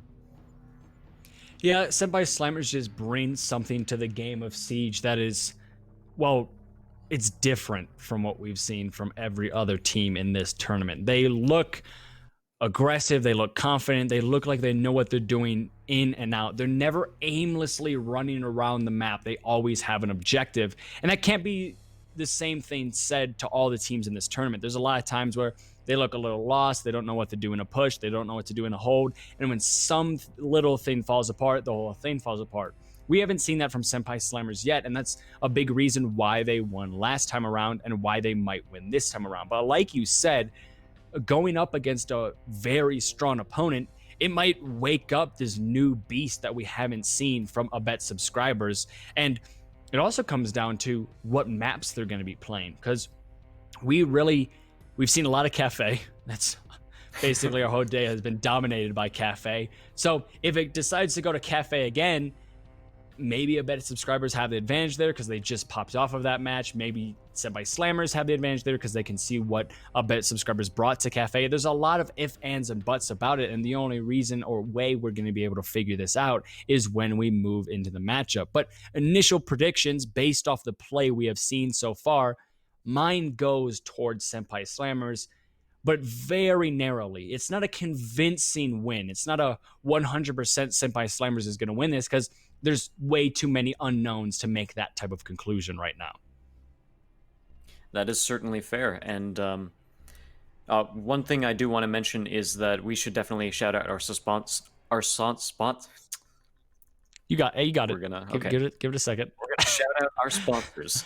The bearded one, JB, and Mr. Rager726 with WMA. Thank you for, again, making sure that all of this can happen and providing some extra prize pool money as well. And one other thing that we should mention is that whoever ends up being the kill leader for this entire tournament is going to walk away with an extra $100 all to themselves. So even if he ends up on the losing team, then he'll still have something to take home with him after the round's end. So right now, I'm not actually sure who is exactly in the lead, since both of our standout first round hyperfraggers both got knocked out in the semifinals. So we'll have to see how this match shapes up, especially considering it's a best of 3. We only have to imagine that it's going to be on one of these two teams. Yeah, and well, looking at Senpai Slammers last week, well, not last week, I always say last week, but last tournament, they had 3 players in the top 3. Those 3 players were Brian, Senvale, and Ash. All 3 of those players in their previous game, Senvale had 11 kills, Ash had 12, and Brian had 13.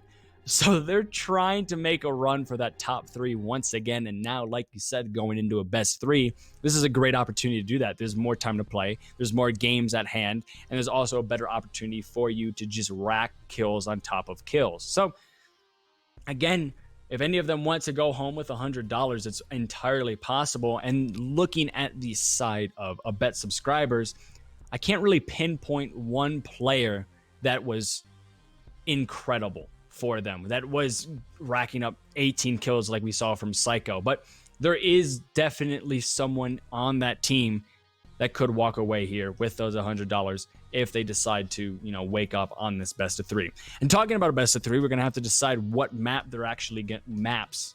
Got to know that. It's not a best of 1 anymore. Maps they're going to be playing on. We're going to be moving to that right now. I really don't want to see another cafe. I really don't. I would like to see a coastline. I just like that map in general. I think there's still a lot that teams can do with it.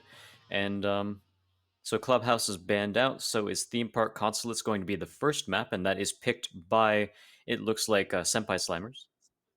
And Border's going to be the second map, Coastline the third. Okay, so Coastline was the one I wanted. Border, I think we're sort of bored of by now, but only seeing one a day is still completely fine. And hey, when a team like Senpai Slammers is playing Border, they're probably going to play it substandard, right?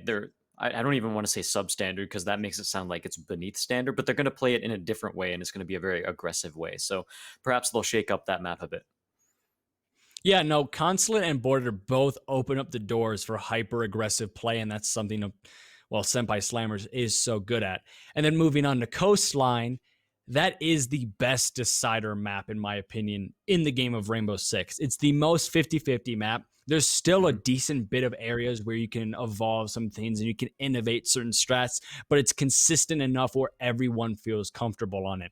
It is, hands down, the best decider map. So many things are even on that map. So many things are new. So many things are old. It's just the perfect combination of good and bad that Siege can offer, and it's just great that we have that for the third map. The one problem is, if Senpai Slammers continue their super aggressive play on maps like Consulate and Border, I don't know if we're even going to make it to Coastline, because those maps, again, they just open up the doors for someone to run out on you, to get a 3K just by sprinting in your face. There's so many situations on both of those first maps where Senpai Slammers can really shine.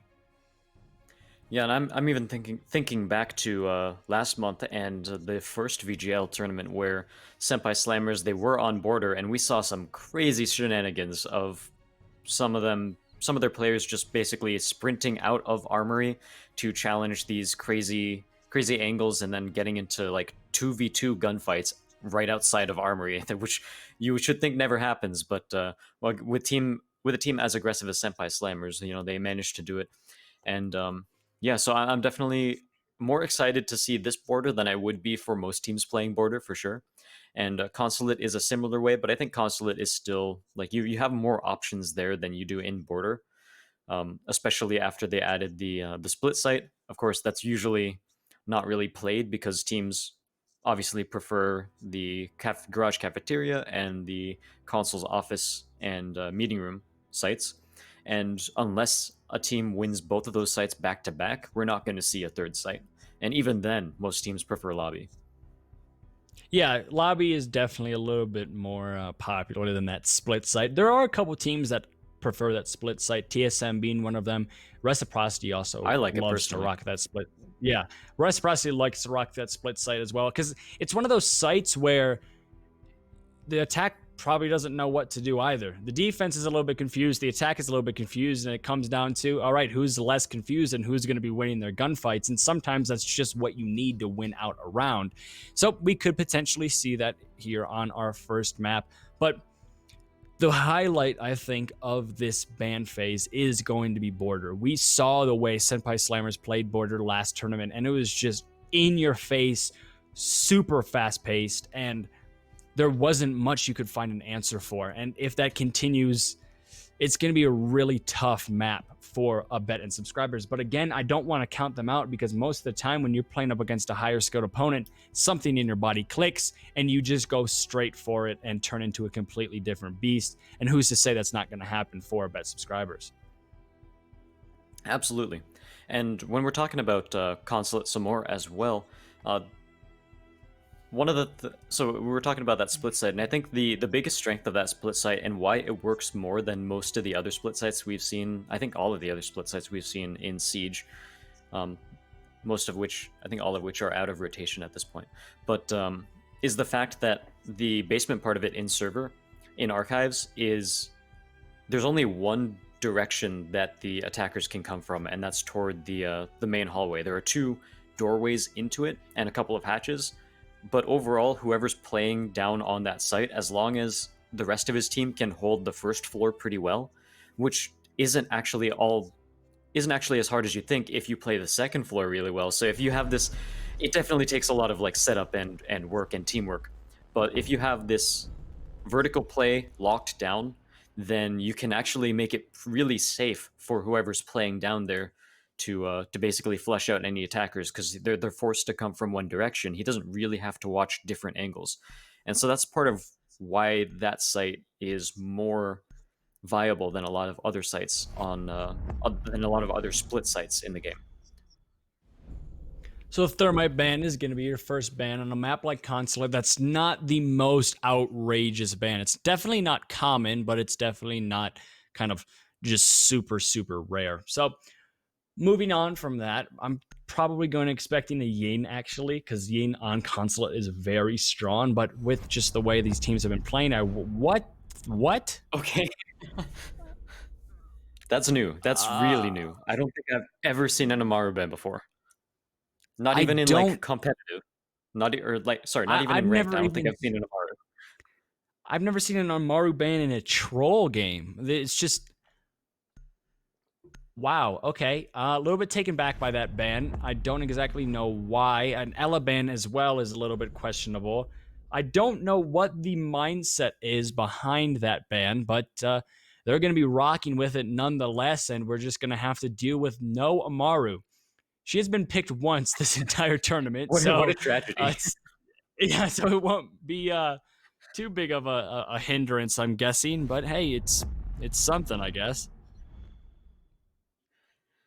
Yeah, Amaru, I guess like on Consulate, maybe it's a little bit better than other maps because there are so many windows she could barrel into, but it's just she doesn't actually have utility is the thing, right? She kind of sucks. Let's be honest. Yeah, her She's entire not a good kit operator. revolves around giving herself a little bit of extra mobility, right? That doesn't actually help you attack a site. The best it can do is catch someone off guard, really. But again, no utility, and it doesn't kill utility either. And I think those are the 2 things that attackers really need right now, and that's part of the reason why we basically see no Amaru. Like the G8 is really strong as a weapon. Like IQ prefers that over both of the ARs. It's definitely a strong gun, but again, you want operators that either get rid of the defender utility, which has been running rampant lately, or attackers with their own utility, like smoke grenades or frags or anything like that. So, yeah, definitely interesting ban there. I will continue to be surprised about that. But as we head into this game now, we're going to see a garage cafeteria as the first defensive site here, which is Pretty standard, you know, some teams prefer this site, some teams prefer the second floor. It's basically completely preference at this point, I would think. Yeah, I think this downstairs site is Mr. Old Reliable. It's one of those sites where everyone's played it so many times, it hasn't changed that much. It's been the same since launch, and it turns into a situation where, hey, we're comfortable on it. Why not start on the most comfortable situation possible and try to get to an early lead? This first game, this first map is going to be a great telltale sign of how this series is going to go. Because if we see Senpai Slammers just walk all over a bet and subs, I'm willing to bet that's probably going to continue, because Senpai Slammers, they seem like a momentum-based team. If they get the ball rolling, if they get some fire underneath them, it takes a lot of water to cool them down. So that second map, if this map is treacherous and very hard for a bet and subs, it's probably going to be more of the same story. Already we see a little bit of a contesting on the yellow stairs. Pretty standard play from the attackers at this point, getting angles on the first floor before they even worry about the basement. Of course, with a Thatcher unbanned, it is kind of weird to see him not being played right now. Perhaps Senpai Slammers expected a second floor hold. That would explain the Habana pick as well, instead of a Maverick, which would absolutely be more useful for taking out the garage.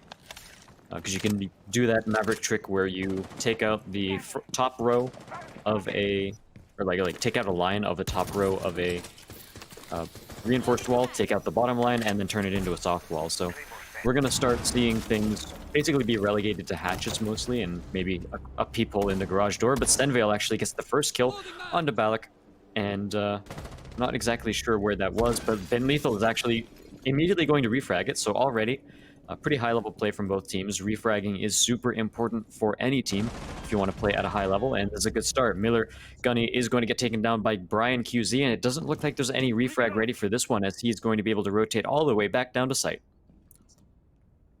And just like that, the defense is in firm control of the man advantage, and they're looking to grow that. Shots are going to be missed, but Zinc is able to finally find one onto Abdul, as Abdul got a little bit too aggressive. And now we can see that Blame is able to find one onto Brian, and the attackers have the man advantage. They still have to deal with a C4 and a smoke, now just a smoke as well. Ash gets a little bit too aggressive and walks right into a Claymore. So basically free kill granted to the attackers. It's going to be all up to Cam. Cam is brought down to about 20 health. If he just gets hit by any bullet, he will die, and he also has to retake against two full health Jackal and Ash players. Great guns on the side of the attack, and this is probably going to be a win for them. As Smoke tries to play Ring Around the Rosie, unfortunately, he's going to come out and meet a Ash R4C right in his face. And just like that, the first round goes towards a bet and subscribers. Yeah, a bit of an unexpected result as well. I think Senpai got crazy too aggressive there. We saw them peek angles that they had no business peeking right into the lines of fire of Abet. They dropped hatches where it didn't necessarily make sense for them to drop hatch, and yeah, overall just playing a little bit too fast and loose, playing a little bit too aggressive. And I think Senpai, you know, that's a deficit that they can probably come back from. I think it's not a very hard adaptation for them to make, to basically fix up those weaknesses. But on the other hand, I bet, you know, they've been gifted a first round, and I think they might be able to take that momentum and start winning more as well. And Senpai definitely have to be careful, because if they play like that too much, then I bet we'll just simply have the momentum, and as soon as Senpai actually fixes those problems, it might be too late. I bet might have too much momentum in their favor and just continue running away with these rounds. Yeah, it's good to be aggressive, but there's a fine line between being aggressive and just being dumb. And, well, Senpai Slammers were a little bit dumb that last round. They were dropping out of hatches, they were peeking into angles they didn't need to peek into. They had the man advantage, but they seemed like they were going out of their way to give it right back to a bet and subs. Most of the time that doesn't work in the game of Siege. You don't want to give the other team advantages because they're probably going to win. And that's exactly what happened. The setup here from Senpai Slammers is relatively the same, not too many changes. The only difference being Brian, instead of playing all the way upstairs, it looks like he's going to be focused more on that main floor or even the basement floor and playing a bit more passive. I like to see that from him because, again, that overly aggressiveness is what was the death of Senpai Slammers last time around. It absolutely was, and I think as we're going to take a look at this round, we might see a little bit of an adaptation from them to be a little more careful. And given that it's 30 seconds into the round and we haven't seen an aggressive peak yet, I'd say it's already starting. So far, Bin Lethal is going to try to help open up this. I think he fired a breaching charge through the, or maybe it was a grenade. It was probably a grenade through the drone hole to take out a bandit battery.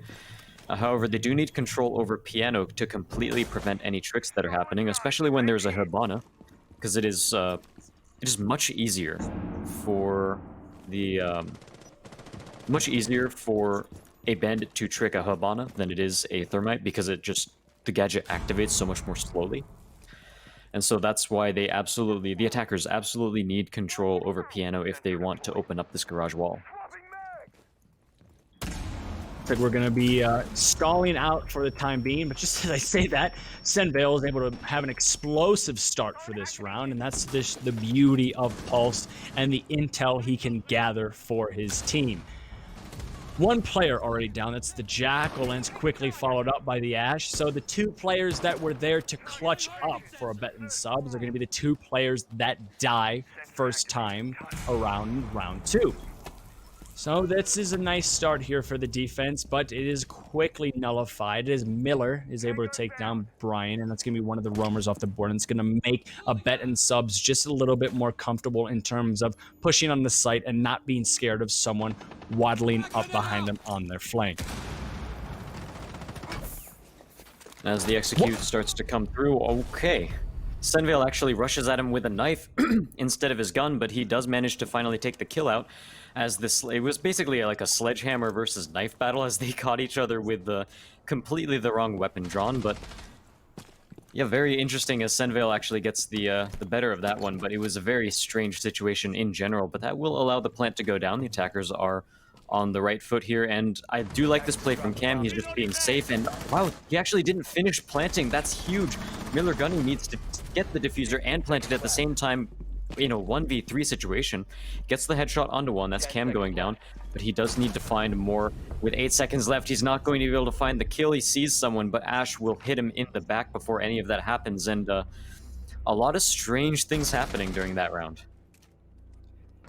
Even with Senpai Slammers winning that round, there was quite a lot of questionable plays.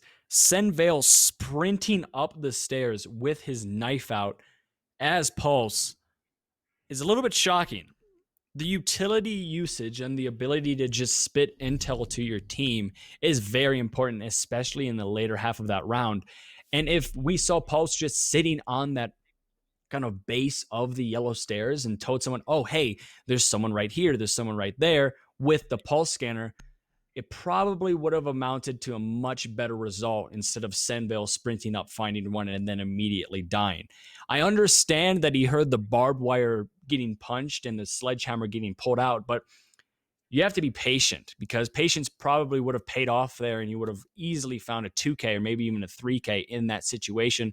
But it doesn't necessarily matter because they still won the round out. Now we're going to see them head to a console meeting room defense. Generally, if a team likes the garage cafeteria site the most and goes to it first, then this will be the second one on the docket. That's exactly what we're going to see here. Pretty standard play from the side of Senpai Slammers. And looking at their defensive lineup, they have a pretty good setup for here as well. You know, a lot of times, some sites are especially prone to attacker utility just getting tossed in every which way.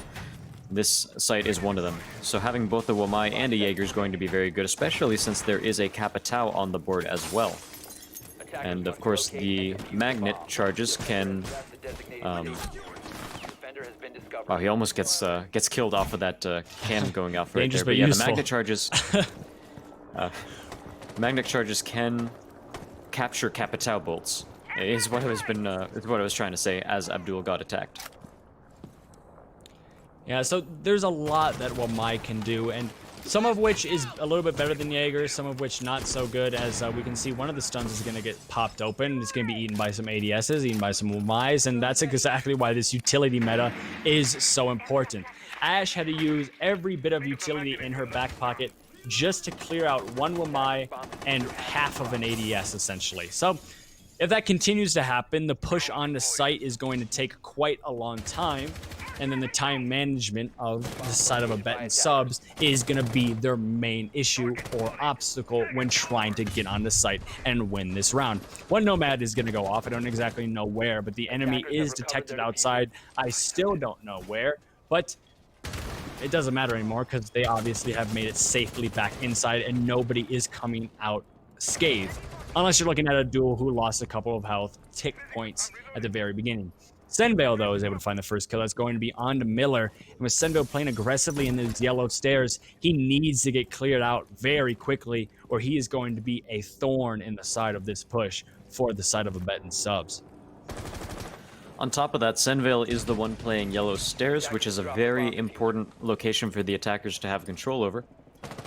And so far, they haven't been able to flush him out quite yet, and that's 1 minute and 15 seconds left in the round. They definitely want to start making moves over toward that side of the map.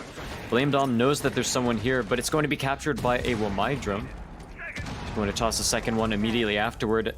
Tags a little bit of damage onto Cam, but it's not enough as Senvale gets one kill and another traded out as well. Balak will take out Senvale, but Abdul gets a headshot onto Balak as well, and now we're down to a 1v4.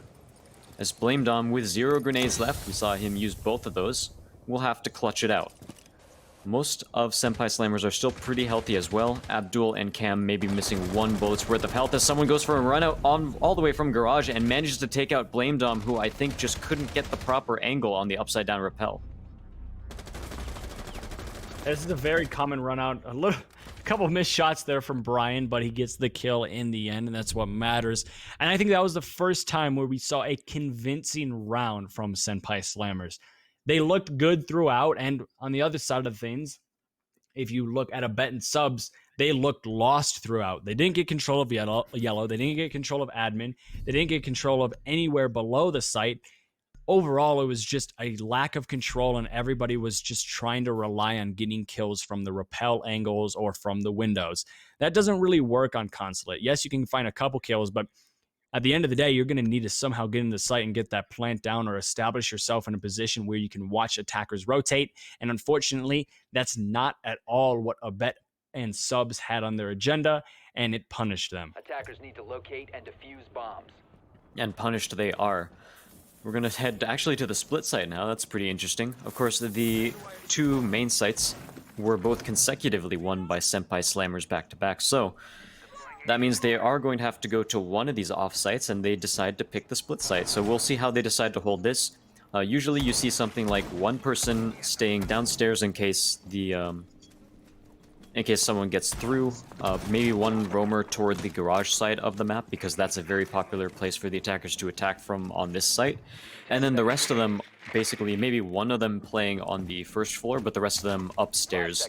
A vertical game is so important when you're playing this this site, and not for the way you'd think it would be. You know, normally the vertical game would be more like, oh, it's a vertical site, therefore we play vertically, but you actually want to make sure you get the second floor control quite a bit as well, because there are so many angles, so many ways inside that you can shut down by the admin offices that you absolutely don't want to let the attackers have control of it, because then they can plant on the first floor pretty easily inside of Visa, and they're not going to get contested by it too much. And just vertical control on a site like this, where the site is on 2 different floors, is very important, because then it also offers you the ability to rotate whenever you find necessary. If you have control of the hatches, you can drop down whenever you want to, and unfortunately, you've lost a little bit of that control, as Miller's able to find the first kill onto Brian, and Brian was one of the operators playing upstairs. If Miller can get this last person upstairs to fall, this is going to be a tough hold for Senpai Slammers. We see it's the Vigil all the way outside. He should definitely get killed here because everybody knows where he is, and no, nobody punishes that run out. It's going to give his position away, and nobody was in a position to kill him, so they know that, okay, Vigil was able to rotate down, he's probably in sight, but still the fact that nobody was even able to get a bullet onto him, and he was able to find a kill and run outside free as a bird is a problem. There's another kill. Balak actually takes down Senvale, and I talked a lot about how the defenders want to hold this site, but we should absolutely talk about how the attackers want to attack it as well. And a lot of that comes down to the two main locations that you want to take control over are Garage, including Yellow Stairs. Really good C4 is actually going to down Z-Link. Ash will be able to confirm that kill right there, and Ash gets a second one as well. Bin Lethal goes down as well on top of that, and now Ash still sitting on this site. He is getting fleshed out a little bit, but he is feeling very confident and ready to challenge any angle that shows up. He knows that someone is very close to him here, holding the close angle. That's Miller Gunny, who keeps walking over Gumine after Gumine. Balak is finally going to take down Ash and stop his reign of terror, but we are down to a 2v2, and there is still a decent amount of control left for the defenders. And we can see the 2v2 now changed to a 2v1, all up to Miller. He was able to find the opening pick. He also now has to find the closing two picks. Tries to find one, it's just going to be a potato fest, but he finds it finally. But he's brought down to extremely low health, and it's an easy kill for Cam. That's 3 rounds in a row, one of which on an extremely off-site for the side of Senpai Slammers. Yeah, that round absolutely could have gone either way in terms of the gunfights, but I would want to see, honestly, just strategy improvements from both sides there. I think the defensive side didn't put enough emphasis on the vertical game, and I think the attacking side didn't put any emphasis toward Garage. I think Garage and Yellow Stairs, super important for the attackers to take control of. It stops the roamers, and it allows you to have an avenue onto the archives side of the site. And they also want to focus on admin because, again, admin is directly above Visa. And so whichever team has control over that basically has control over Visa because you can open up all the floors and basically play the vertical game from there. Really easy for the defenders to deny plants from upstairs or even just deny the doorways and prevent the attackers from getting into site in the first place. So overall, I do want to see some improvements on both sides, but again, that is the third site. That is the off-site that Senpai Slammers were sort of forced to go to after winning 2 consecutive rounds on the 2 more favored sites on this map, so you can't really fault them too much for that. A 4-2 split or a 3-3 split on Consulate is very common, even when, or even if Consulate's been out in the map pool, in the competitive map pool for an extremely long time. I think it's been out since the launch of competitive Siege, if I'm not mistaken. It is still a defender-sided map. So the defense winning these rounds and having the advantage shouldn't be too surprising. The problem is if you let Senpai Slammers get a hold of this game and it goes 5-1 into the half, yeah, you might have the advantage on defense, but Senpai Slammers have the advantage in every other category that matters, and I bet in subs will be fighting from the behind. But they still have a chance here to secure a 3-3 draw going into the half, which will be ideal for them, because most of the time, the most common split is a 4-2. So if they can gain a couple more rounds and put Senpai Slammers maybe on the back ropes a little bit when that side switch comes out, it could be just enough for them to win map 1 here. So we see a combination of strategies there. The Thatcher EMP able to break the bandit batteries on the wall, and then a couple of stun grenades going out through the drone hole to make sure that nobody can rush up to try to trick it. Ash actually takes Bin Lethal out, who decided to rush very aggressively up the yellow stairs. This is the wall going to be opened. Of course, Thermite is banned, so they're relying on Hibana to do it. They have a potential crouch hole and also a second hole for angles into the garage, so already a pretty good start for the attackers, even though they lost Bin Lethal. He definitely got too aggressive there, but I guess it did allow this wall to be open, which is such a huge point of map control for the attackers that even being a man down, that much control is enough for me to safely say I think it's a pretty even round at the moment with 1 minute and 30 seconds left. The one thing that's a little bit shocking is the fact that Goyo isn't being played on this site. Goyo is so strong on this site. When that wall is open, it's almost like a second point of contact that the attackers have to make. And, well, the fact that Senpai Slammers isn't using that, and no one in this tournament has even brought Goyo once, is a little bit shocking to me. Yes, he only has 2 shields now, but he's still a very powerful operator. Senvale is going to be down on those yellow stairs, and I think he got overly aggressive once again with that pulse. And shots are just going to be riddling out here from Miller Gunny. He's actually going to win them. So Balak and Miller Gunny are able to find 2 huge kills, and it's effectively a 2 versus 4, as Senvale is probably not going to be getting picked up anytime soon. Abdul is able to find one and make it a little bit more doable, as shots are going to riddle out there from Cam as he sees the, I think, IQ running out in the distance over there. But unfortunately, it doesn't surmount to anything, as Blame is finally there to finish off the pulse. Great refrags there from Balak, as he's able to quickly get right behind Cam and shut him down, and now it's all up to the bandit of Abdul.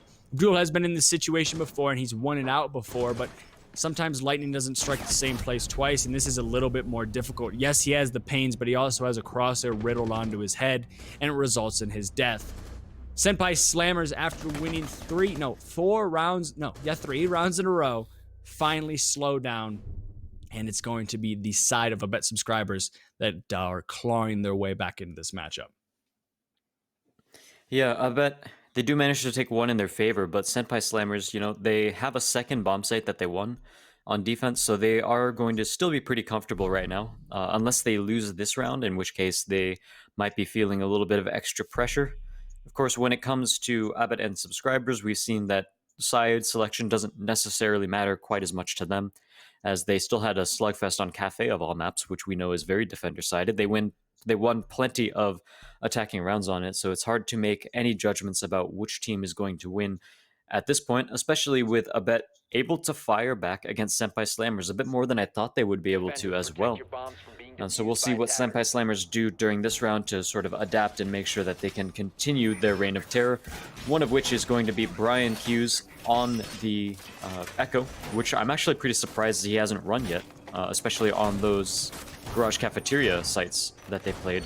Echo is super strong for those, able to deny plants in Garage from any manner of angles and stay relatively safe himself, considering how large the Garage Cafeteria site is.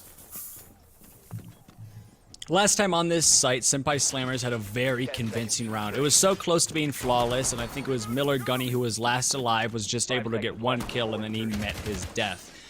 If that repeats, this should be a 4-2 half, and like I said, that's not anything to be worried about if you're a fan for Abet and Subs, or if you're a player for Abet and Subs, because it's just one of those things where this is a defender-sided map, so it makes sense why the defenders are getting more rounds. If Abet and Subs, however, get a 3-3 split, that's where Senpai Slammers might have to start getting worried. Not only is it a split that's even when this isn't an even map, but that means Abet and Subs have gotten 2 rounds in a row, and the momentum is certainly shifting in their favor. 30 seconds in, and you can see the pace from Abet and Subs has picked up quite a bit.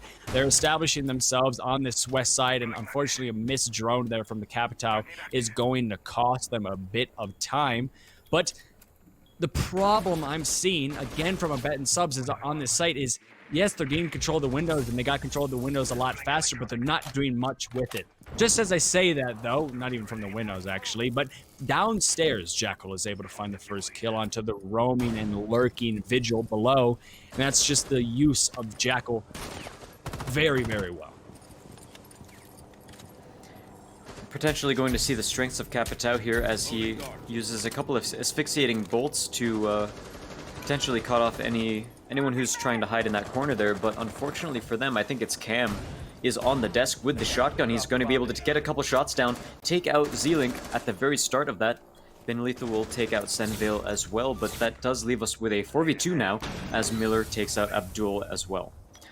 Playing on yellow stairs, Ben Lethal is making sure he watches Attack Cam's position, and if he decides to try to push out, he will be walking right into the crosshairs of Ben Lethal. So already Bet are in a pretty good spot in this round so far. And 1 minute 12 seconds left for the execution. Cam gets one. That's been lethal going down. He actually challenges the angle onto yellow stairs and wins it out with the SMG-11. Huge play by him, and he might actually save the round for his team if he can keep this up.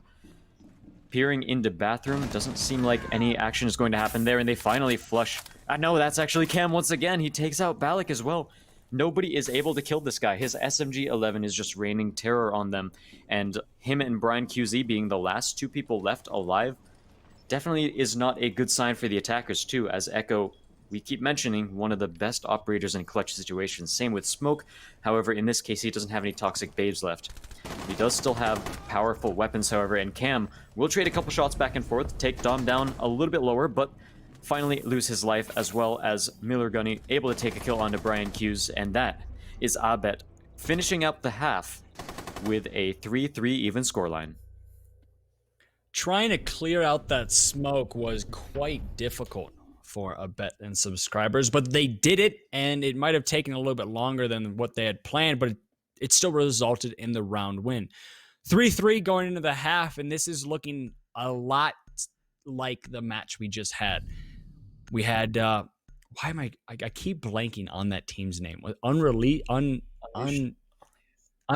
I was gonna say unreleased. I don't even know why that was in my head. But Unleashed versus Abet and subscribers was very back and forth. And although this isn't the same pattern of one round to one team and one round to the other team, it's still very back and forth. And going to the half, it has the exact same score line.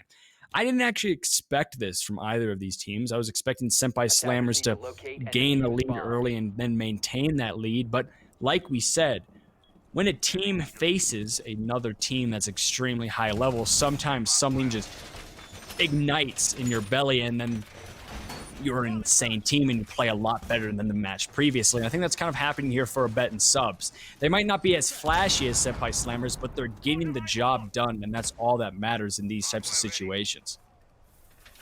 Yeah, I would definitely say that Abet and subscribers are playing better than they did during the last matchup, and it is definitely good to see, because, you know, I was thinking that Senpai Slammers might even just run away with the finals, but Abet are absolutely putting up a good fight here. And now, as we switch on to the defensive side, asking them to win 4 rounds is definitely not too big of an issue. So we'll see what they'll be able to do here. Taking a look over towards Senpai Slammers' attack, they are finally bringing a gridlock, which I believe we've only seen one other time today, or maybe 0. Maybe it was hovered and then 6 picked off of, but case in point is that I'm surprised we haven't seen nearly as much gridlock as we should. Yeah, Gridlock and Nomad are two very powerful operators. They corner the roamers into certain situations where they can't flank, they can't be as effective during the late round, and we haven't seen much play from either of them. More Nomad than Gridlock, but Gridlock I think has only played once before, and in the round she was played, she was killed within 30 seconds. So I'm hoping that Brian can utilize her utility just a bit better, and also we're having some struggles here with Ash as he's trying to maverick this wall. But I hope that Gridlock can be used effectively and corner off the roamers, because that is the main job of the Gridlock player. It forces the roamers to play differently, forces them in uncomfortable situations. And when the defense is uncomfortable or a player is uncomfortable, it's a lot easier to execute on site or even kill them. I mentioned before during the first half about Maverick taking open this this garage wall here with that typical Maverick trick of making sure you take out the top row and the bottom row of a reinforcement and turn it into a soft wall. So we'll see if he's able to finish that, because as you mentioned, we did see a couple of struggles with it, so it's possible he might not actually have enough gas left in the tank to take it out, and it seems like it hasn't been done so far. I'm not sure if he has any charge left, but the defenders are completely ready to challenge this angle if anything were to happen in either case. Brian Hughes is going to get the second kill of the round as Ben Lethal goes down, joining his friend Blame Dom in the spectator mode, camera mode, whatever you want to say in that respect. Brian Hughes finds another person, that's Balak, on the ground trying to take care of whoever was peeking through the Maverick holes. He will get taken down himself, however, as Miller Gunny pushes around through White Van in an unexpected angle and takes one out himself. Senvale with a headshot on the Z-Link, and now we're down to a 1v4 as Miller is the only one left alive who could potentially stop this defense, or potentially stop this attack from happening. He does have the element of surprise, however. A grenade gets tossed in his direction, forcing him to move, and he moves right into the sights of Senvale. Miller Gunny finding himself behind that white van was essentially him finding himself in hell in a cell. So many grenades, so many eyes trained onto him. They knew exactly where he was, and any which way he decided to go, there was going to be one, possibly two bodies ready to kill him. The plant wasn't even down, but he was in a situation where if he didn't make a play now, the plant was going to be getting planted now, and he just had to find something and maybe get lucky. Unfortunately, he didn't get lucky, and Senpai Slammers on attack are able to win their first round. Reminder, this is a defender-sided map, but so far, the attackers are sitting relatively comfortable in terms of who takes who. 3-3 going into the half, it's 50-50. Now the attack is actually in the lead because the first round in the second half goes the attacker's way. Not very common to see on a map like Consulate. Yes, definitely not very common. And when we take a look at some of the scorelines all throughout today, I think there was only like 1 or 2 matches that actually followed the rule of side preference. So it seems like a lot of these teams are playing, I guess, so aggressively that a lot of it comes down to the gunfights and how well teams can refrag, how much information these teams get, rather than the utility usage. Because we've seen during this match, there has been a few cases of like burning down a Wamai magnet and ADSs with the utility, and playing a little bit more standard. But for the most part, most of the rounds have been those really aggressive run-in, get frags, get refrags sort of plays, and that's, I think, part of the reason why we haven't really been seeing too many side, like attacker-defender biases come into play. As we're going to be moving into round number 8, this could be a great opportunity for Senpai Slammers to maybe start running away with this matchup. The back and forth pattern has, well, transferred from the last game into this game, and it's up to one of these teams to try to break that and escape with the lead. If we see another overtime matchup, you got to start questioning the endurance of not only us as casters, but also the players of Bet and Subs, because they just had a super long game. They definitely don't want to have another one and continuously be fighting from the back end. Not only does that do tolls on you mentally, but physically as well. You can get tired. Your arms are going to get sore, and things might just not go your way that usually do go your way.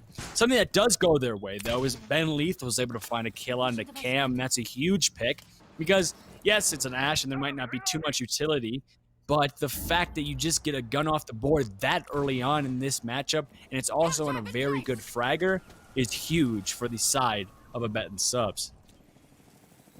It's also a kill that's practically impossible to refrag because he was peeking through those Maverick holes on the garage door. Blame Dom actually goes for a super aggressive peek against Brian and just immediately gets taken down. Definitely a little bit too aggressive there, and that gives up some extra control to the attackers, and now they are a little bit safer to take control of Piano. Meanwhile, Balak manages to take out Senvale, so as soon as they get a little bit of control, they start losing it as well. Balak continues to go off, finally traded out by Ash, but he has already more than done his job as he's taken 2 guns off the board, on top of that being the Zofia and the Nomad. No more soft destruction for the side of the attack. They have a couple breach charges, if I'm not mistaken, on IQ left, but it's not going to mean much. Yeah, there's 3 breach charges, and you have to get control of up top. And the breach charges, the one reason it sucks is because it's not as fluid as maybe some Ash charges or Sophia charges. It's a little bit more stagnant, it's a little bit more square, and not as... It's just simply not as fluid as being able to kind of pick and choose, and figure out exactly where you want things to go, because you just don't have that luxury with those breach charges. So it's unfortunate for the attack because getting control of that upstairs piano area is so important. We can see why it's important, as Maverick is even using his blowtorch to try to open up a couple holes and give his team the advantage, but it just might not be enough because he's all by himself and he's in a world of hurt right now as a C4 gets tossed up underneath him. He has no angles on the site. He has 5 seconds left, doesn't have the diffuser in his hands, and this round's going to be going to a Bet and Subs. Operators, you are out of time. Good play by Bet and Subs. And Senpai Slammers, unfortunately, getting a little bit too aggressive, peeking angles that they certainly shouldn't have, especially that one through the Maverick holes. Especially as soon as he gets spotted, he should just drop off of that angle. You might as well not take a fight like that because, again, that is one of those 50-50 fights. It could go either way. And while it would be nice if it went your way, if it doesn't go your way, as I was saying way earlier, it's a kill that's pretty much impossible to refrag. How is someone going to push in and take advantage of the fact that whoever killed the first person was looking in a different direction when they're all the way on site in a super safe position, and the only possible way to even see that far down is to be at the very back of the, I guess, driveway, the ramp, the parking ramp or whatever. Yeah, it was just not a great situation there, and the rest of Senpai Slammers unfortunately had a little bit had a little bit of trouble challenging Abbott on yellow stairs. They filed in one by one and eventually took out Z-Link, but not after those 2 kills already happened. So I think it was Balak, not taking him out until he already got 2 kills. So I want to see Senpai Slammers slow down their game a little bit and play more toward those more guaranteed fights. I know they're absolutely an aggressive team, and it's been working for them in the past couple matches, but sitting 4-4 on this map is probably not where they envision themselves to be. Yeah, it's 4-4 on their map pick reminder, but Border is also a map that we know Senpai Slammers is comfortable on, so I don't really think any team won the map ban or lost the map ban phase, so take it with a grain of salt. Yes, Abet and Subs is tied with Senpai Slammers on their map pick, but it's still one of those situations where it might not mean as much as we're trying to make it out to mean. We are going to be moving into round number 9 here, and again, this is a point where whoever wins this round is 1 round away from match point, and again, I sound like a broken record talking about how important match point is, but we just can't reiterate it enough. Every round counts in games that are this close because momentum, confidence, just the ability to start feeling yourself a little bit means so much for both of these teams. We know how momentum-based both of these teams are as well, so it makes sense why they're fighting for every kill and trying to get every advantage they can. It's going to be Senpai Slammers with the early advantage. If they take down the Jaeger, that's going to be a very valuable gun and a roamer off the board early for Abet and Subs. And if there's a great way to start for Senpai Slammers, it's just that. It absolutely is, and we'll see what they can do to translate that into their advantage, because a lot of times we see teams, once they get a man advantage, they're able to capitalize on it. They can force more mistakes out of the defenders, flush them out of certain positions, and just take the gunfights with more and more accuracy, with better and better chances for the risk.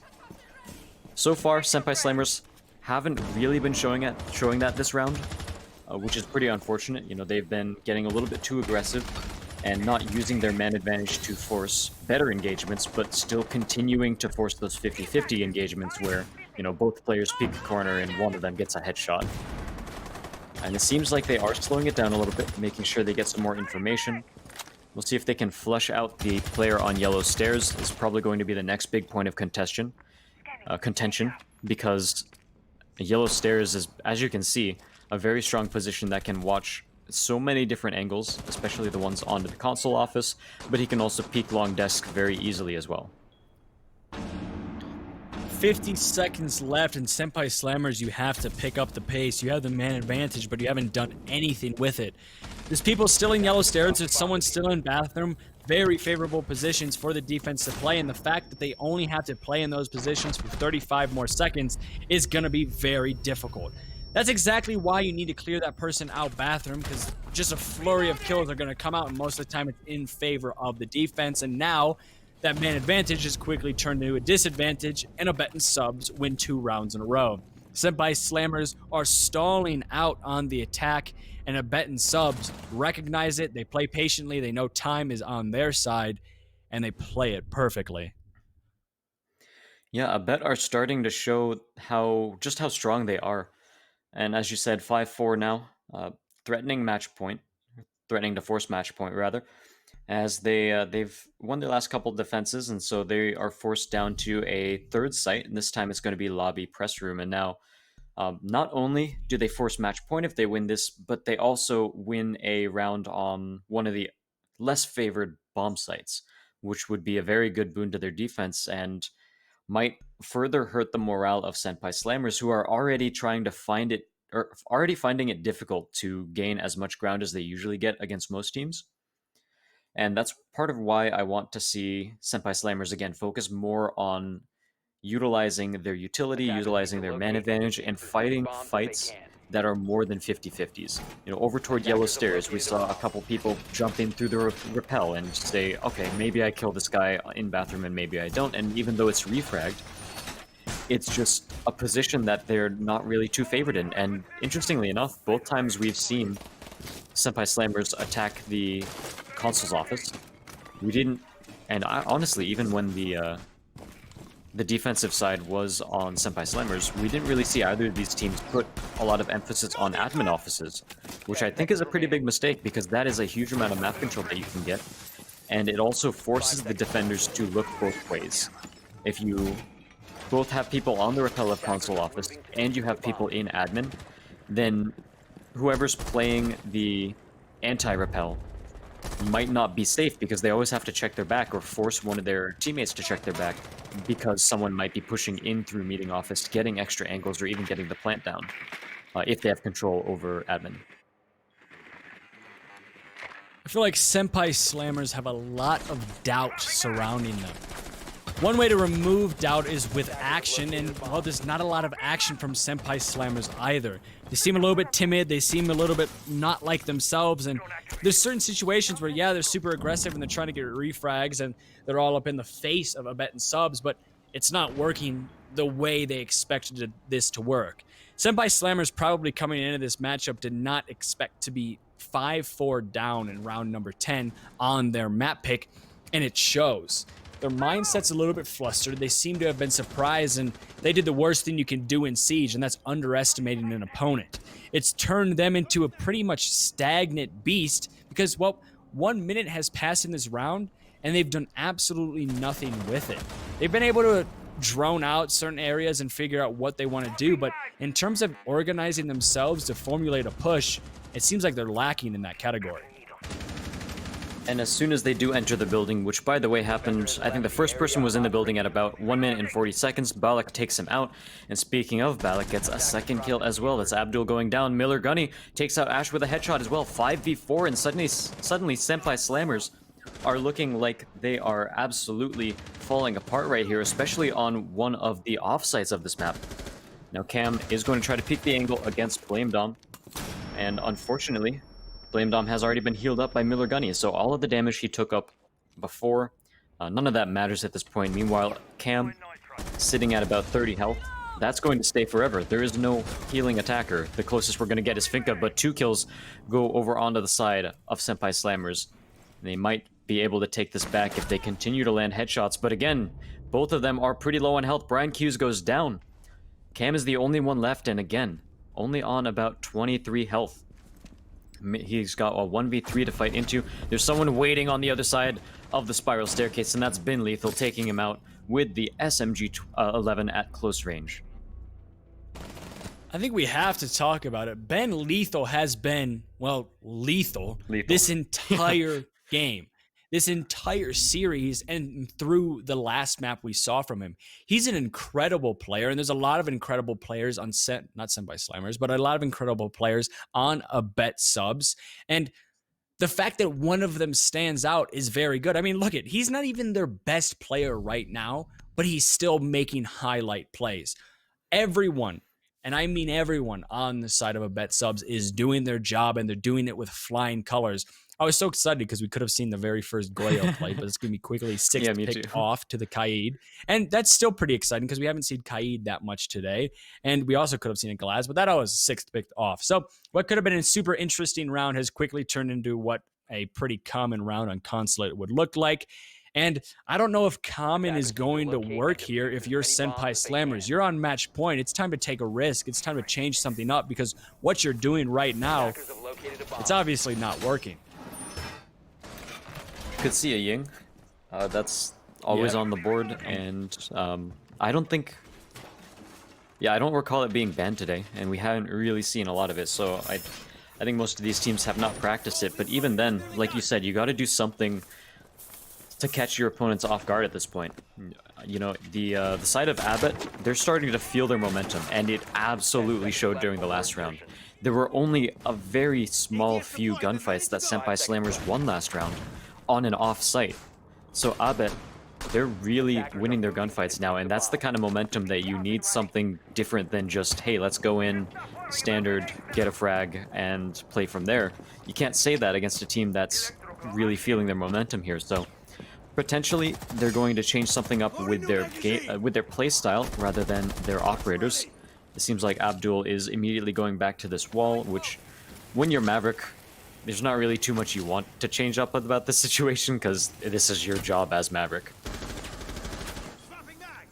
So a Kaid trick's not going to do much against that, except maybe zap the Maverick just a tad, as Kaid's trying to get aggressive, trying to maybe find a peek, and if somehow, someway, Balak with this pistol is able to find a kill, I will be completely astonished, and that will help his team out quite a bit. If there's anyone he's going to kill, it's going to be Senvale or the Ash there, sitting at the default repels that are trying to help out the Maverick, but I don't think it's going to happen. A minute in, and we can see the advances being made by the attackers, and I'm pretty sure that wall has been opened. Yes, it has. So that's a lot of control granted for the attacking team in a relatively quick fashion. A lot faster than what we've seen from Senpai Slammers before, and they really want to get this round in their favor, because, well, if they don't, this game's over. Bomb located by attackers. Yeah, map 1, we are already forced to match point. The attackers, even though they have this wall open, their map control leaves a little bit to be desired, and Blame Dom does hear someone, that's Brian, over on the yellow stairs. Meanwhile, Bin Lethal takes out Senvale with a headshot. I believe he was looking through the garage door at that point too. Meanwhile, Bin Lethal is going to challenge more and more angles, tags a lot of health off of the attackers, but doesn't get anything quite yet. Meanwhile, Cam takes out Valak as well with a headshot. One of those kills is traded back, but that does leave us with a 3v3. Blame Dom is on a very low amount of health, but as a smoke, you know, you're not feeling too bad about that, because you can always sit behind a piece of cover and toss out smoke. Toxic Babes. Oh, unfortunately, Miller Gunny goes for a C4 and gets his gets shot up during the throw animation, and Cam will happily take that one. Now Blame Dom with a very low amount of health, and Z-Link, oh, they don't actually see Blame Dom. That drone moved right past him. They don't know he's there at the moment. So this grenade is going to go a little bit too far. They don't quite know he's there. He's lying down behind those as well. Actually, no, the grenade did down him. The splash was just barely enough, and he was sitting at like 1 health. So now it's all up to Z-Link. He gets 1. Cam goes down. We have the plant is being threatened right now, but nobody is actually sticking it quite yet. They probably heard him fall down. That's 1 headshot. Z-Link goes for the second kill. Almost gets it. No! Abdul just barely takes him out at the very end of that round, and Senpai Slammers are in it for 1 more round. I think that was actually a draw, if I'm not mistaken. Did they both kill each other at the end there? And then it goes in favor of the... Wait. No, it wasn't a draw. Okay, so it wasn't a draw, and it was just a... just unfortunate for the Elysian player there. Got so close to getting that kill, but wasn't able to close it all out. 1 more round here for the side of... Well, both teams, one can secure this win and one can secure overtime. Arguably the most important round of the game, because you're starting to think if Senpai Slammers can somehow make this 6-6, the momentum has surely shifted in their favor, and that could be just what they need to close it out on their map pick and then move on to border with high heads. Yeah, especially moving on to the second map, you definitely want to have the momentum in your favor, but Abbott could absolutely close this out, especially as we head back to the console office, which we've seen a strong showing from Abbott in their last few defenses. On top of that, they just lost the garage cafeteria site, so it does make sense that they would switch it up a little bit and go up here. In terms of their operator lineup, nothing really new here, just pretty standard for them overall. Again, I would like to see a Womai. I think Senpai Slammers did a good job of running that along with the Jaeger and burned down a ton of utility, and that allowed many key members of their team to play up really close to the rappel and basically play it for free too. There was no chance a frag grenade could really kill them because there was so much utility to burn through. Now, taking a look at the attacker lineup, on the other hand, we see, again, pretty much the same thing Senpai Slammers has been running the entire time. So, both of these teams, I think, are just looking toward, all right, let's just play our frags a little bit better, refrag each other, get a little bit more information than usual, and that's the only thing we need to change. And we'll see which team is right about that. It's kind of disappointing to see a lack of adaptation and a lack of innovation from basically every team in this tournament. Most of the time you expect teams to change things up at least a little bit here and there, but that is not the case whatsoever for either of these teams.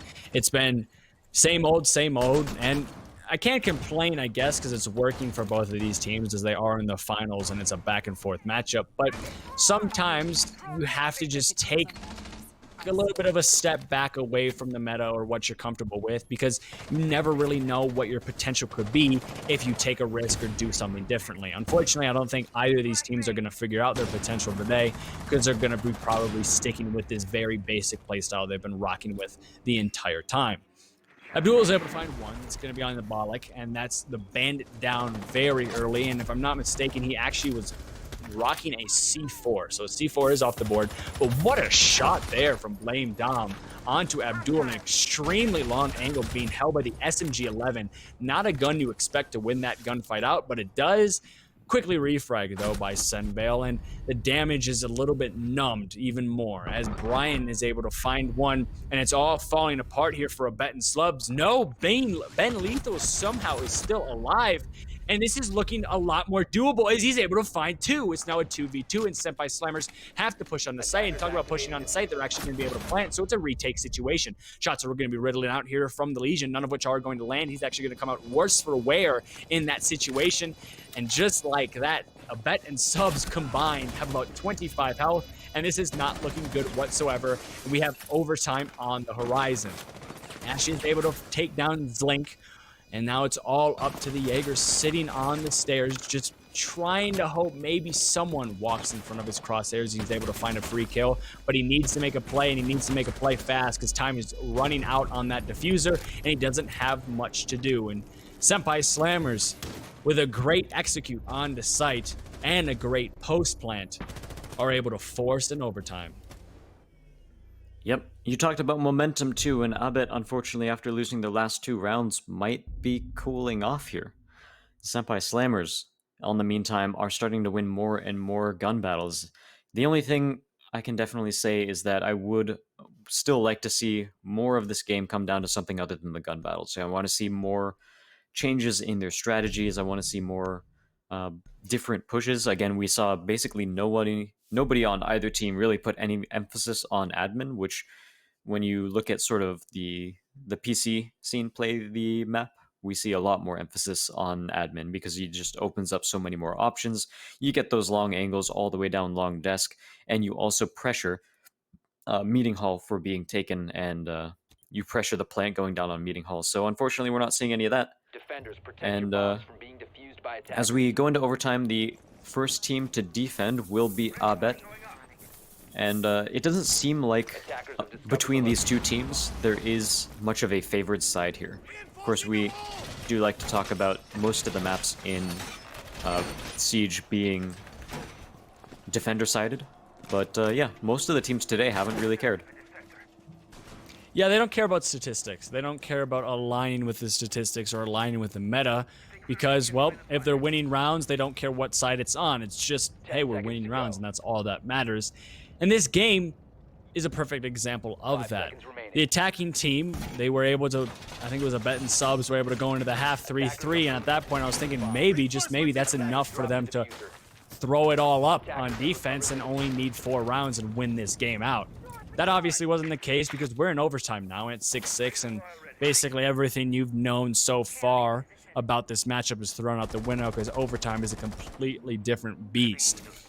These teams are being forced to their limits, their endurance is running thin, and they still have another map, or potentially 2, to play after this. So they might be in for a very long play day against each other. Yeah, this might end up being quite the endurance battle. I do like some of these Valcam positions. It would be pretty hard to see a few of them, especially putting Valcams on lights is always fun because it's already glowing A lot of teams, a lot of players aren't going to pay too much mind to that. But it does seem like a pretty standard attack, pretty similar to all the other times we've seen Senpai attack, focusing a lot on this garage wall, but not really getting too many bodies on any other portion of the map. We'll probably see someone push through yellow stairs pretty soon from the attacker's side. And actually, yeah, Ash pushes in through bathroom. I do like this, making sure that he helps his team get more piano control, and that will help ensure that they can get the proper angles down onto site and make sure that no one can play any cheeky spots in garage. Miller Gunny is able to find the first kill, and it's an explosive one. He's able to find a C4 onto Ash, so say goodbye to the Buck. Your one main mean of soft destruction falls short of his job because he gets, well, killed by the very thing he swore to destroy, and that was the person below him holding a C4. Unfortunate for the Buck player, and now these angles are going to be trying to get played by Senvale as he tries to find one, but Ash gets a little bit too aggressive, and Balak gets a little bit too aggressive and finds a kill onto...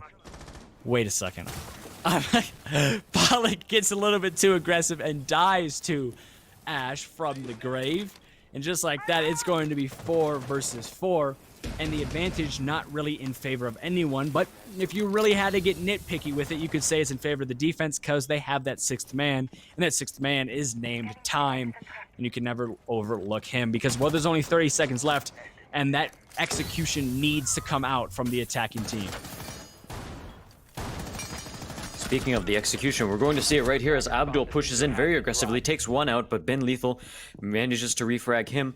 Vertical play is still something that both of these teams need to worry about. Miller Gunny peeks around the corner, gets a headshot onto Cam, gets a second headshot onto Brian, and now we're down to a 3v1, and the attackers have no time. Miller Gunny shuts down the attack from Senpai Slammers, and in this overtime, he brings his team the first victory. They just need one more to close it out.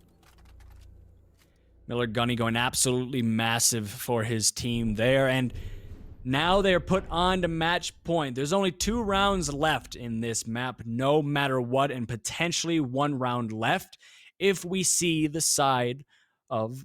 Why do I keep blanking? A Bet Subscribers, there it is.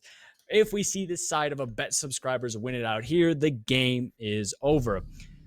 Reminder, this is Senpai Slammer's map pick, and losing out on your own map pick isn't the best situation to be in, but it's not too alarming because, well, everybody's familiar with Consulate, and the next map is Border, and everybody's familiar with Border, so there's not a very one-sided advantage in terms of, oh, who has more strats, who has this, who has that on these next maps, because, well, everyone's fairly even when it comes down to it. The only thing that's not even in this matchup is the scoreline, as it's in favor of the side of a Bet Subscribers, and they could shut this game out right now. And if the pattern continues, they won't, and this will go into an overtime match point. But then if the pattern continues there, a Bet Subscribers will finally get their win that has been escaping their grasp for quite some time. Yeah, they've come close several times, but it's unfortunately just not in the cards at the moment, but we might be able to see them finally get through this one on their attacking half. Senvale unfortunately can't get through that wall even after he puts up the reinforce.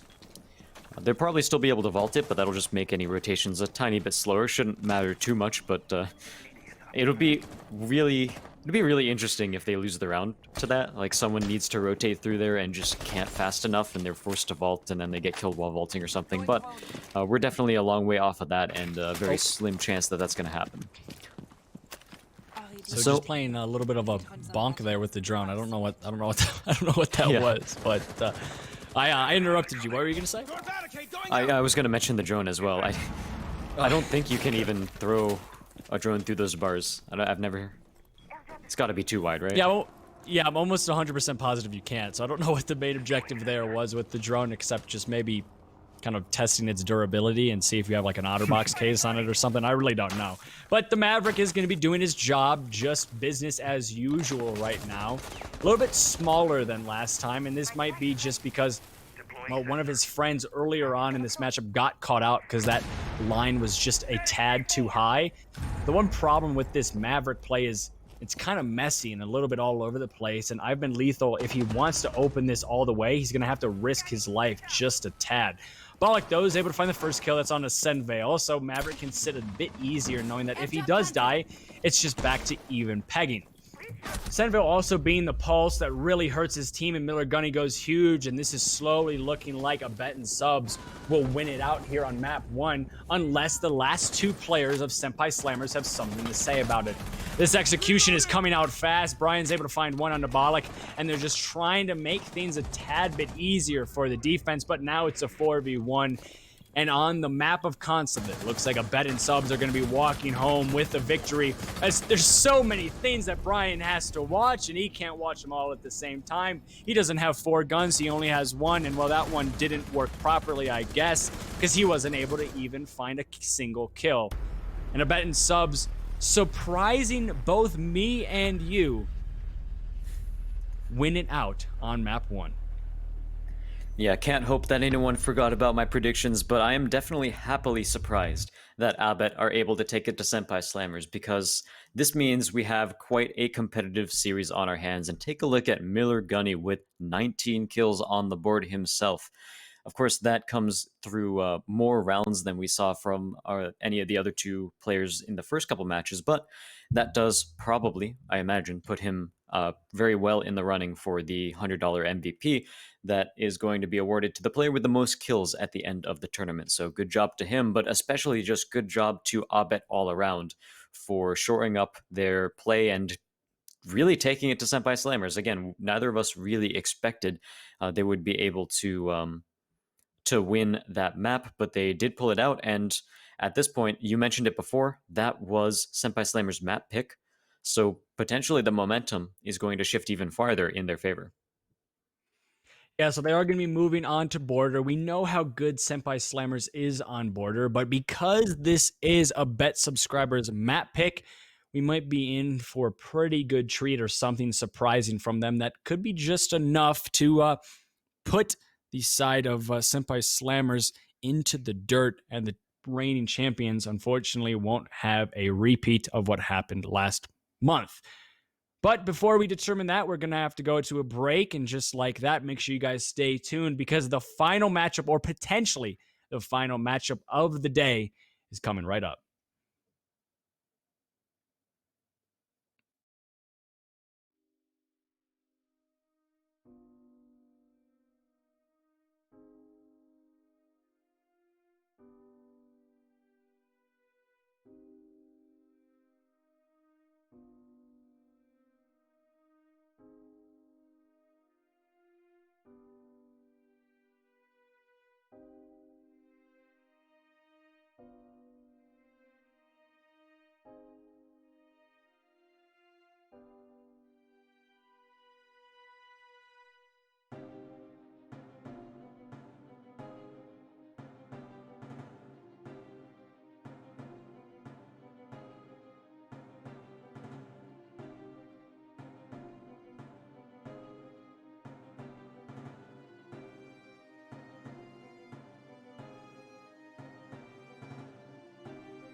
Hello, everyone, and welcome to the Viking Gaming League.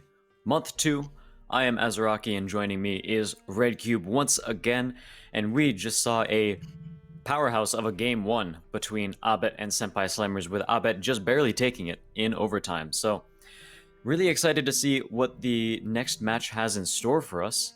And yeah, any predictions for the next map already?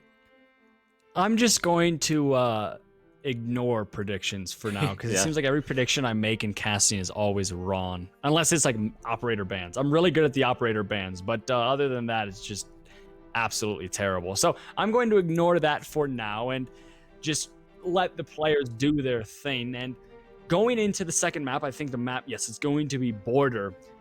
This is surely going to be interesting. We know how good Senpai Slammers is on this map, but we don't know how good Abet Subscribers is. So there's going to be a lot of things up in the air for both of these teams. And considering it could be the last and final map of today, both of them are most likely going to be putting it all out on the line.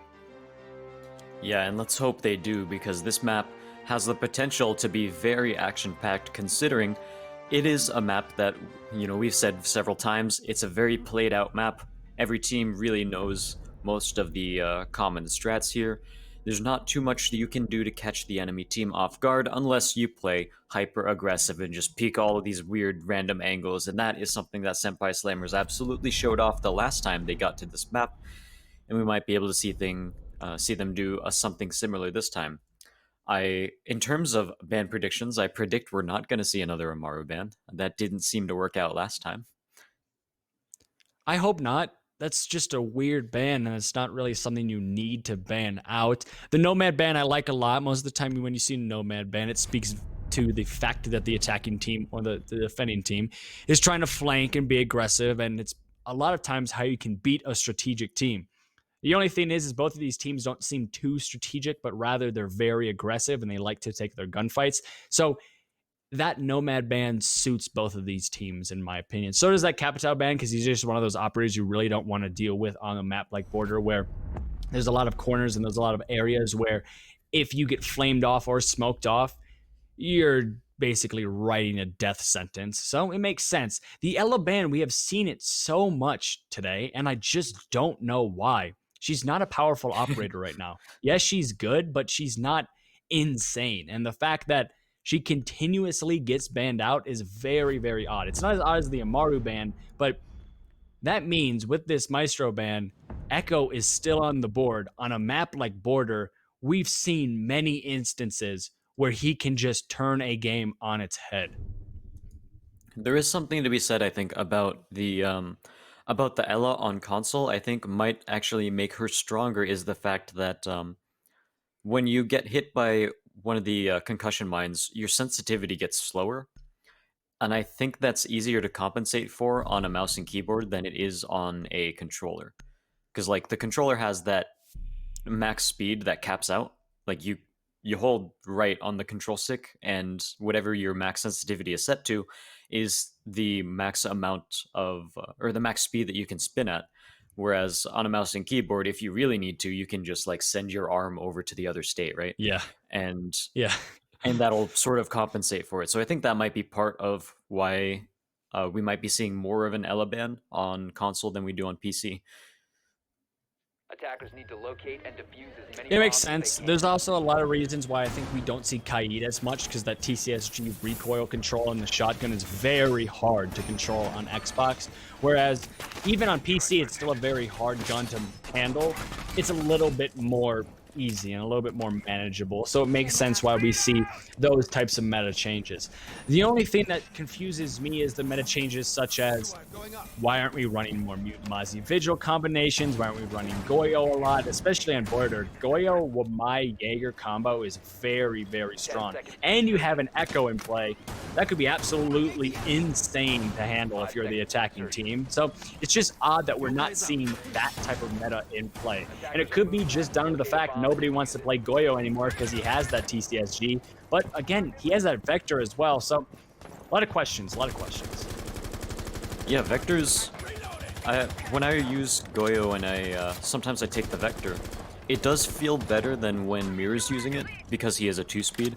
And so I do sort of like that better than when I'm playing Mira with a Vector. So I am a little bit surprised that we're not seeing those sorts of operators. And especially on a map like Border, where this is a small map, by all means. There aren't too many places where defenders can hide, so things like the Capitao, who has been banned, so they do put a lot of emphasis on that, but also the Goyo, these operators who can very heavily control small amounts of space, are even stronger. So Super definitely understand the Capitao ban. Again, I'm with Red Cube on how it's weird that we're not seeing a Goyo being played or banned. Balak will get the first kill, however, and that's going to be on Ashe. The Valkyrie goes down. Her cams are already out, so they're not missing on utility, but of course, you definitely don't want that gun. Is that harder to see if you put it on the desk? That's actually really interesting. I never thought of that. I'm colorblind, so I can't see those in general. Oh. So every time I'm trying to flank or hit the back, it's like, guys, there's a claymore right there. I'm like, what? And I just walk right into it and I die. So I can't answer that question. You'll probably have to ask Twitch chat or something like that. But it's also one of those positions probably where it's a little bit more unexpected. You are going to be seeing a down come out there, so the Thermite's very low on health. Brian's able to find a kill on the Blame Dom as well, so say goodbye to the Buck and any means of soft destruction. And after finding that very first pick, Abet and Subs have slowed down quite a bit and a little bit stalled out. After losing their bike and the Thermite kind of right behind them, this isn't a nice or a favorable position for Abet and Subs to be in. And one thing we do have to keep in mind is that it is pretty difficult to attack this site. It's very defender-sided site right here, and it's definitely the comfort pick for most teams when they decide to go onto the defense. Bin Lethal will take out a kill onto Brian Hughes, but unfortunately Miller Gunny is the person whose life is traded out for it. So still down to a 3v3, 40 seconds left on the clock, definitely enough time to execute. Again, this is a very small map, so you don't need as much control as you would for in a lot of other maps, but we actually see, wow, Cam all the way from offices managing to take out Z-Link with a beautiful gas canister. And Bin Lethal will trade it out once again, however, down to a 2v2, 20 seconds left on the clock. The plant is not going down quite yet. They don't even have control of the diffuser at the moment. They got to play a little bit more aggressively if they're to do anything about this. Bin Lethal fires some shots down range. Oh, unfortunately walks into the smoke and gets down. Stanville gets one, but he needs to find a second one here as well. Bollock goes down to the hands of Cam, and Senpai Slammers win the first round on their defense. That has to feel good for Senpai Slammers after losing it out on the first map and then coming back on the second map that isn't their pick and winning the very first round. They got to feel somewhat comfortable. They maybe not in the best position still because they are a map down, but just being able to gather themselves just a tad and figure out what they need to do, it's a great sign. Yeah, and so far, let's see if there's any change for the attacking side. Of course, we are on a different site, so you don't need a Thermite here, although it can be quite useful because a lot of teams hold a Ventilation Workshop in a similar way that they hold Armory, where they reinforce the main Armory wall and play vertically from there. No Castle on the board. This is a very common site that we see Castle on, but it's going to be a Pulse instead. So he'll be sitting on site. So with this sort of operator lineup from both teams, I think Abet might actually see some luck if they drive it toward the site. Not necessarily ignore the upstairs, but don't force as many pieces of utility upstairs as they normally would, and just choke out site from the from several different angles, and perhaps have someone sent upstairs to force the defenders not to just sit there and look through the floors, but not necessarily challenge all the angles and go for a hard roam clear. That might work, or they might just play it standard and go for the hard roam clear anyway. With teams this aggressive, it's hard to tell what exactly they're going to do. Yeah, again, that makes their playstyle very unpredictable. Both of these teams take part in that type of ideal. And it's similar to how Latin America plays, where they don't have the best strats, but they're always in your face, they're always super aggressive, and they're always trying to win their gunfights. There's certain games where they absolutely slam their opponents, and then there's other games where it's super close, and then there's other games where they get blown out. This type of playstyle is very inconsistent, and we can see that in this tournament. A lot of these teams in this tournament take part in that playstyle, and they're very inconsistent. Senpai Slammers being one of them. One game they can 7-1, the next game they could get 7-1 themselves. A bet subs as well have that same problem. If they can kind of rein in their aggressiveness and figure out, all right, how can we make this a little bit more consistent, both of these teams are going to be very hard to stop because the mechanical skill is there for sure. And what a shot by Attack Cam as Balak goes down, as IQ unfortunately falls to basically everything out of her control with just an incredible individual piece of skill from... I think that was Attack Ash, if I'm not mistaken, but it's going to be Cam once again, actually. So it wasn't Ash, it was Cam. He's able to find 2 on this round, and Ben Lethal goes down. Finally, Zlink, or Zlink. I don't exactly know how I'm supposed to say it. I've changed it every time I've said his name, but I apologize. He's able to find 1, but it's going to be quickly refragged once again by Cam. He's able to find 3, and he's on a triple kill for the day. And half the round has only passed, and 5 people have already died. Yeah, Gunny will be able to take 1 back on his favor as well, but yeah, 1 minute and 30 seconds, and this is a very explosive round so far. A little bit of vertical control going to the attackers now at this point as the defenders have rotated off of it, but Senpai Slammers, they look like they want to flank back up, but a flank watch drone will actually spot that out, and Abdul is not going to be able to play that angle quite as much as he was before. They do still have Senvale alive, and that's the heartbeat sensor that will be able to make this vertical play a lot more challenging for Abet and Subs if they were to try something. And we'll see if they can get a kill. Ooh, yeah, these holes work both ways. Flamedom needs to try to find this frag if he wants to open up the site for his team. This would be a pretty big one, as a 3v2 is not nearly as favored as a 2v2 if they were able to get the frags. 30 seconds left on the clock, however, the attackers are just buying a little bit too much time. Grenade goes out, not going to find anyone. And with 1 person left, Blamedom needs to find 3 members of the defense with only 19 seconds left. Does seem like an impossible task at this point as the hatch has not been opened yet. And yeah, he'll just try to run for it. And we'll see what he can do if he can pad his stats a little bit. Maybe aim a little bit for that $100, but this is definitely not a round that he can win. And Brian is going to rush upstairs and frag him anyway. Yeah, so it wasn't really a round he could win, and Brian puts some salt in the wounds because not only does he not save his KD, but he also just dies and loses the round. So just like that, Senpai Slammers off to a 2-0 lead, and they're starting to feel themselves just a bit. They look good, they look confident, and a lot of the gunfights that they're winning are fairly one-sided. Most of the time throughout this matchup, it's been a lot of 50-50 gunfights where it really can go either way. A lot of the fights that the side of Senpai Slammers is taking 90-10, we're seeing 80-20. The percentages are in their favor, and that's something we have not seen from them until now.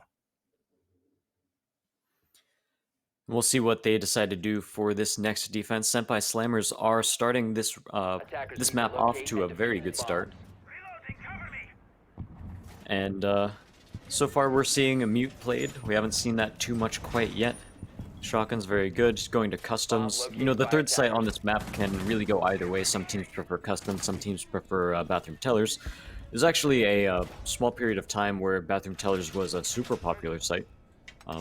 Not more so than the first 2, but some teams actually did decide to go there before going to any other site just to try to catch their opponents off guard. But since then, it seems to have shifted over towards customs being the choice third site for the defenders, and we'll be seeing it right here. In terms of their operator lineup, you know, it's pretty standard. You know, they've been running this kind of thing pretty much all day. Actually, Abdul prepping a run out already. This might be a little bit aggressive, but yeah, he decides to back off of it. Doesn't quite want to challenge that angle. And Cam's only put out 2 ADSs so far. It's also kind of interesting. He needs to hurry up with his setup, otherwise he might not be able to put them all down before he ends up dying, or before it just becomes too late and too risky to spend 5 seconds on an animation of just putting a piece of utility down. I mean, I don't know the last time I've actually, as me as Jaeger, have used one of my ADSs, so I respect it. I choose Jaeger in the speed. Well, not the speed anymore, but just for the gun, and I run around like a little rat. So, hey, if you don't want to place the ADSs down, don't place them down. But in a game as important I as don't know if this, I'd you follow that probably advice. want. Yeah, in a game as important as this, you probably don't want to listen to me, and there's a reason why I'm not playing and I'm just a caster, right? Brian upstairs here, and he's going to be sitting on these central stairs, waiting for maybe someone to rotate into his crosshairs. And that's a pretty one-sided gunfight, considering he is holding a shotgun, and it could come out here very shortly if we see the Jackal decide to push down very aggressively. And he does, and it happens. Brian's able to find that one-sided gunfight he was looking for, and he takes down the Jackal. A runout occurs from Miller. No, it's going to be attack Ash that has the runout. It would make sense for the attacker to run out. But getting overly aggressive is the bandit, and it comes at a price. Well, he dies, and now the tables are even. And the attackers, with a lot of time to work with, has a decent bit of map control. Yeah, pretty even round so far. I bet definitely need to put more rounds on the board if they want to have a chance at the second map and closing it out 2-0. Meanwhile, Senpai Slammers, they're definitely looking to sit pretty. They've slowed down the game, slowed down the attackers. And with 1 minute left on the clock, they need a lot more space. Abdul gets blamed on. That's yet another kill over to the side of Senpai Slammers. And Senvale going to get traded out, however. Balak manages to take that one out in a beautiful angle. All the way from upstairs, Abdul takes him out. But it's immediately traded back with Balak getting his own kill as well, and Miller Gunny. He's going to find Brian Hughes on top of that. And now they do know where Abdul is. They know he's on the second floor somewhere. Will they be able to flush him out, or are they just going to play around him? They could potentially plant inside of A just without even challenging this whatsoever, but oof. Just barely not getting fragged by Abdul there. I think that was Miller who was checking upstairs. But they get the diffuser, but Abdul is still upstairs. They're unable to flush him out. At this point, Balak needs to basically just challenge the frag. I don't think... Yeah, he does have the diffuser, actually. He can plant this, but with 2 seconds left, Abdul might be able to get there in time. Drops the hatch. Is he going to be able to find it? He will, and that's the headshot. Senpai Slammers go up 3-0, winning all 3 defensive rounds of their rotation. And now they can go back upstairs. We saw one matchup today, and it was the very first game where the defending team started out 3-0, and then the attacking team answered with 3 more rounds. If the same thing applies here, you'd like to see your chances of, well, the side of... it's Sub something. Why do I keep forgetting this name? I bet A bet and subs. Gosh, I don't know why that's so hard for me. I need to like write it right on my monitor. But we could see a bet and subscribers maybe run away with this game if they tie up the half. The problem is the side of... Oh my gosh, I'm blanking on everything now. The side Senpai of Slammers. the Senpai... I said Senshi, man. I thought I was casting CL. Gosh, it's been a long day. The side of Senpai Slammers, they have guaranteed themselves the draw in the half. One more round, and they're going to secure themselves the advantage going into the half, and it puts a bet and subs in a spot where nothing looks too favorable, and map 3 is then on the horizon. If we're already talking about map 3, which is Coastline, I'm expecting it to be extremely back and forth, because Border is a close matchup in terms of attackers versus defenders. Consulate, not so much. And then Coastline is just as close as you can get. And with just the way both of these teams have been playing, I would not be surprised to see this go the distance in literally every single fashion. Yeah, it's just been a slugfest on both teams for sure. And so far this map has not fleshed out to be to the similar level as the last map. And potentially that might be Senpai Slammers. That might be their momentum that they need, where they end up taking this map pretty convincingly, and even Coastline convincingly on top of that. It's definitely a within the realm of possibility, especially as I mentioned, we're heading back upstairs into Armory, and this is a site that the defenders should be very comfortable on. So it's very likely that we'll see a 4-0. but we will have to see how Abbott and Subs decide to attack the site. They're putting a lot of emphasis on CCTV, which is pretty normal. Make sure they don't get flanked while they try to open up this armory wall. And doesn't seem like any of them are trying to even poke in throughout the office archives half of the map, which I would like to see them do. I think Abbott and Subs, they could potentially take advantage of Senpai Slammer's over-aggression if they play those extra angles. So we'll see if they, after they open this wall, if they're able to make anything else happen on another portion of the map. But, oh, as soon as Bin Lethal peeks around the corner to down Abdul, Brian is right there to pick up the frag, and conversely pick up his teammate there too. No one is able to rotate around and get that refrag, so it's just going to be a 1-for-0 trade. Senpai Slammers coming out on top once again. Senpai Slammers are looking very, very good, and Abbott and Subs seem to be the aggressors. And if I was told that Senpai Slammers would be playing the passive game and would be winning it, I'd be very, very surprised, because they're just so well known for getting into the face of the defense or the offense, depending on what side they're on. But we can see here, they're playing their angles, they're playing patiently, and it's paying off.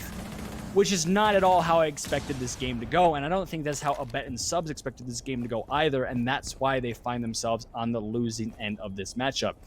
Yes, things are even in terms of man count, and well, Abbott and Subs are actually in the advantageous position in terms of health, but the scoreline is what reigns supreme, and the scoreline is very much so in favor of Senpai Slammers. And then one question I have is, why are you not clearing that person out behind half wall? A very common spot to play, and nobody was even watching it when Abbott and Subs pushed in. Attack Cam goes absolutely massive. He's able to find 3 kills on the round. And Brian, sitting still behind half wall, has to now only deal with the Thatcher. This looks to be yet another round where Senpai Slammers are probably going to escape with a win, and it's going to be a 4-0 advantage for them, and Abbott and Subs just look completely lost and are getting torn apart at the seams. Could see potentially a comeback here. No, running out of time is going to be the attack of Abbott and Subs, and Senpai Slammers, they're looking very, very good. I think this one's in the book for Senpai Slammers. Abbott and Subs, they have been looking really shaky these past few rounds, and the 0-4 scoreline is definitely not what you want to see. Granted, of course, we do expect to see a slight defender advantage, but this is anything but slight.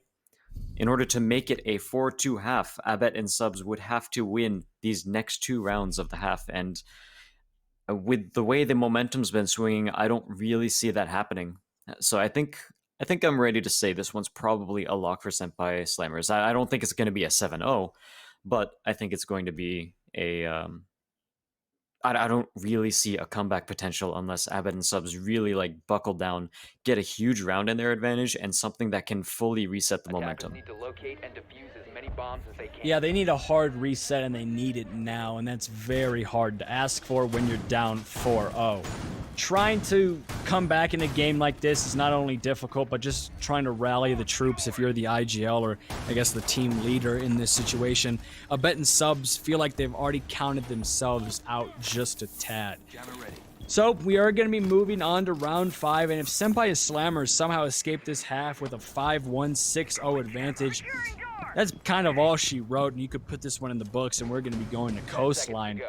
And then if we go to Coastline, the question is, if you look back all the way to last month at the exact same tournament, we saw that it was Senpai Slammers. They lost the first map, won the next 2, and they forced it into a best-of-3 situation where they won the tournament.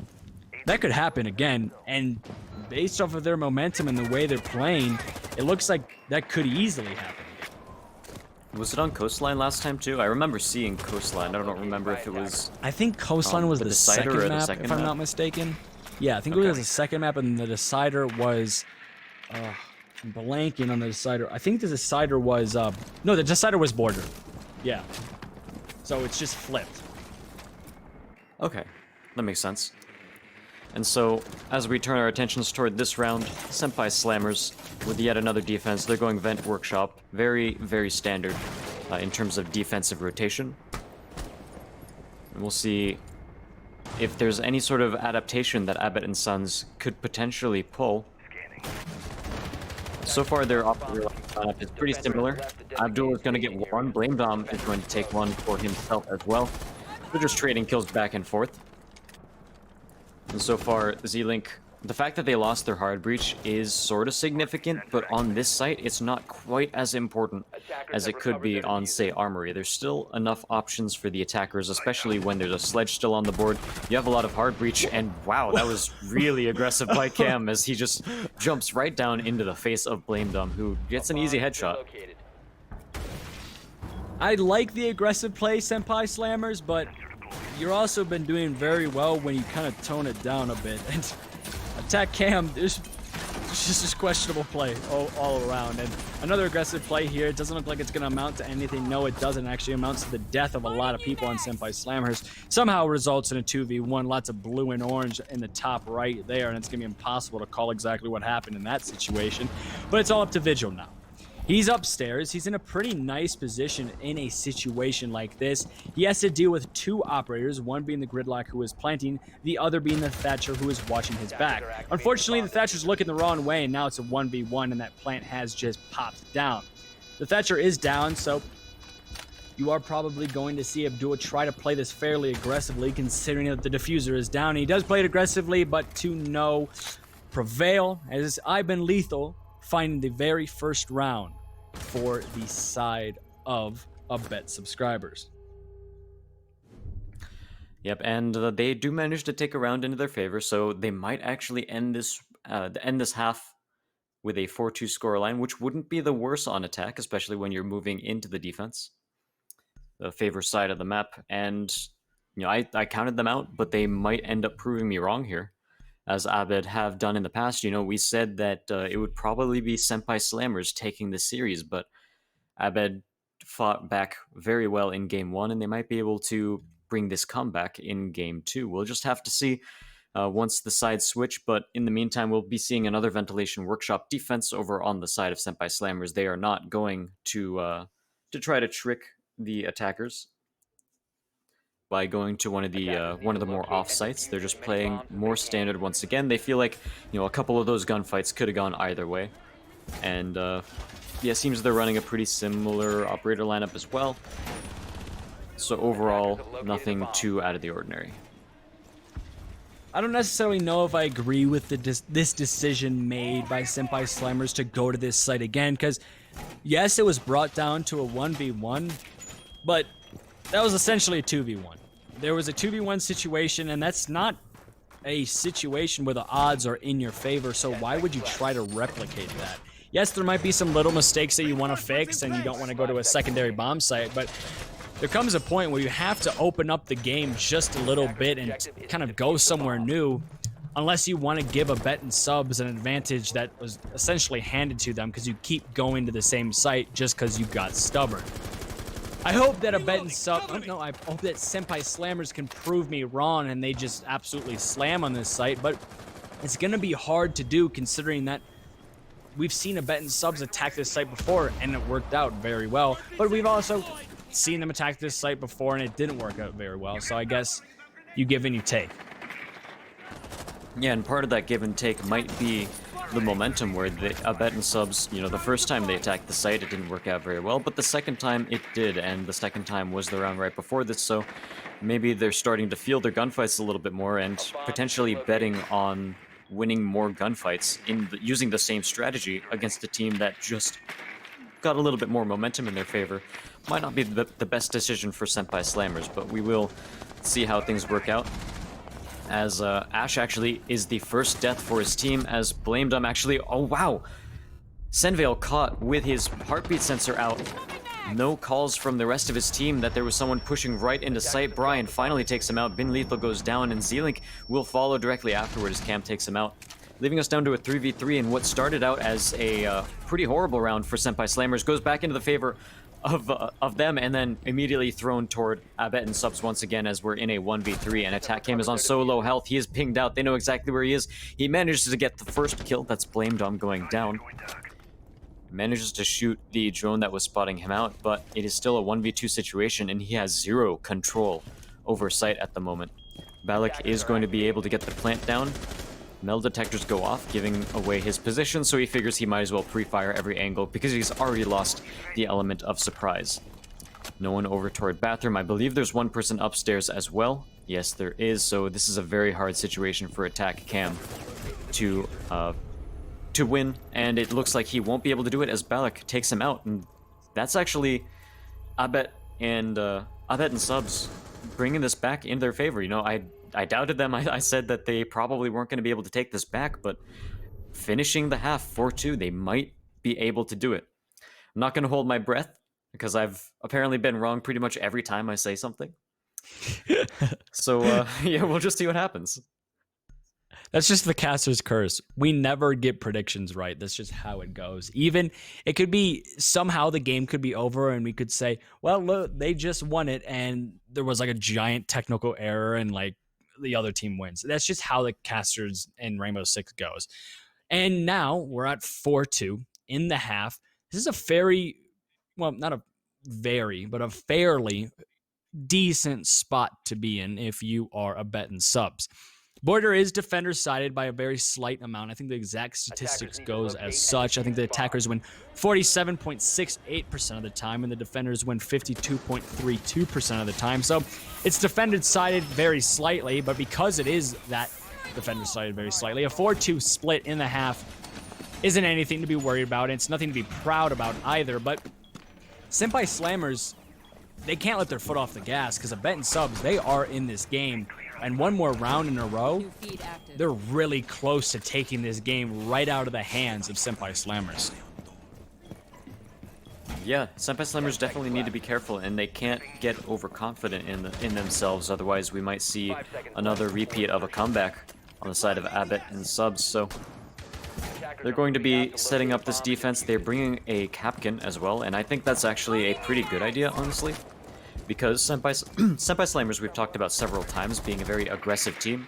A Capkin can certainly slow down that aggression on top of the Legion. So you got 2 trap operators on the board, and I don't necessarily need you think you need something like Wamai, where Senpai Slammers haven't really been worrying about their throwables all that much. They've been focusing more on getting angles and getting frags down that. I don't think you need more than a Jaeger to take care of a lot of these throwables. Yeah, you don't have a Wamai, or actually no. Yeah, so you don't have a Wamai, so you don't have that extra bit of utility. And again, on a map like Border, Wamai Jaeger Goyo combo is so annoying to deal with. And the fact that no one in this entire tournament has even brought a Goyo today, and I understand. Yeah, and I understand. His gun isn't the best on console, and he might only have 2 shields. He's still a very good operator, and he does his job tremendously well. But it doesn't really matter, because nobody even cares, and they're not even bringing it. We are moving into the halfway point of this round. Not much has happened. Gunshots on top of gunshots has been riddled into walls, but none of which have met bodies, and that's why you see on the side of your screens that everyone is full health. A C4 looks like it's going to be ripped, and that's a questionable play there from Balak. I don't know why he decided to just kind of wide swing that, but he did, and it resulted in his death. That's a very easy kill for Senvale. I understand, I guess, the risk you want to try to take there and maybe find 1 or 2 kills, but is it really worth it when your team now is at the downside and the attack has a lot of time and a lot of map control to work with? Yep, defense on the back foot a little bit, but with 1 minute left on the clock, there is still enough time for the attackers to execute whenever they want. Blame Dom is looking to see if he might be able to get a cheeky run out here. Ben Lethal is going to get taken down by Ash, however, and Senpai Slammers. Oh no, that's the worst timing for Blame to jump over the window. That leaves us with a 5v2 as Senpai Slammers are ready to take the match into their favor. Miller gets 1, looking for a second. Ooh. Z-Link manages to get 1. Unfortunately, Miller is just peeking right around the corner toward the plant and not expecting someone to be covering the rotate. That's a little bit of a misplay by him there. Unprepared for that sort of setup. And just like that, the moment where you might have thought a bet could find themselves in this game, we see Senpai Slammers is just 1 round away from match point. lots of pressure now on Abet subscribers because this game has gone by a lot faster than that consulate match. At this point in the consulate match, it almost feels like we were only in round number 2.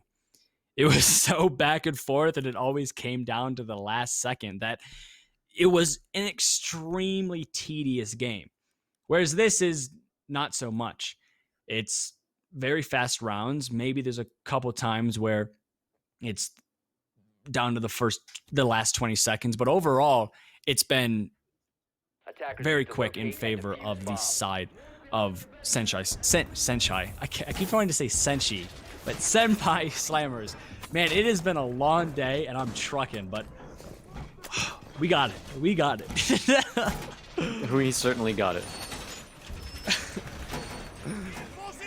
So we finally have a Ying. We haven't seen a lot of that today, just a couple times, and Senpai Slammers, I guess they do want to close this game out with some aggression.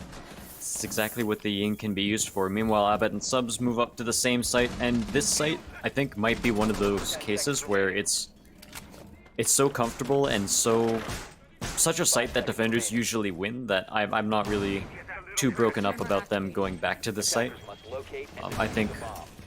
that if a couple of them weren't as aggressive and they just played their cards a little bit differently, then they very easily could have won that last round. We had that wide swing out from Armory with the sausage, no less, which is a very questionable play.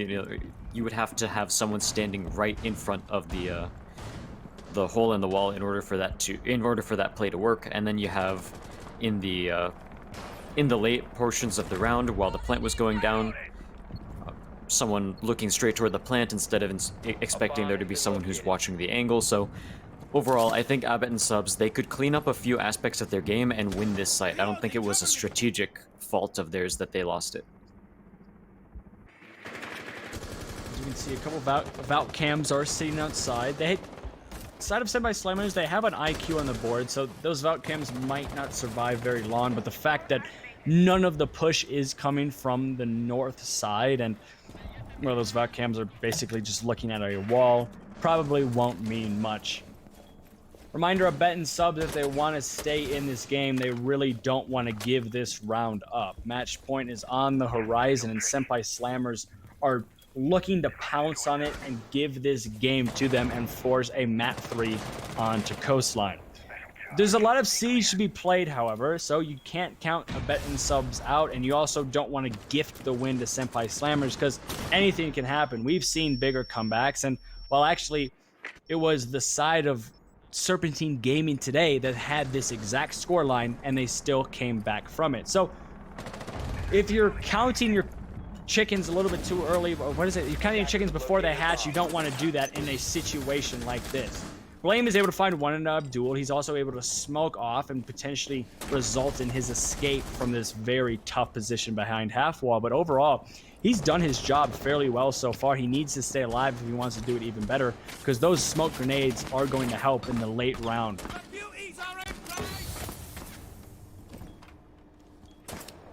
And looking at the this sort of vertical play, we do have to watch that Blamed On needs to be very careful. Someone's shooting at his toes there, and Ivan Lethal manages to take out Senville with a headshot. Beautiful headshot onto Ash as well. That's 2 kills for him to add on top of Blame's first kill, and they are looking like they're in control right now. He thinks someone's behind this wall. I don't see a silhouette there, but Brian actually takes out Balix, so that is the first refrag for the side of Senpai Slammers, but we have seen rounds go worse from better positions, and Abet are looking in control. However, 10 seconds left in a 4v1. This surely must be it, especially as Candelas are not going to be enough when there's nobody else around to capitalize on them. Cam gets one headshot onto Ben Lethal, but everyone is pushing him from every angle, and Abet takes this round as well, potentially going to try to force an overtime. The problem right now for Senpai Slammers is, yes, they are in the lead, but they're not in the lead by an amount that is not passable. One more round here from the side of Abet subscribers, and they're really just right back in this matchup. It's actually a thing from a very long time ago when I used to play soccer. My coach always told me, he said, a 2-0 lead is the most dangerous lead to have, because you think you're in a comfortable position, but one goal and the other team is right back in it. That's a situation you're seeing right now. They're up by 2 rounds, one more round, and well, a Bet Subscribers is right back in it. And you're looking at maybe the side of Senpai Slammers. They're thinking, hey, we're in a fairly comfortable lead. We're 1 round away from match point. What's the worst that could happen? Well, the worst that could happen is you lose every round after this and you lose the entire tournament. But you have to do your best to prevent that for as long as possible and maybe even force a map 3. But this game is far from over, and the last thing you want to do as Senpai Slammers is let your foot off of the gas pedal and let a Bet Subs gain a breath of fresh air. Yeah, especially since we've seen these teams both go back and forth. It doesn't seem like either of them are going to be fully subject to momentum swings. We see Abet and Subs, despite losing the first 4 rounds of this map, they managed to bring it back 4-2. And they answered the first Senpai Slammers attack win with their own defensive win. So this could still be anyone's game. Too early to call, and I sort of wish I would have said that it was too early to call back when I said that this map is pretty over. I think Senpai Slammers are going to take it. That's me being dumb. So. Yeah, jumping to conclusions and making assumptions, Azaraki. Come on now, you can't be doing that. But it makes sense why you did. It looked like Senpai Slammers were in the driver's seat and controlling the pace and controlling the tempo of every single round, and they still somewhat are, but not to the same high degree that we saw before. And it's allowed a Bet and Subs to gain a little bit of confidence, a little bit of momentum, and also a couple of rounds in the process. Reminder, if a Bet and Subs just gets this round, they are 1 round away from tying it up and potentially 2 rounds away from winning this entire tournament. So there's a lot here, and every round means something. This game is far from over, and I don't know how many times I can reiterate that in one sentence, but I'm going to try as many as possible. Sudge upstairs is going to be doing some remodeling. A couple extra swings to make sure he gets the job done is going to be on his agenda. But for right now, the attack is just getting into some very common positions. And talk about uncommon positions. Smoke sitting here on east stairs. That is quite odd when the site is so very far away from him. Yeah, Smoke is one of those operators that you definitely want to have on site as an anchor, considering those toxic babes are super good for both denying entry and denying plants. So he will be the one on the roamer game here and will not be able to take out Ash, so definitely a questionable decision there. Ash gets taken down pretty low, but still alive is the most important part. Cam takes out Ben Lethal as well. And now suddenly, this match is looking pretty good for Senpai Slammers. They're about to force match point, especially as Balak goes down as well. Zalink takes out Abdul, but Senpai Slammers have a pretty comfortable lead right now. Brian Q's down to about 1 health, but that is still an Ash with a 3-speed and a powerful gun. Cam will take out Zalink, and this is looking like we're going to be heading to the next round as Miller Gunny needs to 1v4 in order to finish this off, and he's not going to be able to do it. Brian takes him out. And we're suddenly forcing match point. Senpai Slammer is about to win map 2. In a very important round, the last thing you want to do is die as Smoke upstairs away from sight. I don't know what that play was. I don't know who made that call, but it was not the right one. Smoke is so good on sight. He can entry denial, he can plant denial, and he's not the best roamer. He has a shotgun and an SMG-11. Most of the time in roaming situations, you want either an AR or a really good SMG because a lot of your gunfights aren't going to be very up close and personal. Long angles are going to be being held. You have to watch someone on the flank, and you have to make precise shots. Trying to make precise shots with an SMG-11 and a shotgun are almost impossible. And also the fact that you have utility that is extremely useful on sight is, I don't know why that was the call there, and that could have easily been why they lost that round. It didn't only mean that it invited the side of Senpai Slammers into sight, but it also meant that they lost a body, this side of a Bet Subscribers. They lost a body very quickly, and that just hurts them. Yeah, so we'll see what sort of adaptations they bring to the table this time around. Got a Mozzie on the board for some information denial, but overall, pretty similar operator lineups that we've seen this match, last match, all day today, pretty much. You know, still no Goyo on the board, Super strong utility, especially I mentioned at the very start of this map.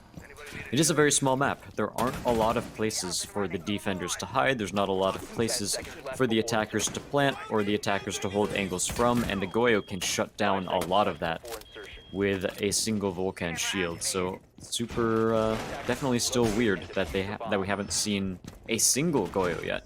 I think there might have been one round, like way back earlier in today, where there was a single Goyo ran, but other than that, you know, we haven't been seeing it at all. I think the only time we saw Goyo was when he was 6th picked, if I'm not mistaken. I don't think he has been played yet. No, there was a round where he was played. It was the very first game, and I don't remember the exact situation, but there was exactly one round in this entire tournament where he was played, and we haven't seen him since, which is shocking. He's a very powerful operator that has great use of utility, and just I don't really understand the reasoning behind not playing him. Being lethal Ben Lethal has been able to get a kill onto Brian. It's gonna be quickly refragged though by Abdul onto Balak, and Balak hasn't been having the best of games. He's been dying a lot. He's been getting a couple kills here and there, but you don't want to die that early as a roamer. Only a minute into the round, you didn't waste too much time. You gave up a decent bit of map control, and now you have Abdul breathing down the neck of Lethal. On top of that, it's a Mozzie off the board early in the round as well, so he's not going to be able to control any drones he captures. So his pests will still be information denial, but when it comes to information gathering, well, it's definitely not where you want to be. Z-Link gets another kill. Senvale goes down. It's one of the better fraggers on the side of Senpai Slammers. We've seen him go off quite a bit today. And so Link is going to see if he can put the rest of his team on his back and make the rest of this game happen. The comeback is still real for Abbott and Subs. They're definitely not out of this yet, but Senpai Slammers are looking more and more in control of the situation. Cam takes out Blame Dom. And the vertical game is in full control of the side of Senpai Slammers, so perhaps Abbott and Subs, they might be able to challenge one of these angles up through the floor, or they might send someone on a late flank, who knows. But the fact that Sledge is still alive is huge. As you can see right now, he's opening up the entire floor, and even if they don't look through these holes, they are forcing the defenders to either uproot themselves and move to a different position, or they're forcing the defenders to always be aware and never be force them to never be able to just sit there and hold an angle, because they always have to watch above them as well. In terms of map control, Senpai Slammers are supremely in the advantageous position. But in terms of man advantage, well, it's even.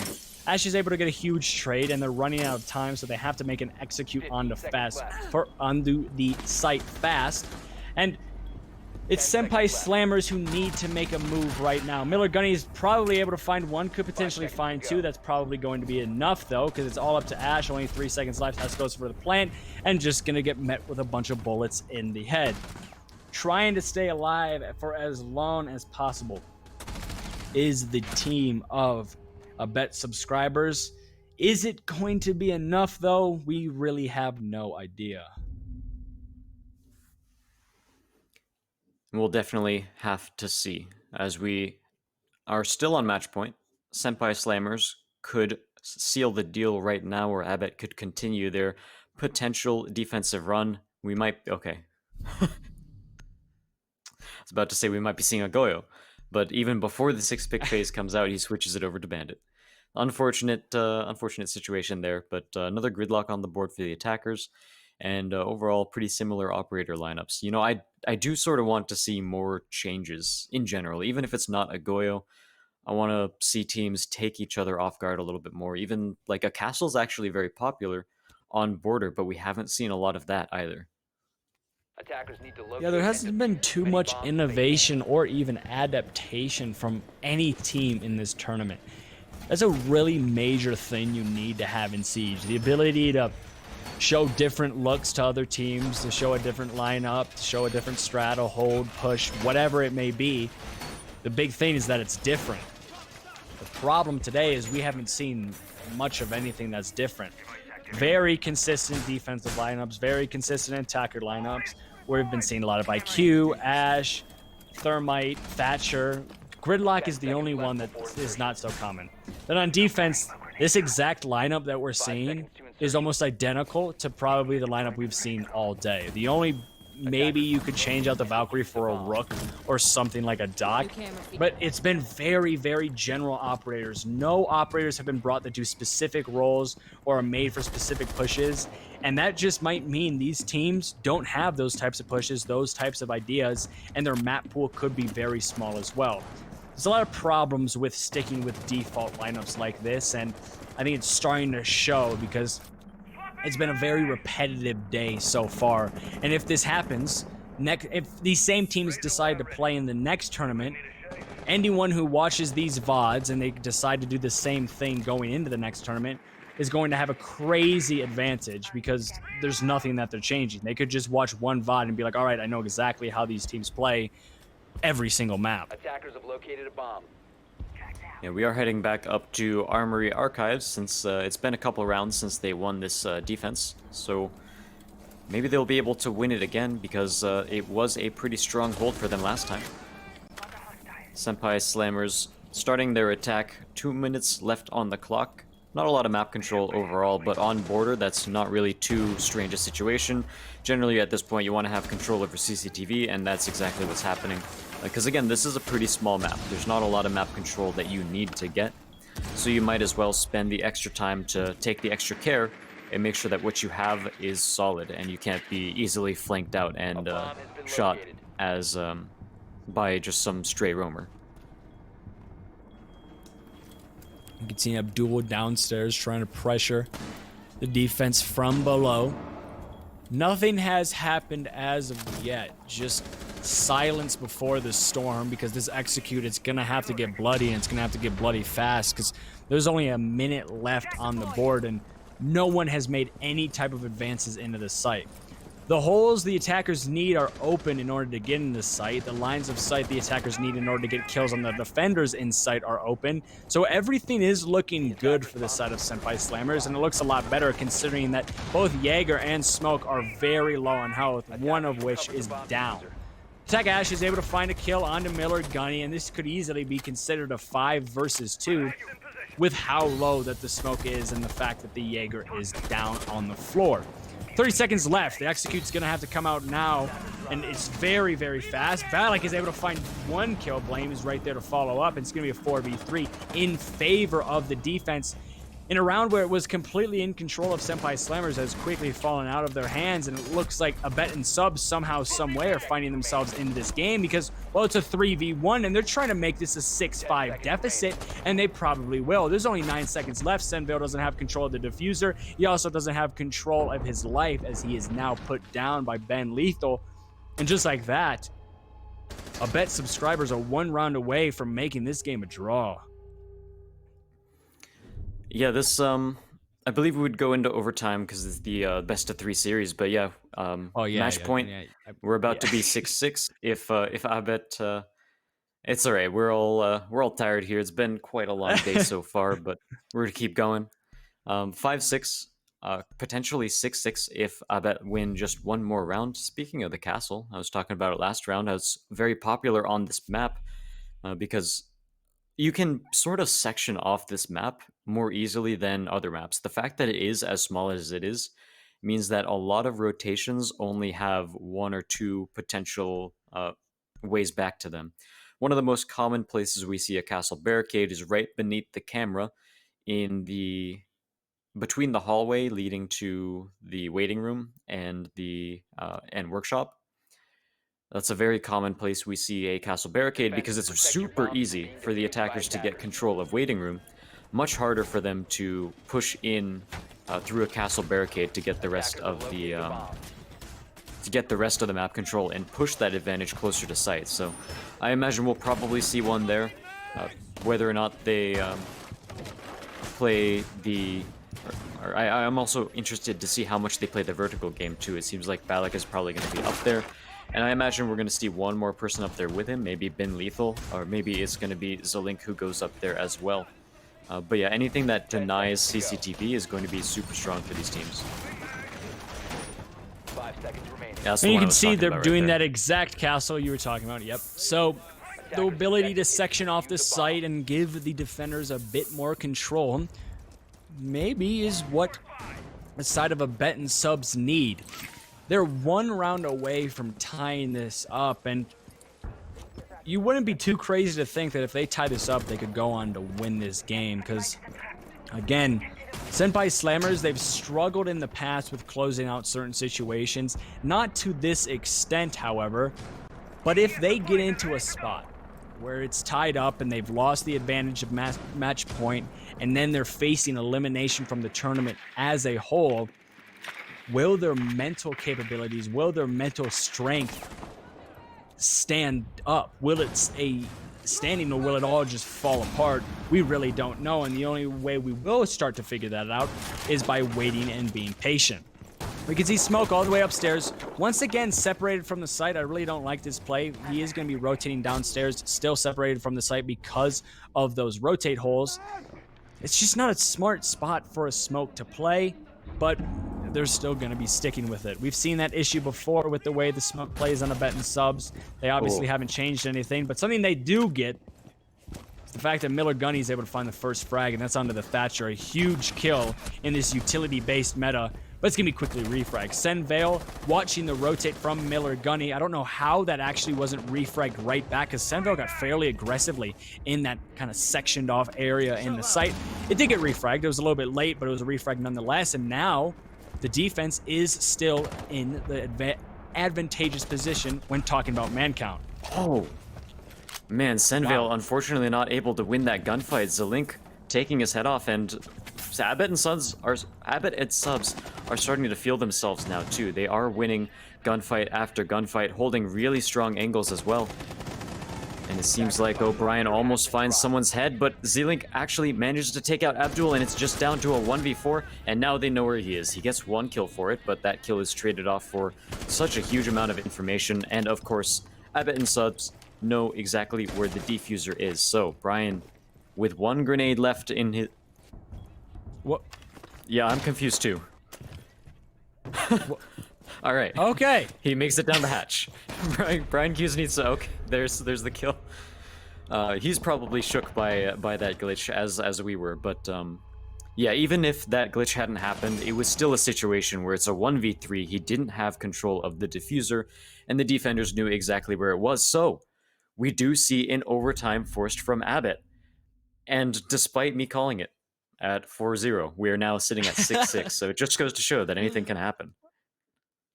Yeah, anything can happen. There was a point where at 5-2-2, I said, hey, we've seen this comeback before, and it was in this tournament today. We could potentially be seeing it once again. We are now not looking at a side switch yet. It's going to be coming out afterwards, because that's just how overtime works. But that means the side of Abbott and Subs, they get the defensive half for overtime. So they'll be able to play defense twice, whereas the side of Senpai Slammers, they're only going to be playing defense once. And that's a big controversial thing in the Siege community, where a lot of the time some of these games can be determined by who gets defense first, and why don't we always just do infinite overtime, blah, blah, blah, blah, blah. My answer to that is, well, if we did infinite overtime all the time, this game would probably not end. Instead, we'd be here Yeah, we go into for 2 a a.m. very boys. long time. Yeah, so that's why we have to do it this way. And yes, there probably is a little bit of an advantage to the team that gets defense more, but hey, sometimes they deserve it.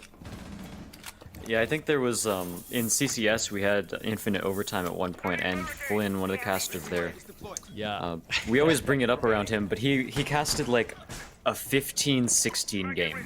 Or no, it would be a win by 2, so it was like 16-14 or 17-15 or something crazy like that. Like you play 3 games worth of rounds in a single game. It's it's crazy. But we don't have infinite overtime here, so there is a definite end point for this tournament, which is probably good for the teams as well, considering their endurance after hitting 2 overtime maps in a row. These guys have probably got to be feeling the pressure and the fatigue. Abbott and Subs have 3 overtimes maps in a row, if you look back at the game right before this. So They've put in a lot of hours in Siege today and a lot of rounds, and overall, they're probably getting a bit tired. With that, they might have a last burst of motivation here where they just want to shut this game out and win it 2-0.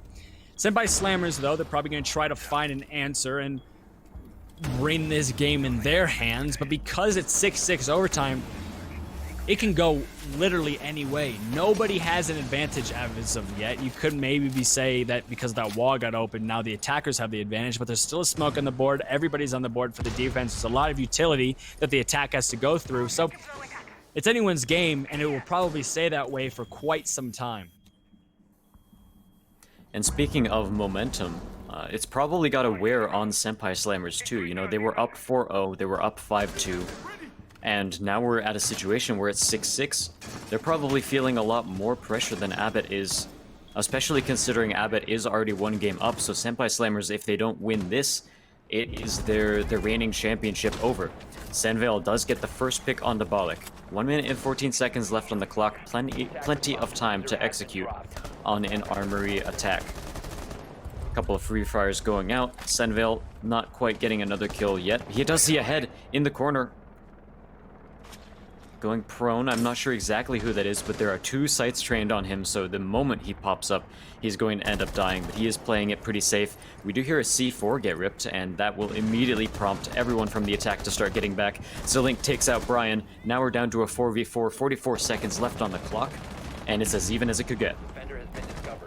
Slink's able to find 2. That's a huge pick for his team, and just like that, his team is right behind him. Ben Lethal's also able to find 2, and now it's a 4v1. All up to Thatcher to try and prevent match point for Abet and Subs, and he's too busy pulling out a splinter from his leg. Abet and Subs, so close to completing the comeback, are now on match point in a game they were down 5-2, 4-0 at one point. That just looked funny, the endgame kill cam where Thatcher was just finishing the animation of pulling the goo mine out of his leg, so it looked like he was just kind of standing there with his shoulders hunched, no gun in his hand. It was pretty funny, Like, but I'm over it. yeah, I'm over it. just gotta I'm accept dead. this right now. But yeah, 7-6. This is a crazy situation for Abbott, and we might be looking at a different champion of this tournament than it was for last month. And speaking of the lineups, we do see Abbott switching over to the attack. We'll see what they're able to do. Armory Lockers is, of course, the site for Senpai Slammer's defense. Nothing out of the ordinary there. And on both sides, we have a decent amount of kill totals, but there was a 16 bomb on Senpai Slammers, who someone was going off. I think it might have been Cam, but I'm not entirely sure. But most of the team is popping off on both sides, honestly. And that's Ash is nothing actually having a new. cold game. Wow. Yeah, which is actually very surprising. It's nothing new, though, from these teams to have breakout players, to have a bunch of people just getting a bunch of kills. Brian has been one of those players. He's been extremely consistent throughout this tournament. Cam has been relatively quiet, actually, for Senpai Slammers, and we can see he's woken up and smelled the coffee, obviously, with 16 kills. And then you look over at Abet and Subs, 14 kills from Miller Gunny, and he's been huge. I've been lethal, has also been lethal. And nothing new on that. You already side made of the that joke. ballpark. You don't get to. I know, but it's like I don't know. It's too easy, man. It's just too easy. And It is super easy. right? Yeah, it's just like the perfect name for a situation like that. On the side of Abet and Subs, though, it seems like this consistent fraggers are still consistently fragging, but for Senpai Slammers, things have flipped around a little bit. The roles are a little bit more fluid, and the people who normally get kills aren't getting kills, but the people who don't normally get kills are getting kills. So very interesting dynamic to kind of keep an eye on if this decides to go to a map 3. But Abet and Subs could decide to not put it into a map 3 if they want to win this round out. So we'll just have to see. Abet and Subs, can they complete the comeback here? And Gridlock is a really good choice here, especially when you're attacking Armory. As you can see, this doorway that he's already tossed the track stingers out to is the only way the defenders can potentially flank into CCTV, unless they have any soft destruction at their disposal. So it's definitely a strong bit of utility there, and part of the reason why we like seeing Gridlock as casters. It's definitely a good strategic pick for teams and fills a similar role to Nomad, just with a slightly different flavor, and of course a different gun. I prefer the Saw myself to either of Nomad's guns, but that does come down to player preference, and of course the fact that Nomad is a 2-speed, whereas Gridlock is a 1-speed. That can definitely make a huge difference as well. Flamedom actually trying to play the vertical game here. Will find the magnet, but not find the kill right after it. And his main goal right now is to take out the bandit batteries. Yeah, and time is running out to do so, and Bandit is actually going to go for this, and it actually works. Wow, pressure from below, obviously not enough, and the Bandit is sitting pretty and sitting fairly comfortably. And he's probably going to be able to sit a little bit more comfortably. Never mind, no, he's going to be dead. Just like that, Abet subs in a very important round. They have the man advantage, and they also open up a very important wall. Brian is playing this fairly aggressively. If he doesn't get spotted out, he's most likely going to be able to get a kill, and he does. That's a major lack of intel and a huge misplay there from Abet subs. They need to kind of put a drone on that type of situation, especially in a round as important as this. Miller Gunny with the diffuser could potentially go for a plant here, but he has to watch out for the pins and the soft wall to his right. But he has to make a decision quickly. Miller Gunny is able to find another one, and this could be it. 3 versus 2. Get that bomb down, and this game might be over. Senvale has something to say about it, though. He's able to take down Blame down. Now it's a 2v1. It's all up to one person, and Abet subs, they complete the comeback, and we're not going to a map 3, ladies and gentlemen. It all ended right here. Somehow, some way, Senpai Slammers, even in a 5-2 lead, shut it all down and fall apart when it mattered most. And you got to give credit to Abet subs. They went huge when it needed to be the best, absolute best from Abet subs. They were absolutely insane. Wow. Miller Gunny, 17 kills. Holy. Wow. Gee, I mean, that's all I got to say is wow. It's been a long day, but Yeah. wow. From 0-4 to 8-6, Abet complete the comeback. A beautiful comeback at that. They won 8 rounds and only dropped 2 in the entire course of the second half of that match. Beautiful play. Senpai Slammers unfortunately not able to 2-peat, but Abet will be crowned the new champions of VGL for the second month. This has been a great tournament so far. We've had some very close matches and some outstanding performances from individual players and teams alike. I definitely want to make sure we continue to shout out our sponsors, the Bearded One JB and Mr. Rager 726 with WMA. And thank you for helping make all of this happen. And beautiful game once again. It was definitely a lot of fun to see. We saw 2 games go into overtime. Really, really awesome. Yeah, the beginning of the tournament, we saw a couple one-sided matchups, but just like last month, when it got down to it, when it got down to the finals, it was overtime after overtime, long game after long game, battle after battle, and that just makes for some absolutely amazing Siege to watch. But your champions, well, it's not going to be Senpai Slammers anymore. It's going to be Abet subs, and they deserved it. They played absolutely out of their minds, and they also played against the predictions of the casters, so props to them. But that's going to be it from us, ladies and gentlemen. Thank you so much for tuning in, and I appreciate every one of you that decided to watch and join this great battle and this great tournament. And stay tuned for more news on future tournaments and things of that nature. But that's going to be it. Thank you guys so much, and I will see you later.